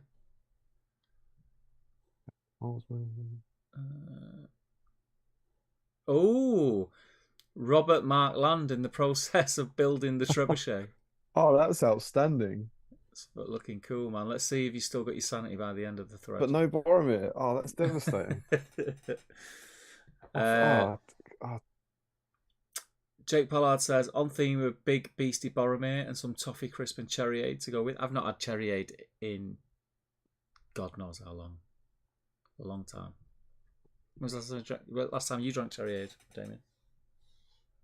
I couldn't tell you. Some school disco at some point. School disco. Probably. Got some whip shots, nice. His dad and some other dude. Brutal from Jake. Looking good, mate. Sam Like Page. that. He's done me just the freehand left. That's not a job for tonight. Or ever. Yeah. That does not count, Sam. Does not count. Alistair working on some Forge Master minis. Here's my test. No, is the O's. Yes, these the O's. So that's a Rondia, right? No, Yeah. no, that's that's not the it. That's the thingy bloke. Yeah, the guy Madros or something. The guy who's thingy from Sparkus. Yeah, that's good, man. Because the Rondia is one crouching. Yeah. In the wide shot. Sean Clark, kindly sent by the great hero stroke villain of our time, Covers. That's a BSIME sending another BSIME. That's cool. That's a cool. Boromir. And then we've got finished. This also gets my 40 hours hobby bingo square. Amazing. Thank you. Yeah, it looks cool, that, mate. Hobby bingo, dice entry, and collegiality. That's cool. Matt Baker cracking open a Breakdown Fellowship tonight just for Boromir. Lovely jubbly. You love to see it. You love to see it. You do. Only cleaned up and based tonight. We'll get him primed tomorrow for a bank holiday weekend paint. Good stuff, but you're in, mate. You know, you started on him. That's all we need. Take that, Denethor, says Sam as he paints a dying Boromir. Boko's flying. Matthew Butler, not working on Bozza tonight, but at least Gondor related. Already had bought one of these at town a few room boxes, but once I started clicking them off. What is Sam? Important info I always forget. Old golden hen and a twirl. Old golden hen is that is ale in it and a twirl. So he must have forgot to tell us what he snacks with. I thought it was like a death move. A new special rule for Bozza. Yeah, old golden hen and a twirl. I'm going to use a pot of mine and old golden hen you in the face. Matthew's working on terrain. Butler. He's not in. He's not got Bozza, but he's working on some. It looks like he's working on terrain. The mansion. Very cool. Rory Campbell. Where is Gondor's finest? Where is my firstborn? Faramir just hiding in the back there. Looking good, pal. Michael Curtis is in. Plastic Bozza. Why does keep jumping down? No, it's just just going back to Rory Campbell's. Is his head green? No, I thought that. It's grey. It's almost like he's got a green stuffed head. Oh, he's painted the armour, isn't he? He's painted the armour silver. I see. So, sorry, Michael Curtis is in? Yeah. And he's got his own Ammenhen head there. Yeah. Larry Miller.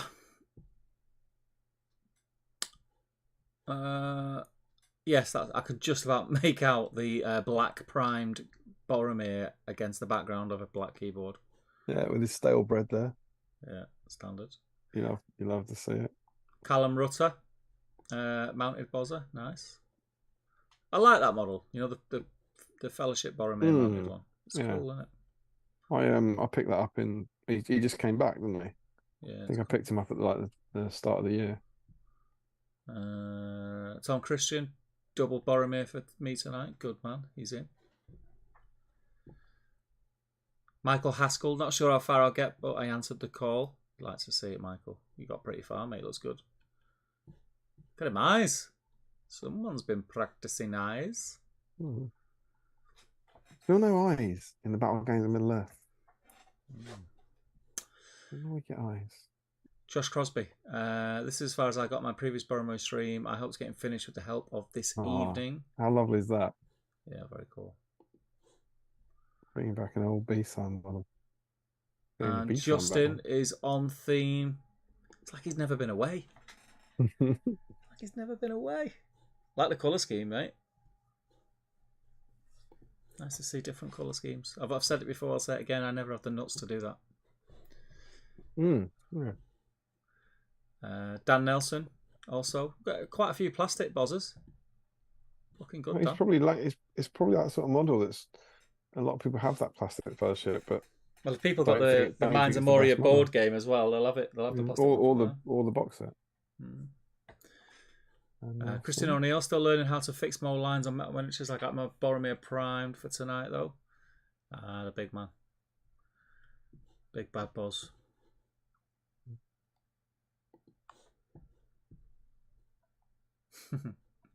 Camille Demansky, I had to start before the stream started because kids got to bed at 7. 4 models for 4 entries. Need to remove the old paint job, not mine. Primer based on the... That's class, that. That's class, Camille. Oh. But now, do you remember Camille on Gothmog Week when he placed... That's a great picture. He placed a model on the baby and we said, that can't count. But what are we doing here? I mean, how many of those people are painting? What do we? That's one, isn't it? Well, I mean that. Yeah. So 3 are definite. I'd say. What, 3 are in? Yeah. You sure? You think Elder Camille and wife of Camille are painting? Because I do. The rules are there to control the fun. What I don't think we should do is allow this to descend into take a photo with your family and we'll count that many. What do you reckon? I think there has to be evidence of other family members painting. Yeah, all right, I'll go with it. I'll go with you. Don't you think? With you. Yeah, I'll go with you. That's fair. And what does he say? Had to get started the stream because kids 4 models for 4 inches.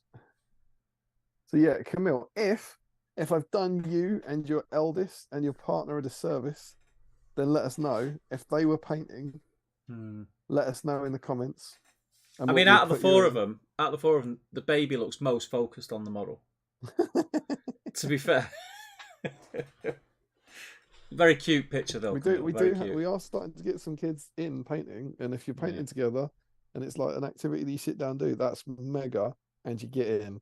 But I then see 4 Boromirs on 4 handles near a can of beer.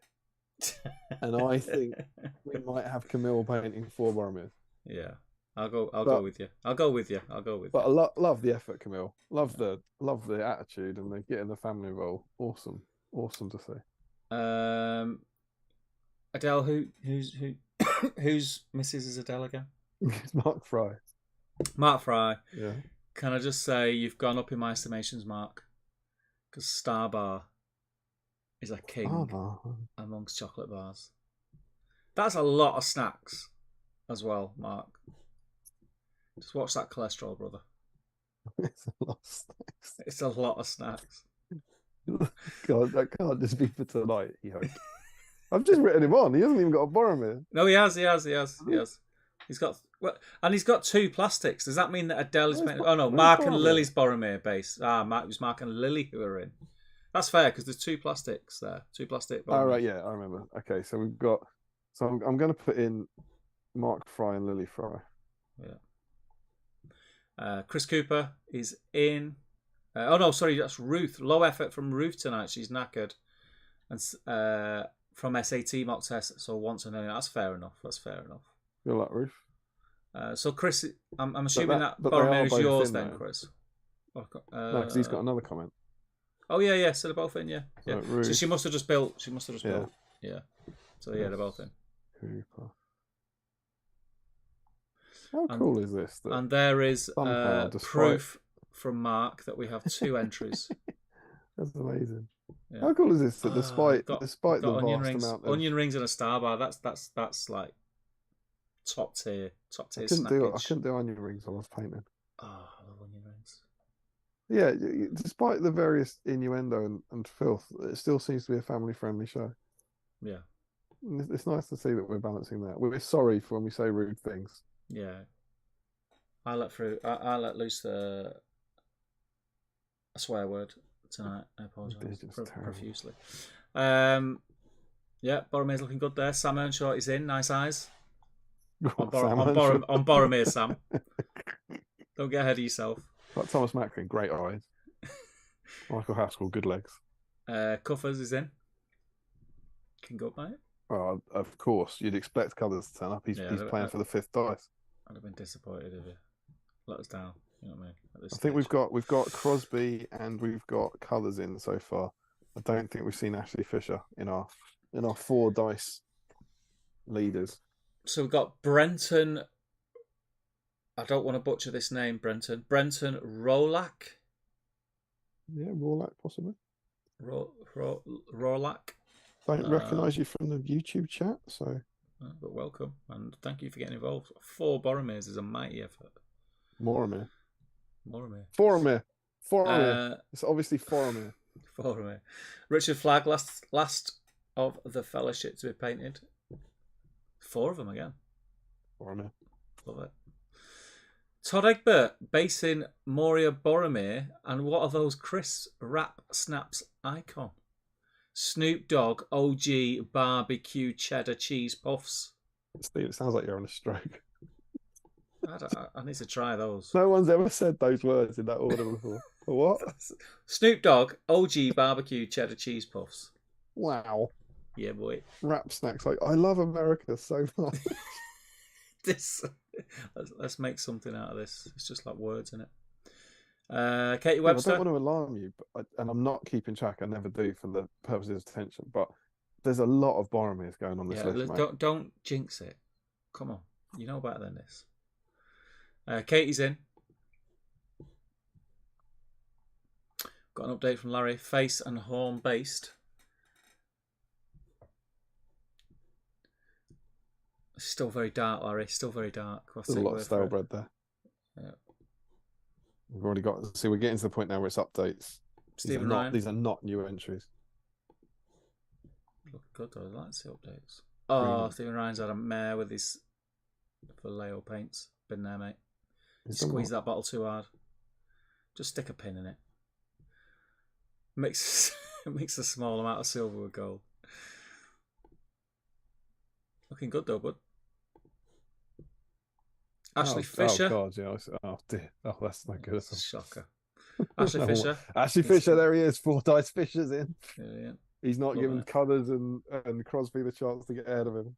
He's got a old school metal untouched. They go for some money them on eBay now, mate. No, they don't.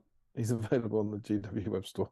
He's Fancast. He's not. He's metal. Is he metal? Yeah. You sure? Yeah, because I've bought it. You'll find out in my 3-month-old hobby vlog. I bought him. He's all metal. I wonder why that is, because I thought they only ever done it in what they were last made. Well, no, a few of them have gone back. He did get fine casted, and if you look at that banner, I wanted it to be fine cast. Yeah. That banner that attaches at the shoulder is a massive, heavy, chunky bit of metal. But yeah, he's the Boromir kit that's online at the moment is definitely metal. Ah.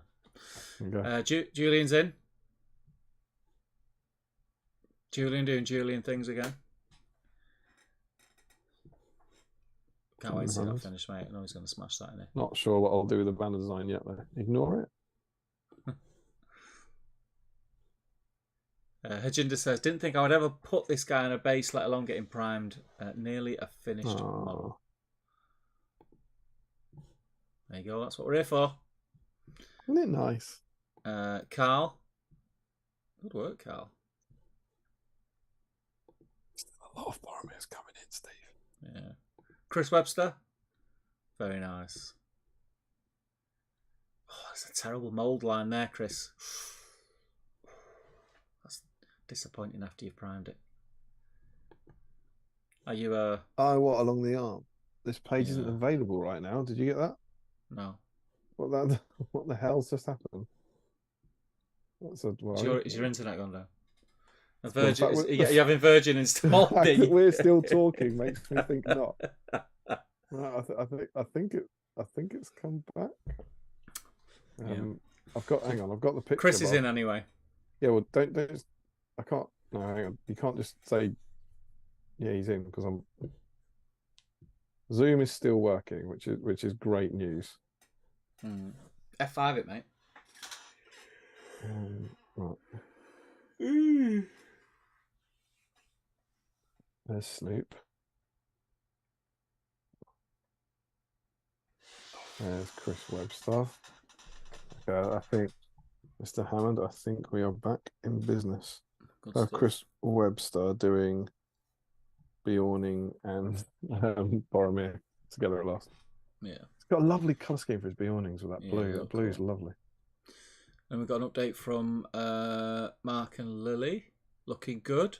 So I think this is actually Adele typing about them, right? The fact he's doing Mark and... Do you see what I mean? I think the three of them... It's really cute. But we've got Mark and Lily in already. They both look class, though. They both look really good. Last few hours watching a stream of painting. Cheeky little girl girl in the background. One model was done by Mark, who has been painting models for over 45 years, and the other model is Millie's. It's her first ever time painting. Can you tell the difference? That is amazing. That is amazing. It is amazing. Well done, Lily. George How Kaufman. cool is that? We got very a cool. little girl painting along for the first time. Amazing stuff. George Kaufman, we haven't seen him in. Oh, Steve, I'm starting to dream. Don't, man. Don't. Stop it. Remco is in. Diane Boromir. Let me get an update pic. That was our winner last week. Oh, that's cool, Remco, man. What's the before and after? I like it. I painted this Boromir many years ago. This is a good time to redo some parts like a Cloak Eyes and Horde of Gondor. Ah, yeah, it looks well better. Also, a Stream Snoke, I'm on Lavender and Caramel Chocolate. Any thoughts? Of course you are, mate. Of course you are. Lavender, and he does look much better now. That's awesome. Lavender and Caramel Chocolate. Not for me, that. I'm not sure how I'd feel about lavender. Not for me, that, Remco. Larry's just wait. I can see it now, Larry. That lighting's better. I could eat some Tang Fast Sticks now. Got some cheeky BSIME dice down the front there. Oh, look at them snacks, burgers. Could eat a burger now. Oh, lovely, lovely. What is that? Burger and a glass of red. This house is having a cracking life. Do you want to watch the stream and paint for 4 hours, and I'll make you some burgers afterwards? Yeah, that is a life and a half. Go on then. Cheeky late night burger and a glass of Rioja. Go for that. Update from Larry. Wash is done. Now I'm going to refresh because that's the last one on me. Have you got more? That's the last one I can see. I am going over to the entry. Oh, it's good. We've got our emailers. Nice. I should, in all fairness, let's get these down for them. Yeah. Yeah, that's it. All right, hang on. So that is Joe. All right, feet are going up now. You're gonna need to refresh again. Oh, you just put them on the thing? Yeah, I'm gonna put them in. I think that's fair. And I'll tell you when they're on, and you can refresh.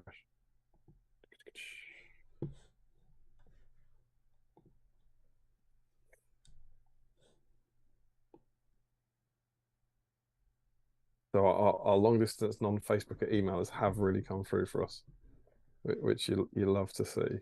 You do. So,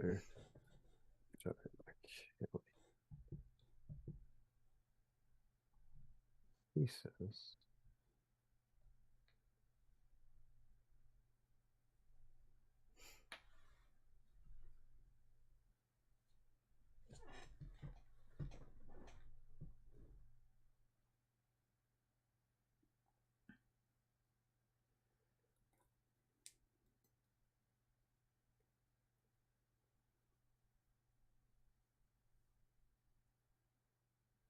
We're good. That is one done.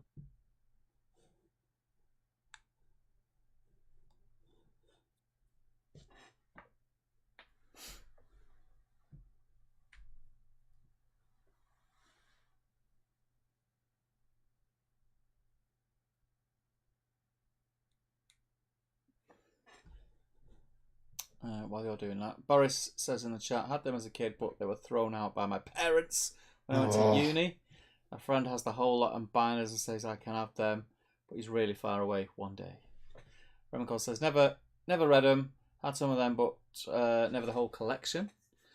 Justin says, well, I finished one Boromir, but sadly I have to head out. Thanks for the great stream, guys, and have a great weekend. You too, brother. Sean says, I have a few odd issues, but rarely do I have the issue to read along with. And Banner says, only have up to issue 55. Agenda says, got the PDFs of the magazines, never read them, but I got the history of Middle-earth because of Damien's deep dives. Good man. Oh. It had the Golden Gondor Knights, says the Banner. Oh, that was the issue that he had. Only had 1, 2, and 5 as a kid, says Larry. Random. It's just. I mean, I don't know why I'm surprised by that, Larry. Well, for the course. Don't remember much, says Boris. So this is a real trip down memory lane from you guys. You're welcome, mate. Georgeman says, I had the first 65 to 70 issues, but stopped reading them after a certain point. Started picking up the ones I was missing a few years back. I think shortly before you started the streams. Larry says, I've got 2 others when I bought them to... I've got 2 others when I bought them to get the mag, and the model ended up costing much more to get... Ah, right, I get what you mean now, yeah. George Kaufman says, I've never read them. I enjoy listening to you guys read and discuss them while I paint. And Stephen Ryan says, I had every issue on subscription, but didn't read any past about issue 30. At the end of this binder, I'll be taking them out of plastic for the first time ever. That's cool. Well, that's cool. Andrew Kerr says, I only have one of the mags and I missed the stream it covered. Sorry to laugh, Andrew, but it is quite funny. Banner says, not letting the catapult in is cruel. Never. Jolesman says, add a trebuchet in. A chance at winning a dice seems a fair exchange for a loss of sanity. And Remco says, I think this... I don't disagree with that. I think we should let the catapult in. You reckon? Yeah, because But what if it wins by 1? Can you really call it Boromir? Yeah, but he's making that catapult, Steve. Well, you could just send him somewhere anyway. I'll tell you what. Send him we'll a do. metal catapult. No, you know what we'll do? We'll give him a role of his own. Okay. Yeah, like we do for some people. That was That's Robert fair. Markland. That's fair. Yeah, that's fair. Okay, I like your integrity. You don't want him to potentially skew the draw, but we'll give him a chance to win a Black Dust. We'll give him a Joe Achille roll. Okay. I think this could be a record breaker, says Remco. Amen, Joe, says the Banners. Sam says, when you old golden hen someone in the face, you've had too much old golden hen. It's because their eyes have gone, Damien. Look at what you started trying to boost entries, lol. I'm tempted to start a family just to boost the whip numbers, says Larry. It's a great reason to have children. Thatcher's rosé sounds like a provocative insult. I'm counting on it, Larry, says Banners. I just need hot girls and boys to come back, says Larry. Also, I don't think Damien mentioned it, but I decided Tangfastics were the Boromir to Faramir's licorice all sorts. I mean, licorice all sorts are awful and Tangfastics are amazing. Banner says, put it on. What's a later base? Later base? Later base? It's not like a slot. It's not like a slotter base. It's not that latter base. Don't know. Yeah, my room always thought it was really dark, says Larry. Strong cup and mug game in the whip tonight. There is. I wish he was fine cast, says Larry. I kept meaning to buy him before they changed him back. The flag Boromir foot mounted OOP question mark.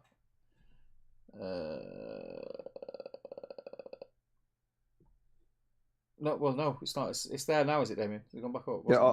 I think maybe that's been written as you said that it was OOP. Ah, right. No, they stopped doing him in resin, brought him back in metal. Are you serious about wanting him in fine cast, Larry, says the Banners. Larry says, I'm not a big metal fan. I'm a human. And it's not like that. I mean, the resin they do is much better than it used to be. I haven't had like a problem with it in years. And attaching that metal banner was a pain in the arse. I would have far rather it was. And I was terrified all the way painting it. Massive, big, chunky metal horse model for like chipping and it tipping over. I would have far rather it was Funko. Oh, here we go. So Joe Kelly. I got it, yeah. Been a legend, yeah. And Eric Lindstrom. So also. Joe says, got 3 Boromirs, one that I primed today, and we'll get some paint on him, and I might assemble the other 2 as well in between paint coats. 3 Boromir. And Eric Lindstrom says, I'll have to catch most of this Boromir stream on demand due to work, but I did start working on the somewhat recent made to order Fellowship Boromir model. I don't really need it, but I knew the episode was coming along, so it seemed to be a valid enough excuse to make a purchase, right? Very much. really like the poster model, but the joints on the horse around the saddle look like this might take some green stuff.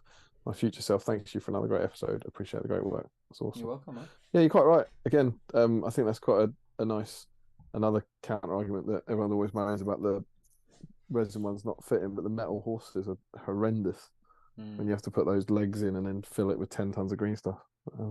Yeah. So come on. You caught up on the chat. Yeah, put us out of our misery. Steve. Go on. We have over 20 entries. Okay. We have over 30 entries. Okay. We have under 39 entries. But 38 entries.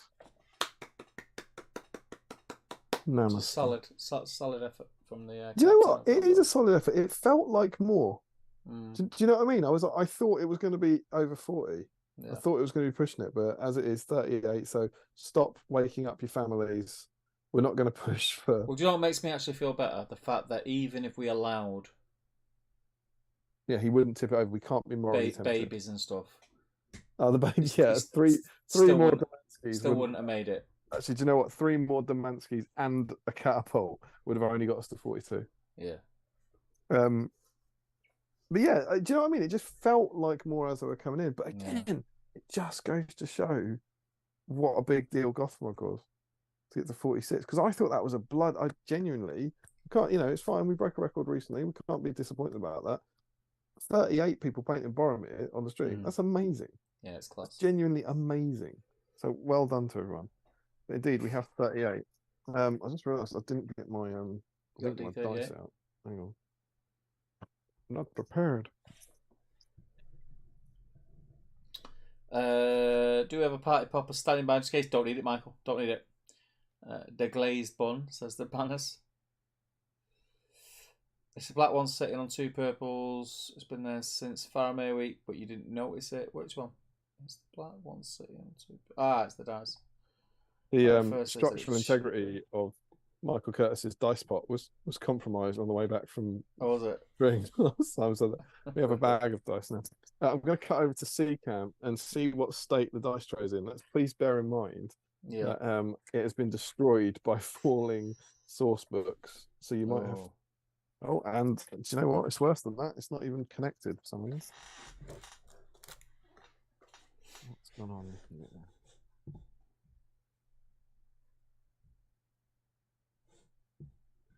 While you're doing that, I felt like a jab, Larry, says the banners. Larry says, then for some reason I randomly ended up buying the Lurtz one. Sam says, I had them all, lost most in a house fire, rebought a few favourites like 15, 16 with a fellowship fighting across the Eisen. Terrifying, man. Yeah, it's terrifying. How are we doing? Can you zoom out a little bit? Nope. He's very, very close. I can probably sort that out, actually. I need to zoom out if it's saying where it was before, but I can go up. I can do old school zooming out. It's all right. I'll sort it this anyway. I can offer you this. Is that a bit better?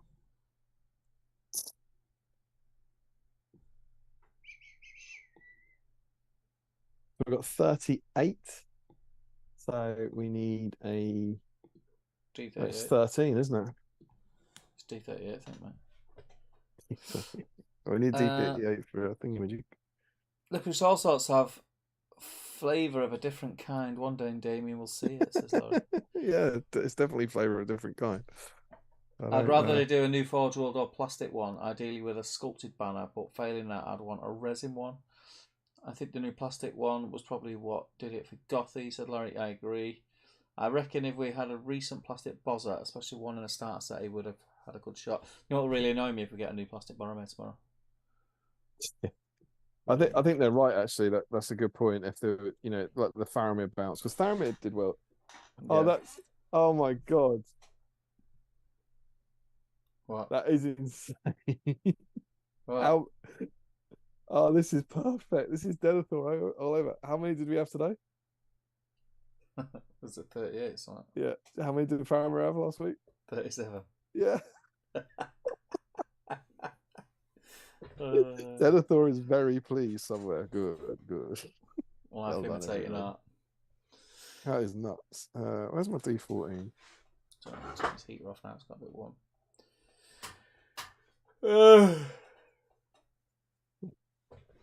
Sure, we've got a D14 in here. I believe we've used it before. Like that. Just do. Oh no, you can't. Yeah, you need to.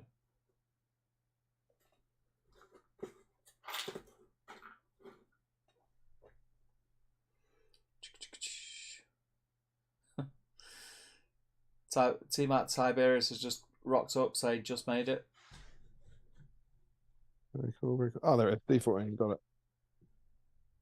What'd I say? 38. So 13, 13, 12. Yeah. All right.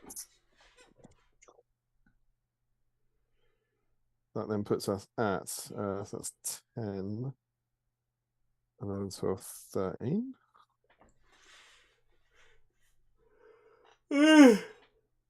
20. So 1, 2, 3, 4, 5, 6. Need another brew, mate. Have a brew before bed. That's sensible. Do you ever do that? Do you ever make a brew to bring up to bed and you put it on your bedside table and just fall asleep? Only when I'm sharing hotels with you. Cool. So we have our first 13. Yeah. Frederick Shorts, James Wilson, Joe Holzman, Jake Pollard, Sean Cuthers, Matt Baker, Sam Hardy, Rory Campbell, Michael Curtis, Larry Miller, Callum Rutter, Tom Christian, Michael Haskell. Are we ready? Yeah. Re-rolling 14s. Yeah. Go on, man. Out of the dice tray. Out of the dice tray. Re-roll. It's a 6. 6. Who's that? 1, 2, 3, 4, 5, 6. That is Matt Baker. Matt Baker. Matt Baker. Congratulations, Matt. You're into the final. Well done. Our second finalist.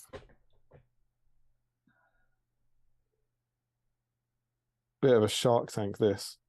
Josh Crosby, Justin Bertrand, Dan Nelson, Christian O'Neill, Camille Demansky, Mark Fry, Lily Fry, Ruth Cooper, Chris Cooper, Sam Earnshaw, Ryan Cuthbert, Brenton Rawlack, and Richard Flagg. So we've got the People's Champions, Lily Fry and Ruth Cooper, as well as 2 of our regular winners, Ryan Cuthbert and Joshua Crosby. Yeah. All sorts to happen here. Certainly the bookies' favourite for the most interesting matchup in the first round. Re-rolling 14s again. Is that 1? That's Joshua Crosby. Oh, he's on. The 5th dice is on. Oh my goodness. Absolute scenes. What is Cuthbert thinking right now? And suddenly Ashley Fisher is dropping everything, concentrating on his game now. He has to make it to the final to try and stop Crosby. I don't think Matt Baker's been in the final before. No, you can't expect him to put up much fight against a player like Crosby. You never know. So our final round, which is a round of 12. Is this, re-rolling 13 and 14. Yeah. Todd Egbert, Katie Webster, Stephen Ryan, Ashley Fisher, there he is.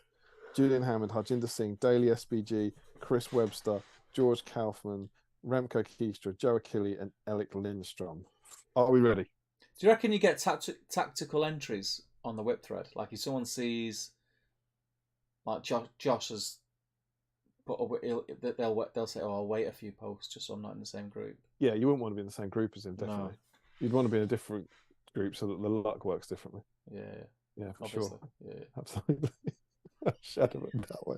There's no way if I see Crosby, I'm waiting about 10 posts before I'm going in. Yeah. If I have to play it, if you want to win, you have to play against the best players. You know that, but I don't want to have to lose to him in a group round. I want to play my way into the tournament. You get through to the knockouts. Yeah, that's what I mean. That's how I'd do it, but I never get to play. We're still baited. It's an 11. Ooh, legs 11. That's Joe Achille. Joe Achille has snuck it. 1, 2, 3, 4, 5, 6, 7, 8, 9. It is Joe Achille. Joe Achille. I honestly think the crowd has gone wild. Joe Achille of Joe Achille's own rolls has made it to the final. Crosby now. Oh, what can we expect from this final? This is nuts. Let's go and have a look. It's tense. Let's sort. So just a reminder, Josh Crosby, of course, one of our leaders. He's got to be the favourite. He's got 4 dice. Yeah. Matt Baker has never won a dice, and we know that Joe hasn't. And Joe has tried for so long and been such a supporter. You can't believe it. He's in the chat. He says, "No way." Yeah, but imagine imagine getting to your first final. I know. Against Crosby. Don't choke.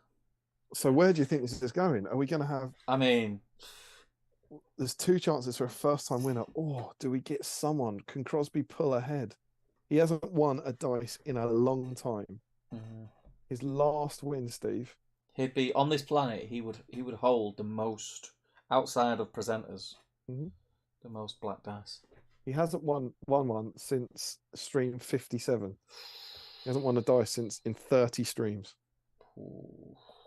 Well, this is let's everything. Find out. Let's find out. Matt Baker is on 1. Josh Crosby is on 2, and Joe Achille, probably the people's champion, is on 3. Yeah. Where's your money going, Steve? I've got to back Joe. I was going to say he likes barbecue. He sends me rubs.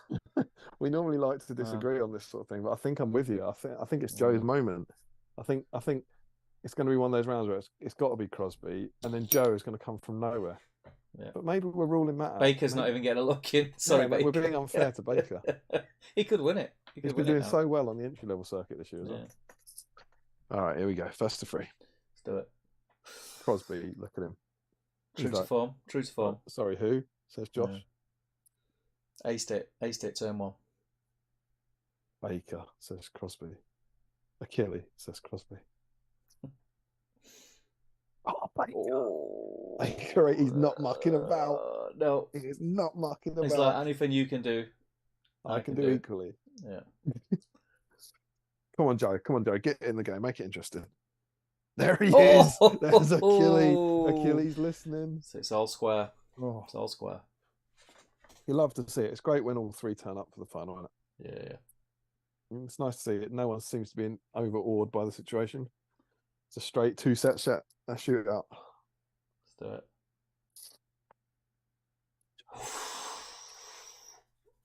Two in a row for Joe. One more. He gets a free roll now. This is a free swing for Joe. One more for Joe. He can take it. Do you reckon it's about 5 p.m., isn't it? Well, they thought, about 7 p.m. in America. His family are gathered around the dinner table. They're all wondering why he's not talking to them. He's screaming at the screen. Can Achille take it home? He's done it. Well done. Crosby in his trap. Well done, Joe. Dumbfounded. I mean, we're cheering, but we've got to send a dice to the States. And also, he's never sent us anything, so I should do that. Yeah, this is true. You know what? I think it might be the first dice in America. You know, is it? Might be the first black dice. We got purple ones out there. Might be the first black one in America. Joe, congratulations, mate. Well done, richly deserved. You have won the dice that only rolls 2s. Yeah, well done. Before I cut away, Steve. Yeah. We do have one more. We're doing the trebuchet. We have trebuchet draw. Yeah. Do you remember what we decided last time?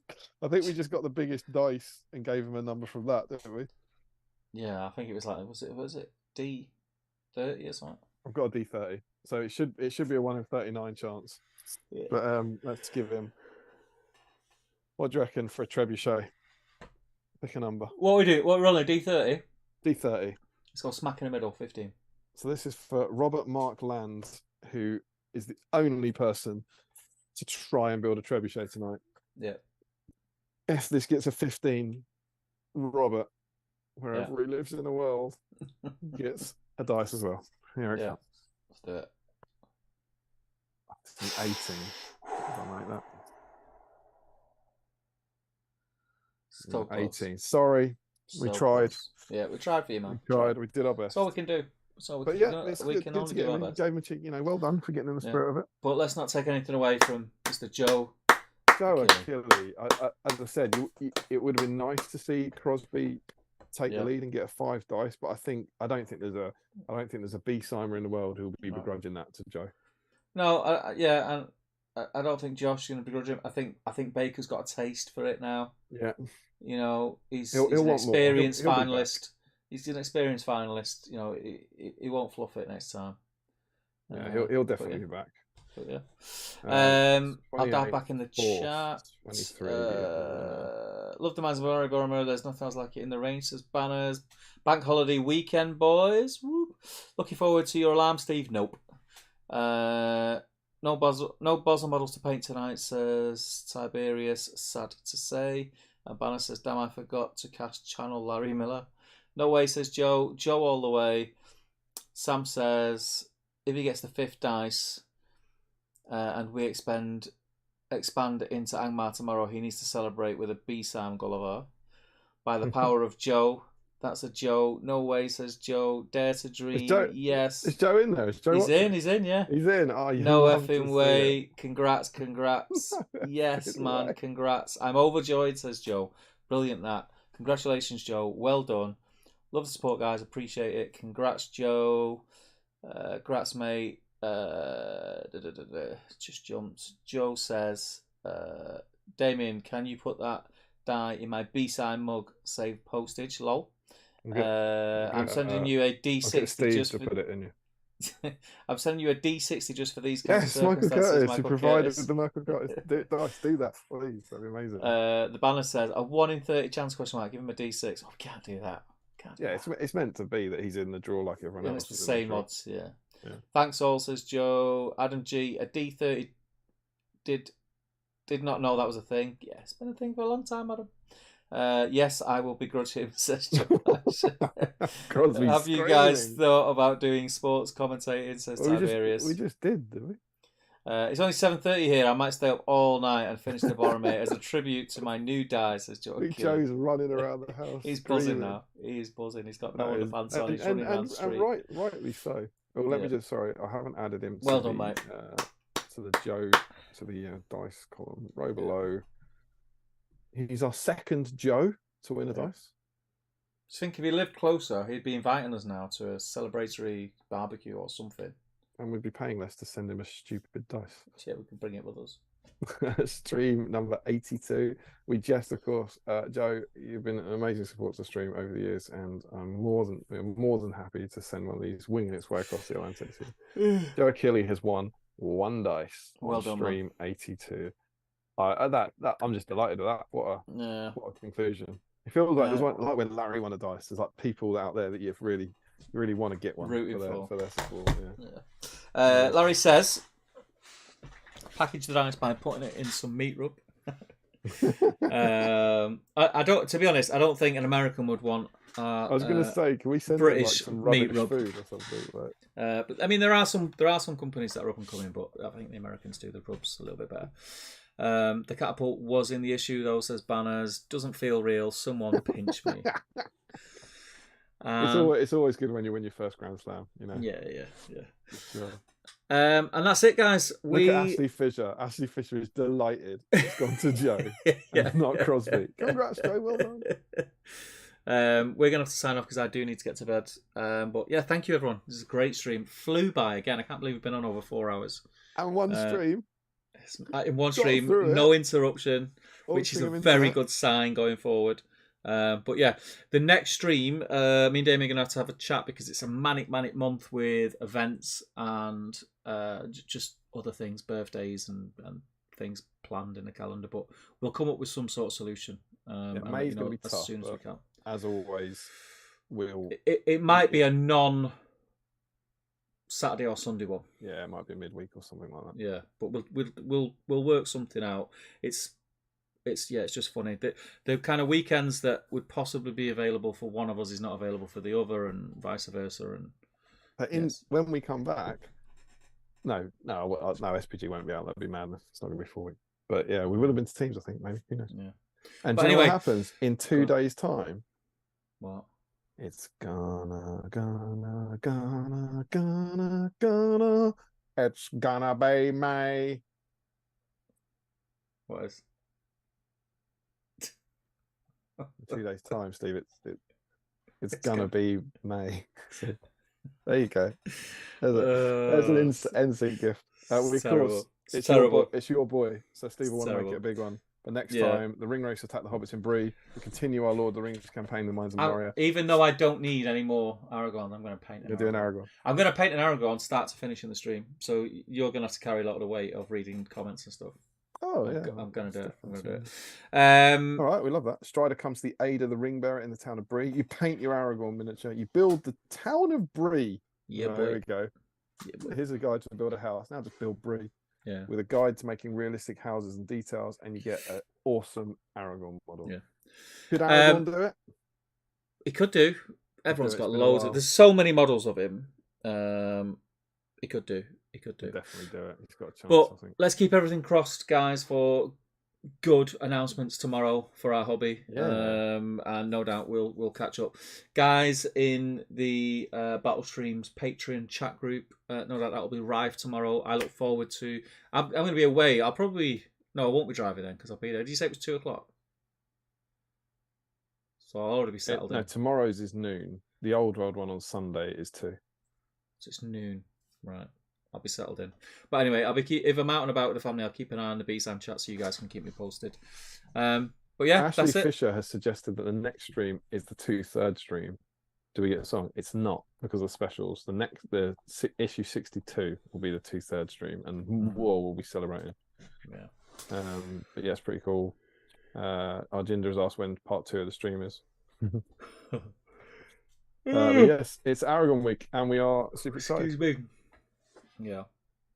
Right. I'm gonna have to go. I've got to go, people. Got to go. Love you all. Thank you very much. Let's try and smash it with Aragorn. Take it easy.